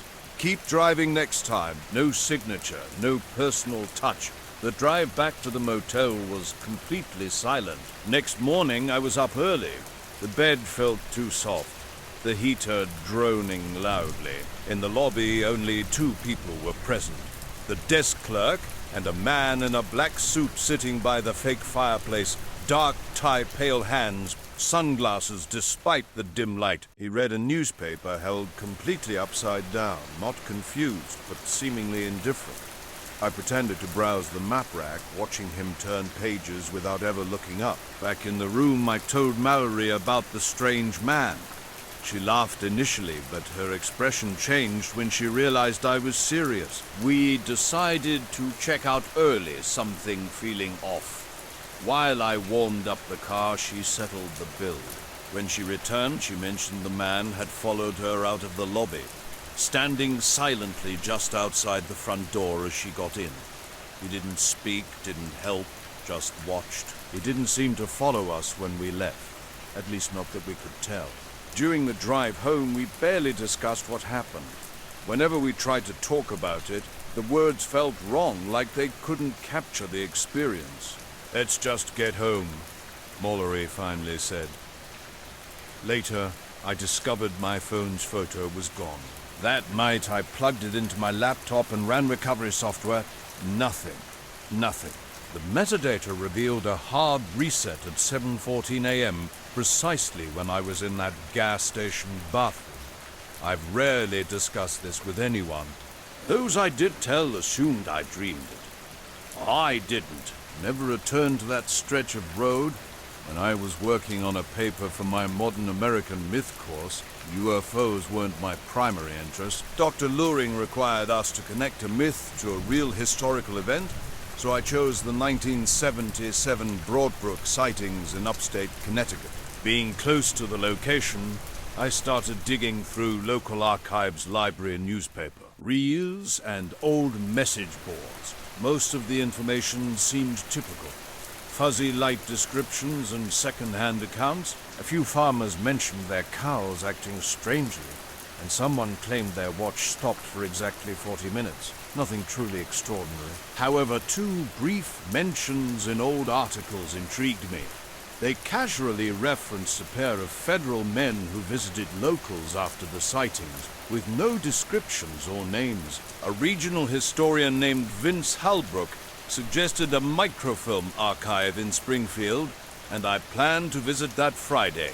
Then, on Tuesday night around 8:20 p.m., while finishing some notes and half-watching TV with my roommate Aaron, an unexpected email arrived. The sender was Dr. Harlan Oakes from an unfamiliar email address. When I searched Southern University of New Hampshire, Dr. Oakes wasn't listed. The email's subject was simply, "Stop," and its message was chilling. "You are looking in the wrong places. There are things that are not meant to be named. Move on. This is your only warning." No greeting, no signature, no attachments, just those words. Standing with Aaron in the dorm, I checked the email headers. Everything appeared normal, and the message had cleared campus filters. I showed it to him, and he brushed it off, suggesting a classmate was likely playing a prank. Last week, something strange happened with my dashcam footage.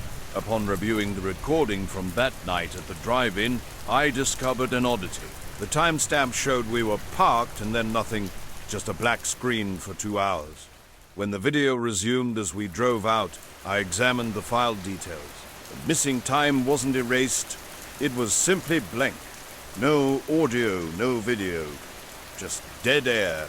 Minutes after discussing the email, the fire alarm went off. The fire alarm blared, sending everyone outside into the cold early March evening. Red lights strobed, and wet pavement glistened under a light wind that cut through student sweats and hoodies.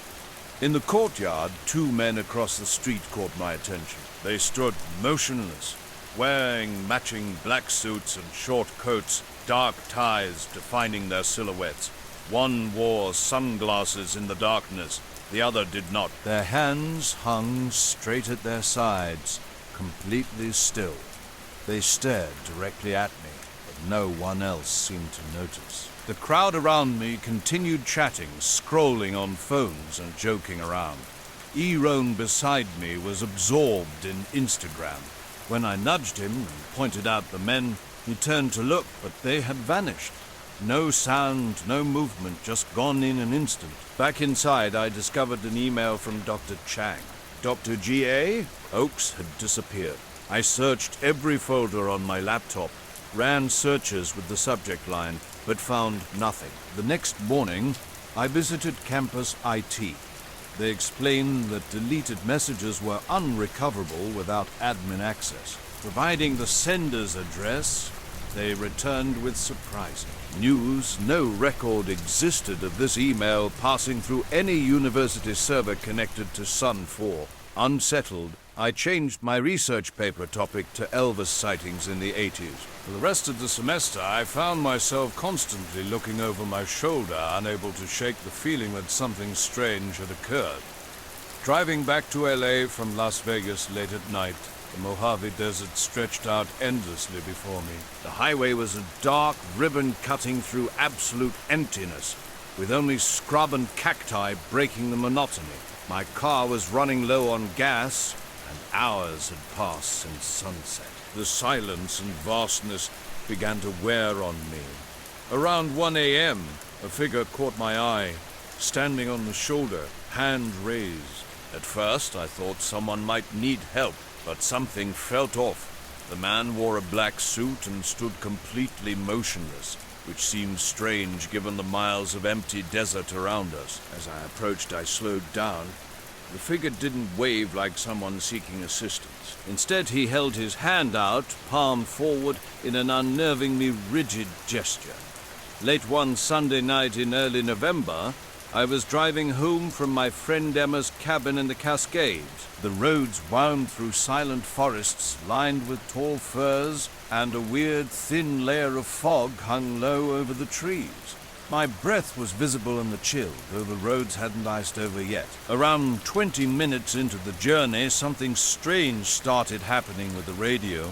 An old rock station was playing, its signal fading in and out. Then the music began cutting out differently, pausing for seconds before bursting back with static and jarring volume spikes. Eventually, every station became nothing but white noise. That's when I saw it. A single light hovering above the tree-ling to my right. Bright but soft, like a glowing orb about the size of a headlight. It wasn't moving like any aircraft I'd seen before, so slow it seemed almost stationary, just drifting imperceptibly. I kept watching, blinking, looking away and back, and it remained barely shifting in the sky. Then I noticed him, a figure standing by the roadside. His face was blank, expressionless. I couldn't make out details, but something about him didn't feel quite human. A chill ran through me despite the desert heat, but I kept driving. The moment I passed him, my GPS went haywire. The screen flickered and went black, then reset. Suddenly, the route changed, trying to redirect me back to the exact spot where the man had been standing. I tried re-entering my destination, but each attempt only looped me back to that same stretch of highway. Pulling over, I tried to check my phone. No signal, no bars, no Wi-Fi. It was as if I'd been completely cut off from the outside world. I rebooted the car's system, but nothing changed. The GPS remained fixated on returning me to that specific location. An unnatural silence descended. No crickets chirped. No wind rustled. No distant cars hummed. The air felt heavy, charged like the moments before a storm. Yet the sky remained clear, studded with stars. I scanned the shoulder with my headlights. Nothing. No trace of the man remained. Panic began to edge into my consciousness. Eventually, I forced myself to keep driving, deliberately ignoring the GPS's persistent instructions. Something told me to just keep moving forward. I was driving down an endless road, darkness stretching out before me, when a strange light caught my attention. It hovered silently, moving in a way no aircraft would. Not a helicopter, not a drone, not a weather balloon. Something about it felt entirely different. The light pulsed subtly, brightening and dimming without any predictable pattern. My phone showed no signal, leaving me isolated with this inexplicable phenomenon. After about 15 minutes, I pulled into Maple's Fuel, a small gas station with flickering neon and old pumps. I needed coffee and a moment to clear my head. As I stepped out of the car, cold air swept through the parking lot trees. The light was still hanging motionless in the sky.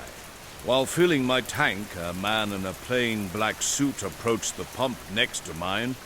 Late 40s, clean-shaven, with an unnervingly calm demeanor. "Some lights are meant to be ignored," he said quietly. When I asked him to repeat himself, he simply asked, "You saw it too, didn't you?" I nodded, speechless. He gave a half-smile and walked into the store, the door closing behind him with a mechanical clang. Inside, I bought coffee and tried to process the encounter. Looking out the window, I realized the light had vanished. The sky was now dark and empty. The cashier seemed uninterested when I asked about anything unusual. Unnerved, I took a side road from my map, hoping to escape what felt like an endless loop. Hours later, I checked into a small motel on the outskirts of town. Exhausted and shaken, I tried to convince myself it was just stress and fatigue. Just after midnight, the room phone rang. An unknown number. I answered. A calm, cold voice spoke. "You are right not to stop. Not everyone is." Then, silence. The next morning, my GPS worked normally. I left heading home, haunted by memories of the strange light, the road, and that cryptic phone call. I still don't know who was behind it or what they wanted, but one thing was certain. I was glad I didn't stop. The morning in northern Minnesota held a different feel compared to my usual research trips. Late September brought a crisp edge to the air, hinting at fall's approach. I was walking the perimeter of a clearing, my typical survey routine, when something unusual caught my eye. A series of perfectly round scorch marks formed a precise circular pattern. 7 marks, each about 2 feet across, created a 15-foot diameter circle. These marks were deeply embedded in the earth, with blackened and cracked soil underneath. Strangely, the surrounding vegetation remained completely untouched. No burned leaves, no snapped branches. It looked like something had pressed a giant hot cookie cutter into the ground. I carefully circled the area, searching for any explanation. No footprints, no tire tracks, no evidence of human activity or campfires existed. Just these inexplicable burn marks. Methodically, I photographed the scene, made detailed sketches, and collected soil samples. I flagged the location on my GPS and radioed the research station with a brief description. My team speculated about potential causes. Lightning strike? Animal territorial marking? But the precise shape and symmetry didn't align with any natural explanation I'd encountered in years of field work. The forest that day was unnervingly quiet, and an unsettling sensation of being watched crept over me.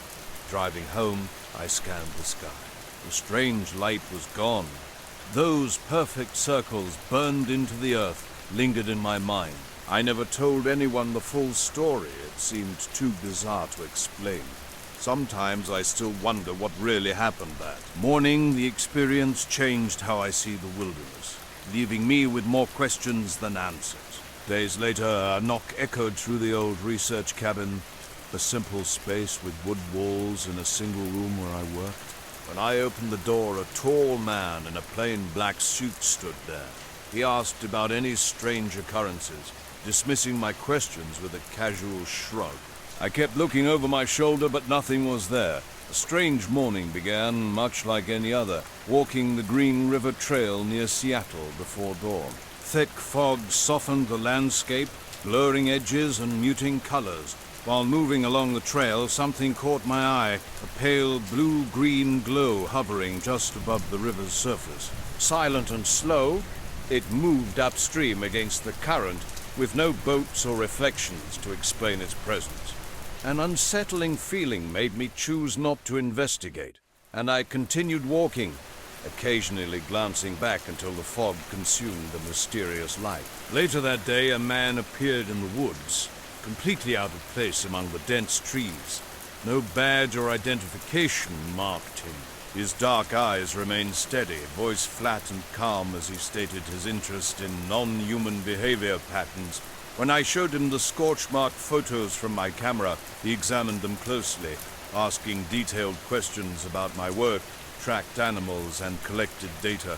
Something felt off. His gaze never wavered, analyzing my every subtle reaction. He knew the clearing's location without asking for directions and politely declined my offer to guide him, mentioning he had his own methods. After nearly an hour, he left as abruptly as he'd arrived. I watched him walk away, his steps unnaturally quiet on the forest floor. Once he was gone, I meticulously checked my equipment and blocks. Nothing was missing, but an unsettling feeling persisted. In the following days, the scorch marks haunted my thoughts. The silent clearing, the man's unnerving calm, his seemingly impossible knowledge. I returned repeatedly, searching for changes or new marks, finding nothing. Some nights, when the wind moves through the trees just right, I hear a low hum, not like any animal or machine, but a faint vibration beneath the forest's skin. I never saw the man again. No calls, no messages, just that single strange visit and the persistent sense that something out there was watching, but not particularly interested in me. Back home, I stood in my living room, scanning the space. The door had been slightly ajar when I returned from my early river walk. Everything looked exactly as I'd left it, with no signs of intrusion. Only my own heartbeat broke the morning stillness. Mark, my brother who works as a police officer, received a text from me that night. Doors open. Don't come over, but I might need you to check this out. My hands trembled slightly. The neighborhood remained silent, with only distant traffic breaking the stillness. Nothing seemed out of place inside. The couch cushions were untouched, drawers closed, everything in its usual spot. Yet the open door felt wrong. I always lock up, especially at night. Something didn't feel right. Then I noticed the clocks. Every single one in the house read exactly 3:33, the kitchen wall clock, the alarm clock by my bed, even the microwave. Such precision was impossible. Clocks never keep perfect time. I tried to rationalize it. A power outage? No, the lights weren't flickering and my phone showed a full charge with no warnings. I called Mark and described the situation, though I downplayed the strangeness. He said he'd stop by after his work shift. The day felt different. The quiet seemed heavier, more oppressive. I found myself constantly moving, double-checking locks and changing the front door keypad code. That evening, I took my regular walk in the neighborhood park across the street. At the far end near the playground, a man sat on a bench. His black suit seemed more appropriate for a funeral or business meeting. He was reading a newspaper, which struck me as odd. As I got closer, I realized the paper was completely blank. No text, no images, just white pages. When I approached, he glanced up. His eyes were dark, unreadable. "Evening," I said casually. He didn't respond. A chill ran down my spine. The air around him felt noticeably colder. I nodded and continued walking. Back home, I locked everything twice. Over the next few days, nothing unusual happened. No mysterious lights, no unexplained open doors, no silent figures on benches, but something had changed. Now I catch myself staring at clocks longer than before, sometimes while sitting on the couch or making coffee. I get an unsettling feeling of being watched. Someone seems to be just outside the window, though when I look, no one's there. I'm not sure what I saw that day. I haven't told anyone about what happened that night, and I'm not even sure I want to. We were just out camping, nothing unusual. A couple lights with some beers and hiking during the day. The night was cold but clear, and we'd set up our campfire near the tent clearing. Around midnight, we decided to relax and stargaze. That's when we saw the light. It started as a faint glow above the trees, different from moonlight, but similar in the way it cast shadows. This was a narrow beam moving slowly side to side, sweeping over the pine branches like a searchlight or flashlight. What struck us was the complete silence. No helicopter, no drone, no motor noise. It just glided through the air, scanning the forest as if searching for something. Mike nudged me and whispered, "What the hell is that?" I had no answer. We watched it for about 5 minutes, the light moving smoothly and occasionally catching on branches or tree bark, creating strange shadows. Suddenly it stopped, hovering around 50 feet above the treetops. It shined straight down.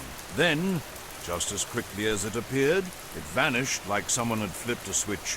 We were frozen, looking at each other. "Did you hear anything?" I asked. Mike shook his head. The silence felt heavy, pressing against us from the surrounding woods. We didn't talk much after that. The next day we tried to rationalize it. Was it a Park Service operation? A drone test? We called the ranger station, but they confirmed no scheduled activities in the area. Weeks passed, and we never discussed it. It was as if we both wanted to forget it happened. Then, 3 months later, I received an email. The sender was simply listed as Control with a blank subject line. I hesitated before opening it. The message was short. "No need to share what you never understood." Shortly after, Mike texted me. He'd received the exact same email from the same sender. We had no idea who it was. I told no one, not my family, not my colleagues. It felt like a message meant only for us. Sometimes I still think back to that night, to the quiet, the unexplained light, and wonder. My name's Eric, and I work in software support. Sitting behind a screen all day means I usually need to get outside now and then. I had just finished a week-long trip through the Mojave Desert, trying to clear my head. My shift at Millie's Diner in Ashland, Oregon, always feels longest during quiet nights. Vinyl seats worn thin from years of use surround me, and buzzing neon signs cast a soft glow while rain taps gently against the windows. I'm Dan, and on slow evenings I mostly keep to myself, wiping tables and brewing coffee for the occasional night owl or passing trucker. The desert highway stretched before me, nearly empty except for my headlights cutting through the darkness. I was driving an old Jeep with a map and no real plan beyond avoiding main highways. Near Baker, California, the sun had already disappeared, leaving a deep blue sky as the day's heat lingered close to the ground. About 40 miles outside Baker, a black sedan appeared behind me. No logos, nothing distinctive. In the rearview mirror, I caught a blurry glimpse of a driver, just a shapeless form. At first, I thought it was just another traveler, but an uneasy feeling began to grow. I tried speeding up and slowing down, but the car matched my every move perfectly. Eventually, I turned off the highway onto a smaller road leading to a gas station, hoping to understand the car's intent. The sedan stopped about 20 yards behind me, engine idling. While filling my tank, I watched the car carefully. The driver remained completely still, staring intently. As I was about to leave, the passenger window rolled down with a quiet hiss. A man in his mid-40s, clean-shaven, wearing a black suit, looked at me. His eyes were sharp and calm, devoid of any smile. "You saw something you shouldn't," he said in a low, clear voice. What was that beam? How did it move without sound? What were they scanning for? I don't know. And maybe that's precisely the point. Around 11 p.m. on that drizzly evening, 2 men walked into the diner. 2 men in black suits sat by the window, looking like they'd just stepped out of a somber business meeting. The taller one had slicked back hair, while the shorter, older man wore thin glasses and a permanent scowl. They ordered black coffee, and I continued wiping down tables, half listening. Their conversation shifted, and suddenly I was paying attention. They discussed controlling a narrative about a recent incident that had the town buzzing, something about a strange light hovering over the old radio tower. Their hushed tones suggested this was more than idle gossip. As they prepared to leave, one of them approached me. "Drive carefully from now on," he said, his words carrying an unmistakable chill. The black sedan rolled away, disappearing into the darkness. My heart raced. I didn't chase or follow them. I simply started my Jeep and drove home, constantly checking the rearview mirror. Something had changed that night.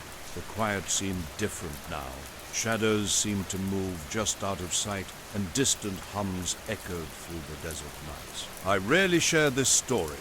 People either dismiss it or look at you differently when you do. Sometimes, late at night, I catch glimpses of distant headlights and wonder if that black sedan is still out there watching.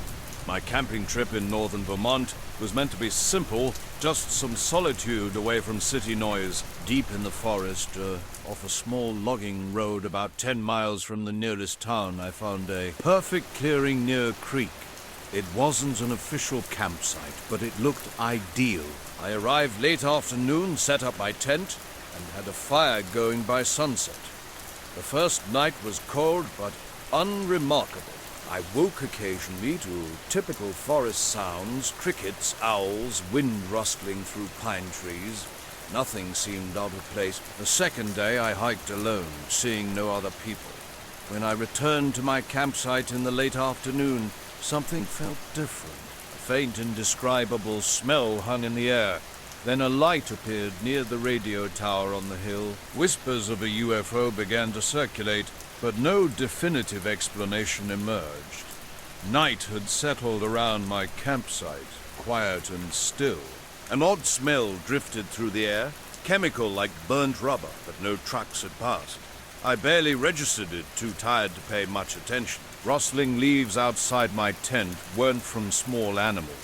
These sounds were heavier, deliberate, someone moving carefully through the brush. My heart raced as I lay frozen, listening intently. Then complete silence descended, an unnatural quiet that felt suffocating. When the silence broke, I unzipped the tent and discovered a small note pinned to the flap. A simple notebook paper scrap held in place by a twig with messy block letters spelling "Go Home." Scanning the clearing, I noticed a black sedan idling near the tree line. Its engine hummed softly, but the car appeared empty. I called out, my voice strange and muted in the open space. No response came. Something felt off. Walking slowly toward the vehicle, I tried to understand how it arrived without leaving any tracks. 15 feet away, the engine abruptly died. No warning, no explanation. Earlier, in a local diner, 2 men had discussed something intently. I was working, wiping tables, trying not to appear obvious while listening. The tall guy glanced toward me, and I froze mid-wipe. He didn't speak, but leaned closer to his companion, lowering his voice. Curiosity can be dangerous, he said. Their cold, sharp eyes met mine, prompting me to nod in reply. Got it? If I wasn't attempting to eavesdrop. They quickly finished their coffee and left without another word. I watched them disappear into the rain, coats pulled tight, street lights reflecting off wet pavement. After their departure, the diner felt different. The usual background noise seemed quieter, almost as if the walls were holding their breath. An unsettling sensation lingered, not scary, but like I had accidentally stumbled into something much larger than a casual conversation. The next morning, the radio tower was just an old piece of junk on the hill, and the news made no mention of the light. Yet I couldn't stop thinking about those men and their cryptic warning. I've never shared this story, knowing most would dismiss it as another late-night diner tale. But sometimes when rain blurs the neon lights just right, I swear I see shadows standing by that tower, watching, waiting. I was driving through Red Rock Canyon on a Tuesday evening just past sunset. Those winding canyon roads narrow between steep sandstone cliffs, the sky still holding on to some light while shadows stretched long and dark. The temperature dropped quickly. I was heading home from a work trip in Vegas, taking the scenic route to clear my head. I've never been a fan of the freeway. Around 7:30, something caught my eye.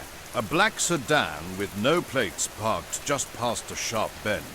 Not something you typically see in the middle of nowhere. I slowed down, expecting maybe a roadblock or construction, but there were no signs, no cones, nothing official. Two guys stepped out. Both wore black suits and dark sunglasses, even though the sun was dipping low. One was tall, maybe early 40s, the other shorter, late 30s. They walked directly to my window like they'd been waiting. The tall one didn't smile, just spoke. An unusual haze hung around that section of woods, stationary and thin. My phone showed no. No signal. Checking again yielded the same result. The entire scene felt surreal, like a moment suspended between reality and something else entirely. Behind the car, the tree line revealed nothing. No footprints, no disturbed grass, no evidence of recent movement. I stood there, caught between confusion and growing unease, unable to explain the strange circumstances surrounding me. Later, back at my campsite, a note hung on my tent flap like a curtain. An eerie sense of unease crept over me.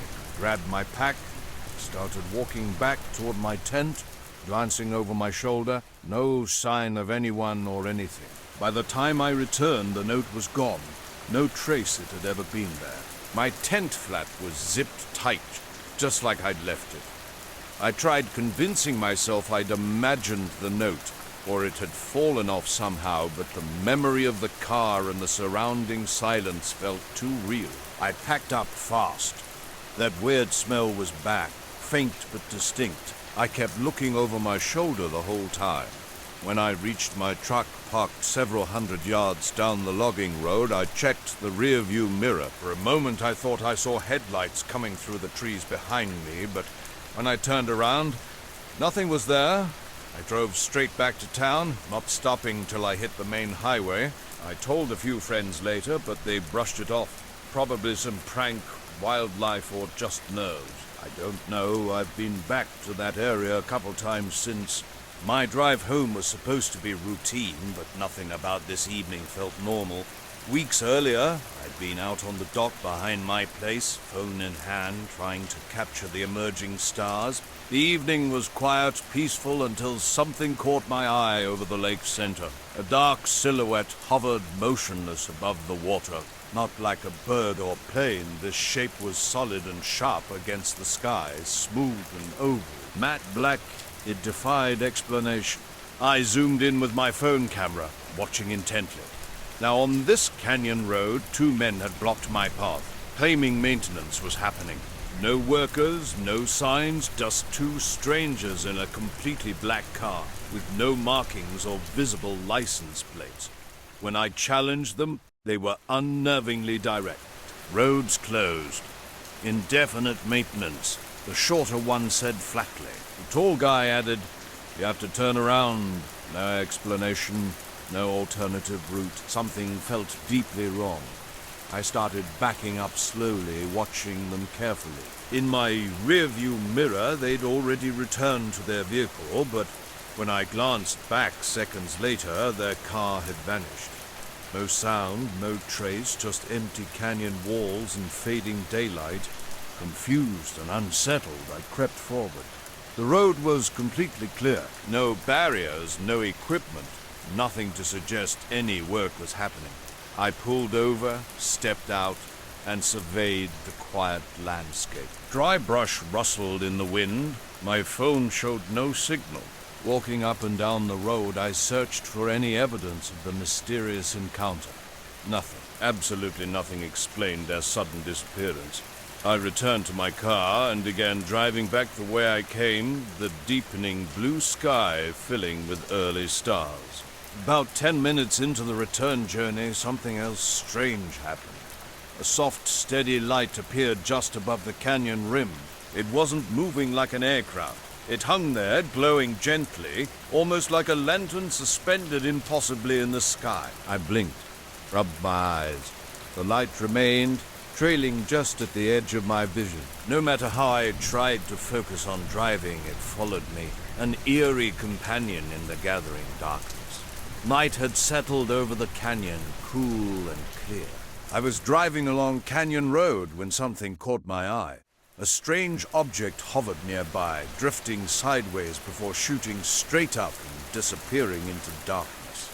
Days later, I stopped at a small diner near the canyon and shared my experience with Sam, the night cook. He didn't seem surprised. Folks around here have seen all sorts of strange things, Sam told me, describing mysterious lights, shadowy figures, and roads that seem to vanish.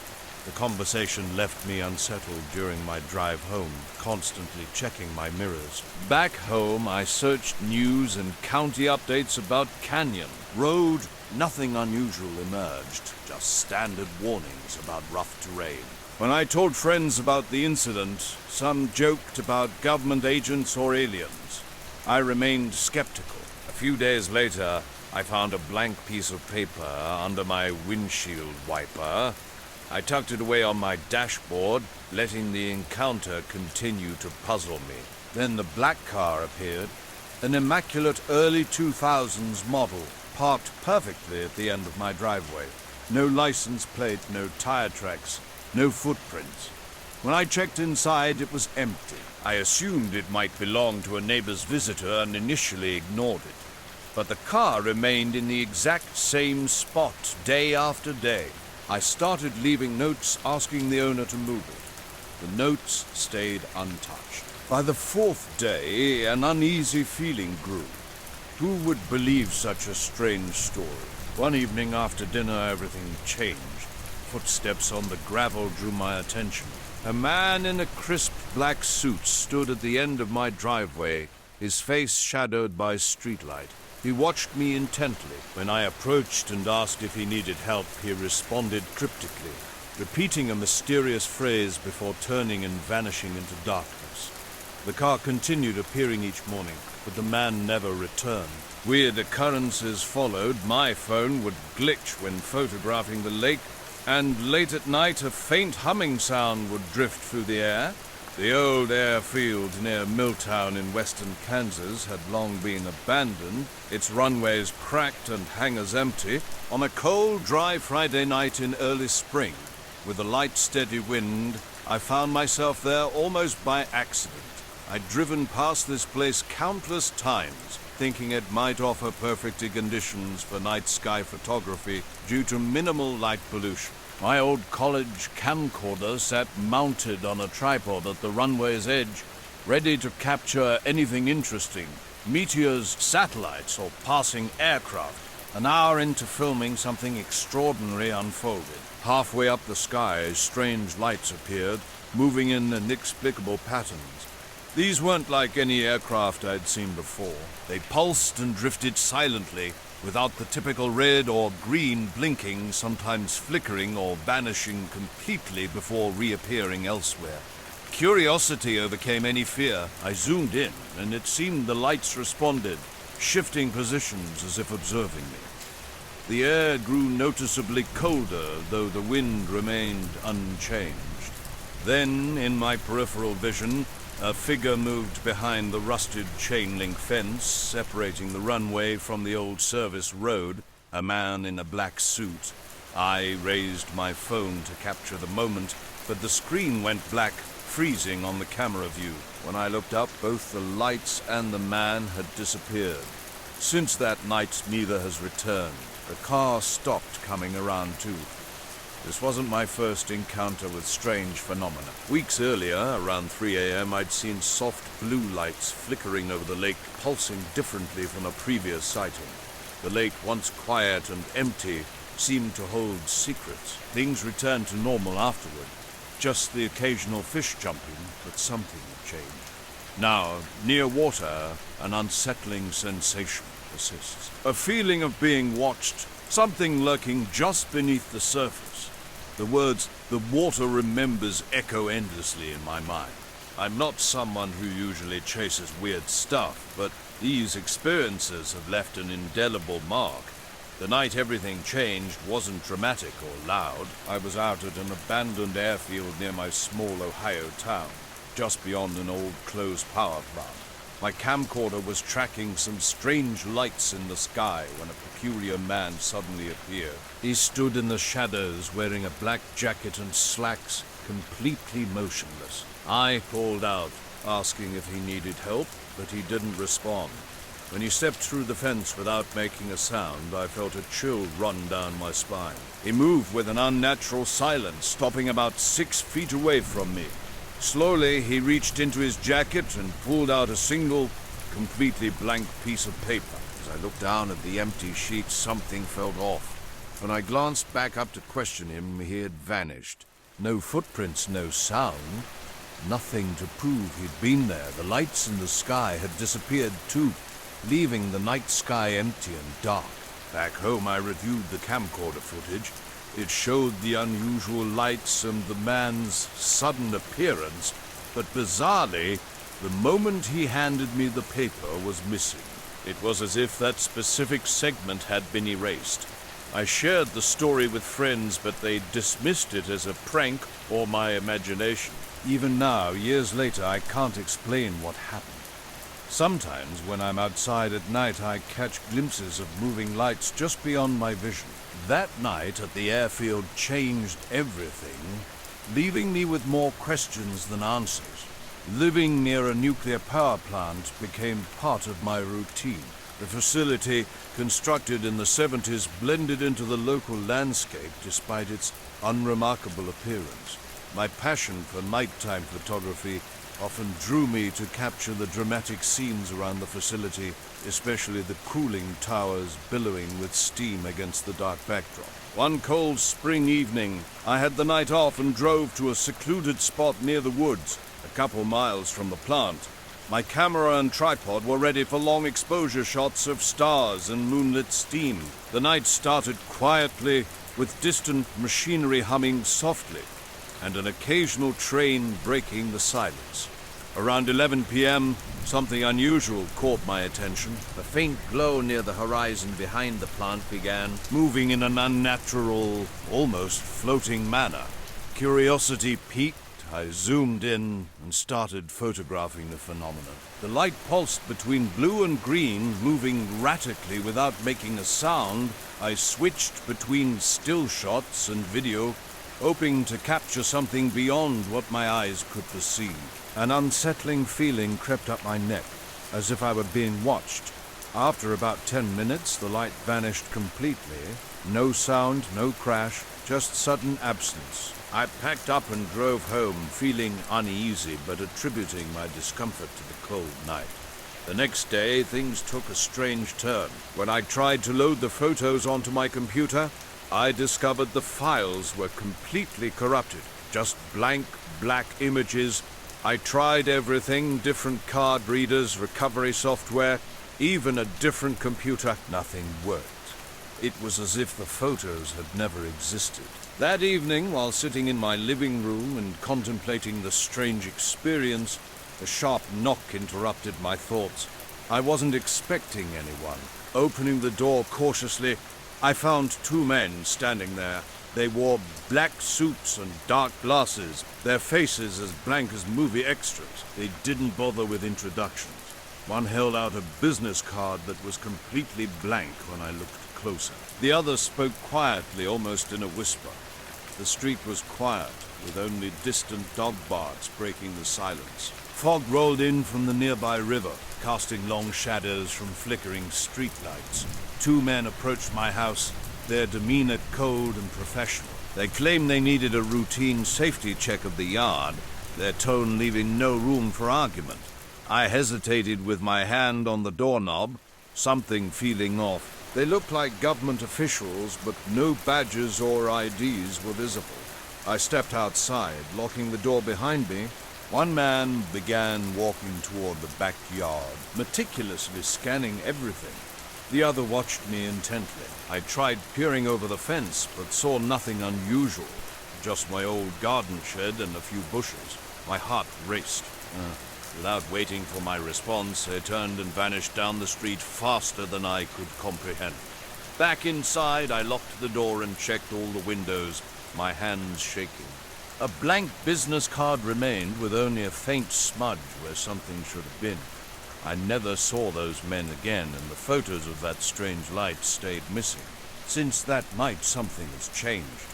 Whenever I go near the power plant, I can't shake the feeling of being watched. The machinery's hum sounds different now, like it's concealing a secret. I've stopped taking pictures out there, believing some things are better left unseen. Another night, walking home late, the street was quiet and slightly foggy with that eerie feeling of something being off. Near the block's end, a black car caught my eye. Two men in black suits and old-fashioned top hats sat in the front seats. Initially, I thought it might be a costume or strange prank. But when I looked closer, I realized something was seriously wrong. Their faces weren't faces at all. No eyes, no nose, no mouth, just smooth, featureless skin. As I stood frozen, one of them called me over. "Please stay inside," he said firmly. I blinked and asked, "Why?" Standard procedure came the polite but unwavering response. I locked the door, a weird knot forming in my stomach. Standing by the window, I watched as the fog thickened, blurring everything into a hazy landscape. The men began pulling out heavy black bags from their coat pockets.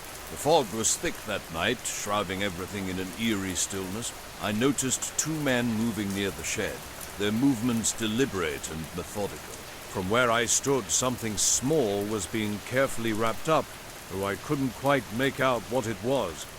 My phone had no signal, leaving me isolated and growing increasingly tense with each passing minute. As silently as they'd appeared, the men in black walked back toward the front door. One nodded at me, a gesture more like a warning than a greeting, and then they vanished. Strangely, no vehicle was present during their arrival or departure. When I stepped outside into the cold air, the yard seemed undisturbed, save for a faint scuff mark near the shed. No footprints, no indication of what they might have taken. I returned inside, locked the door, and tried to make sense of the encounter. Sleep was impossible that night. The fog continued to linger, growing thicker until dawn broke. The next day, I meticulously examined the yard. Nothing was missing. Nothing seemed out of place except that persistent scuff mark. Their faces had been blank, completely featureless, as if deliberately erased. The car had vanished without a trace. No headlights, no engine sound, no tire marks. Just an empty road swallowed by mist. To this day, I can't explain who those men were or what purpose they served. I still don't know what they were searching for or why they took whatever was in that bag. But something else was out there, watching, waiting. Those two men, I've never seen them again. The memory continues to haunt me. A persistent reminder that some mysteries are better left unsolved. In all the years since that night, I've never encountered anything remotely similar. The memory remains as strange and inexplicable as the moment it happened.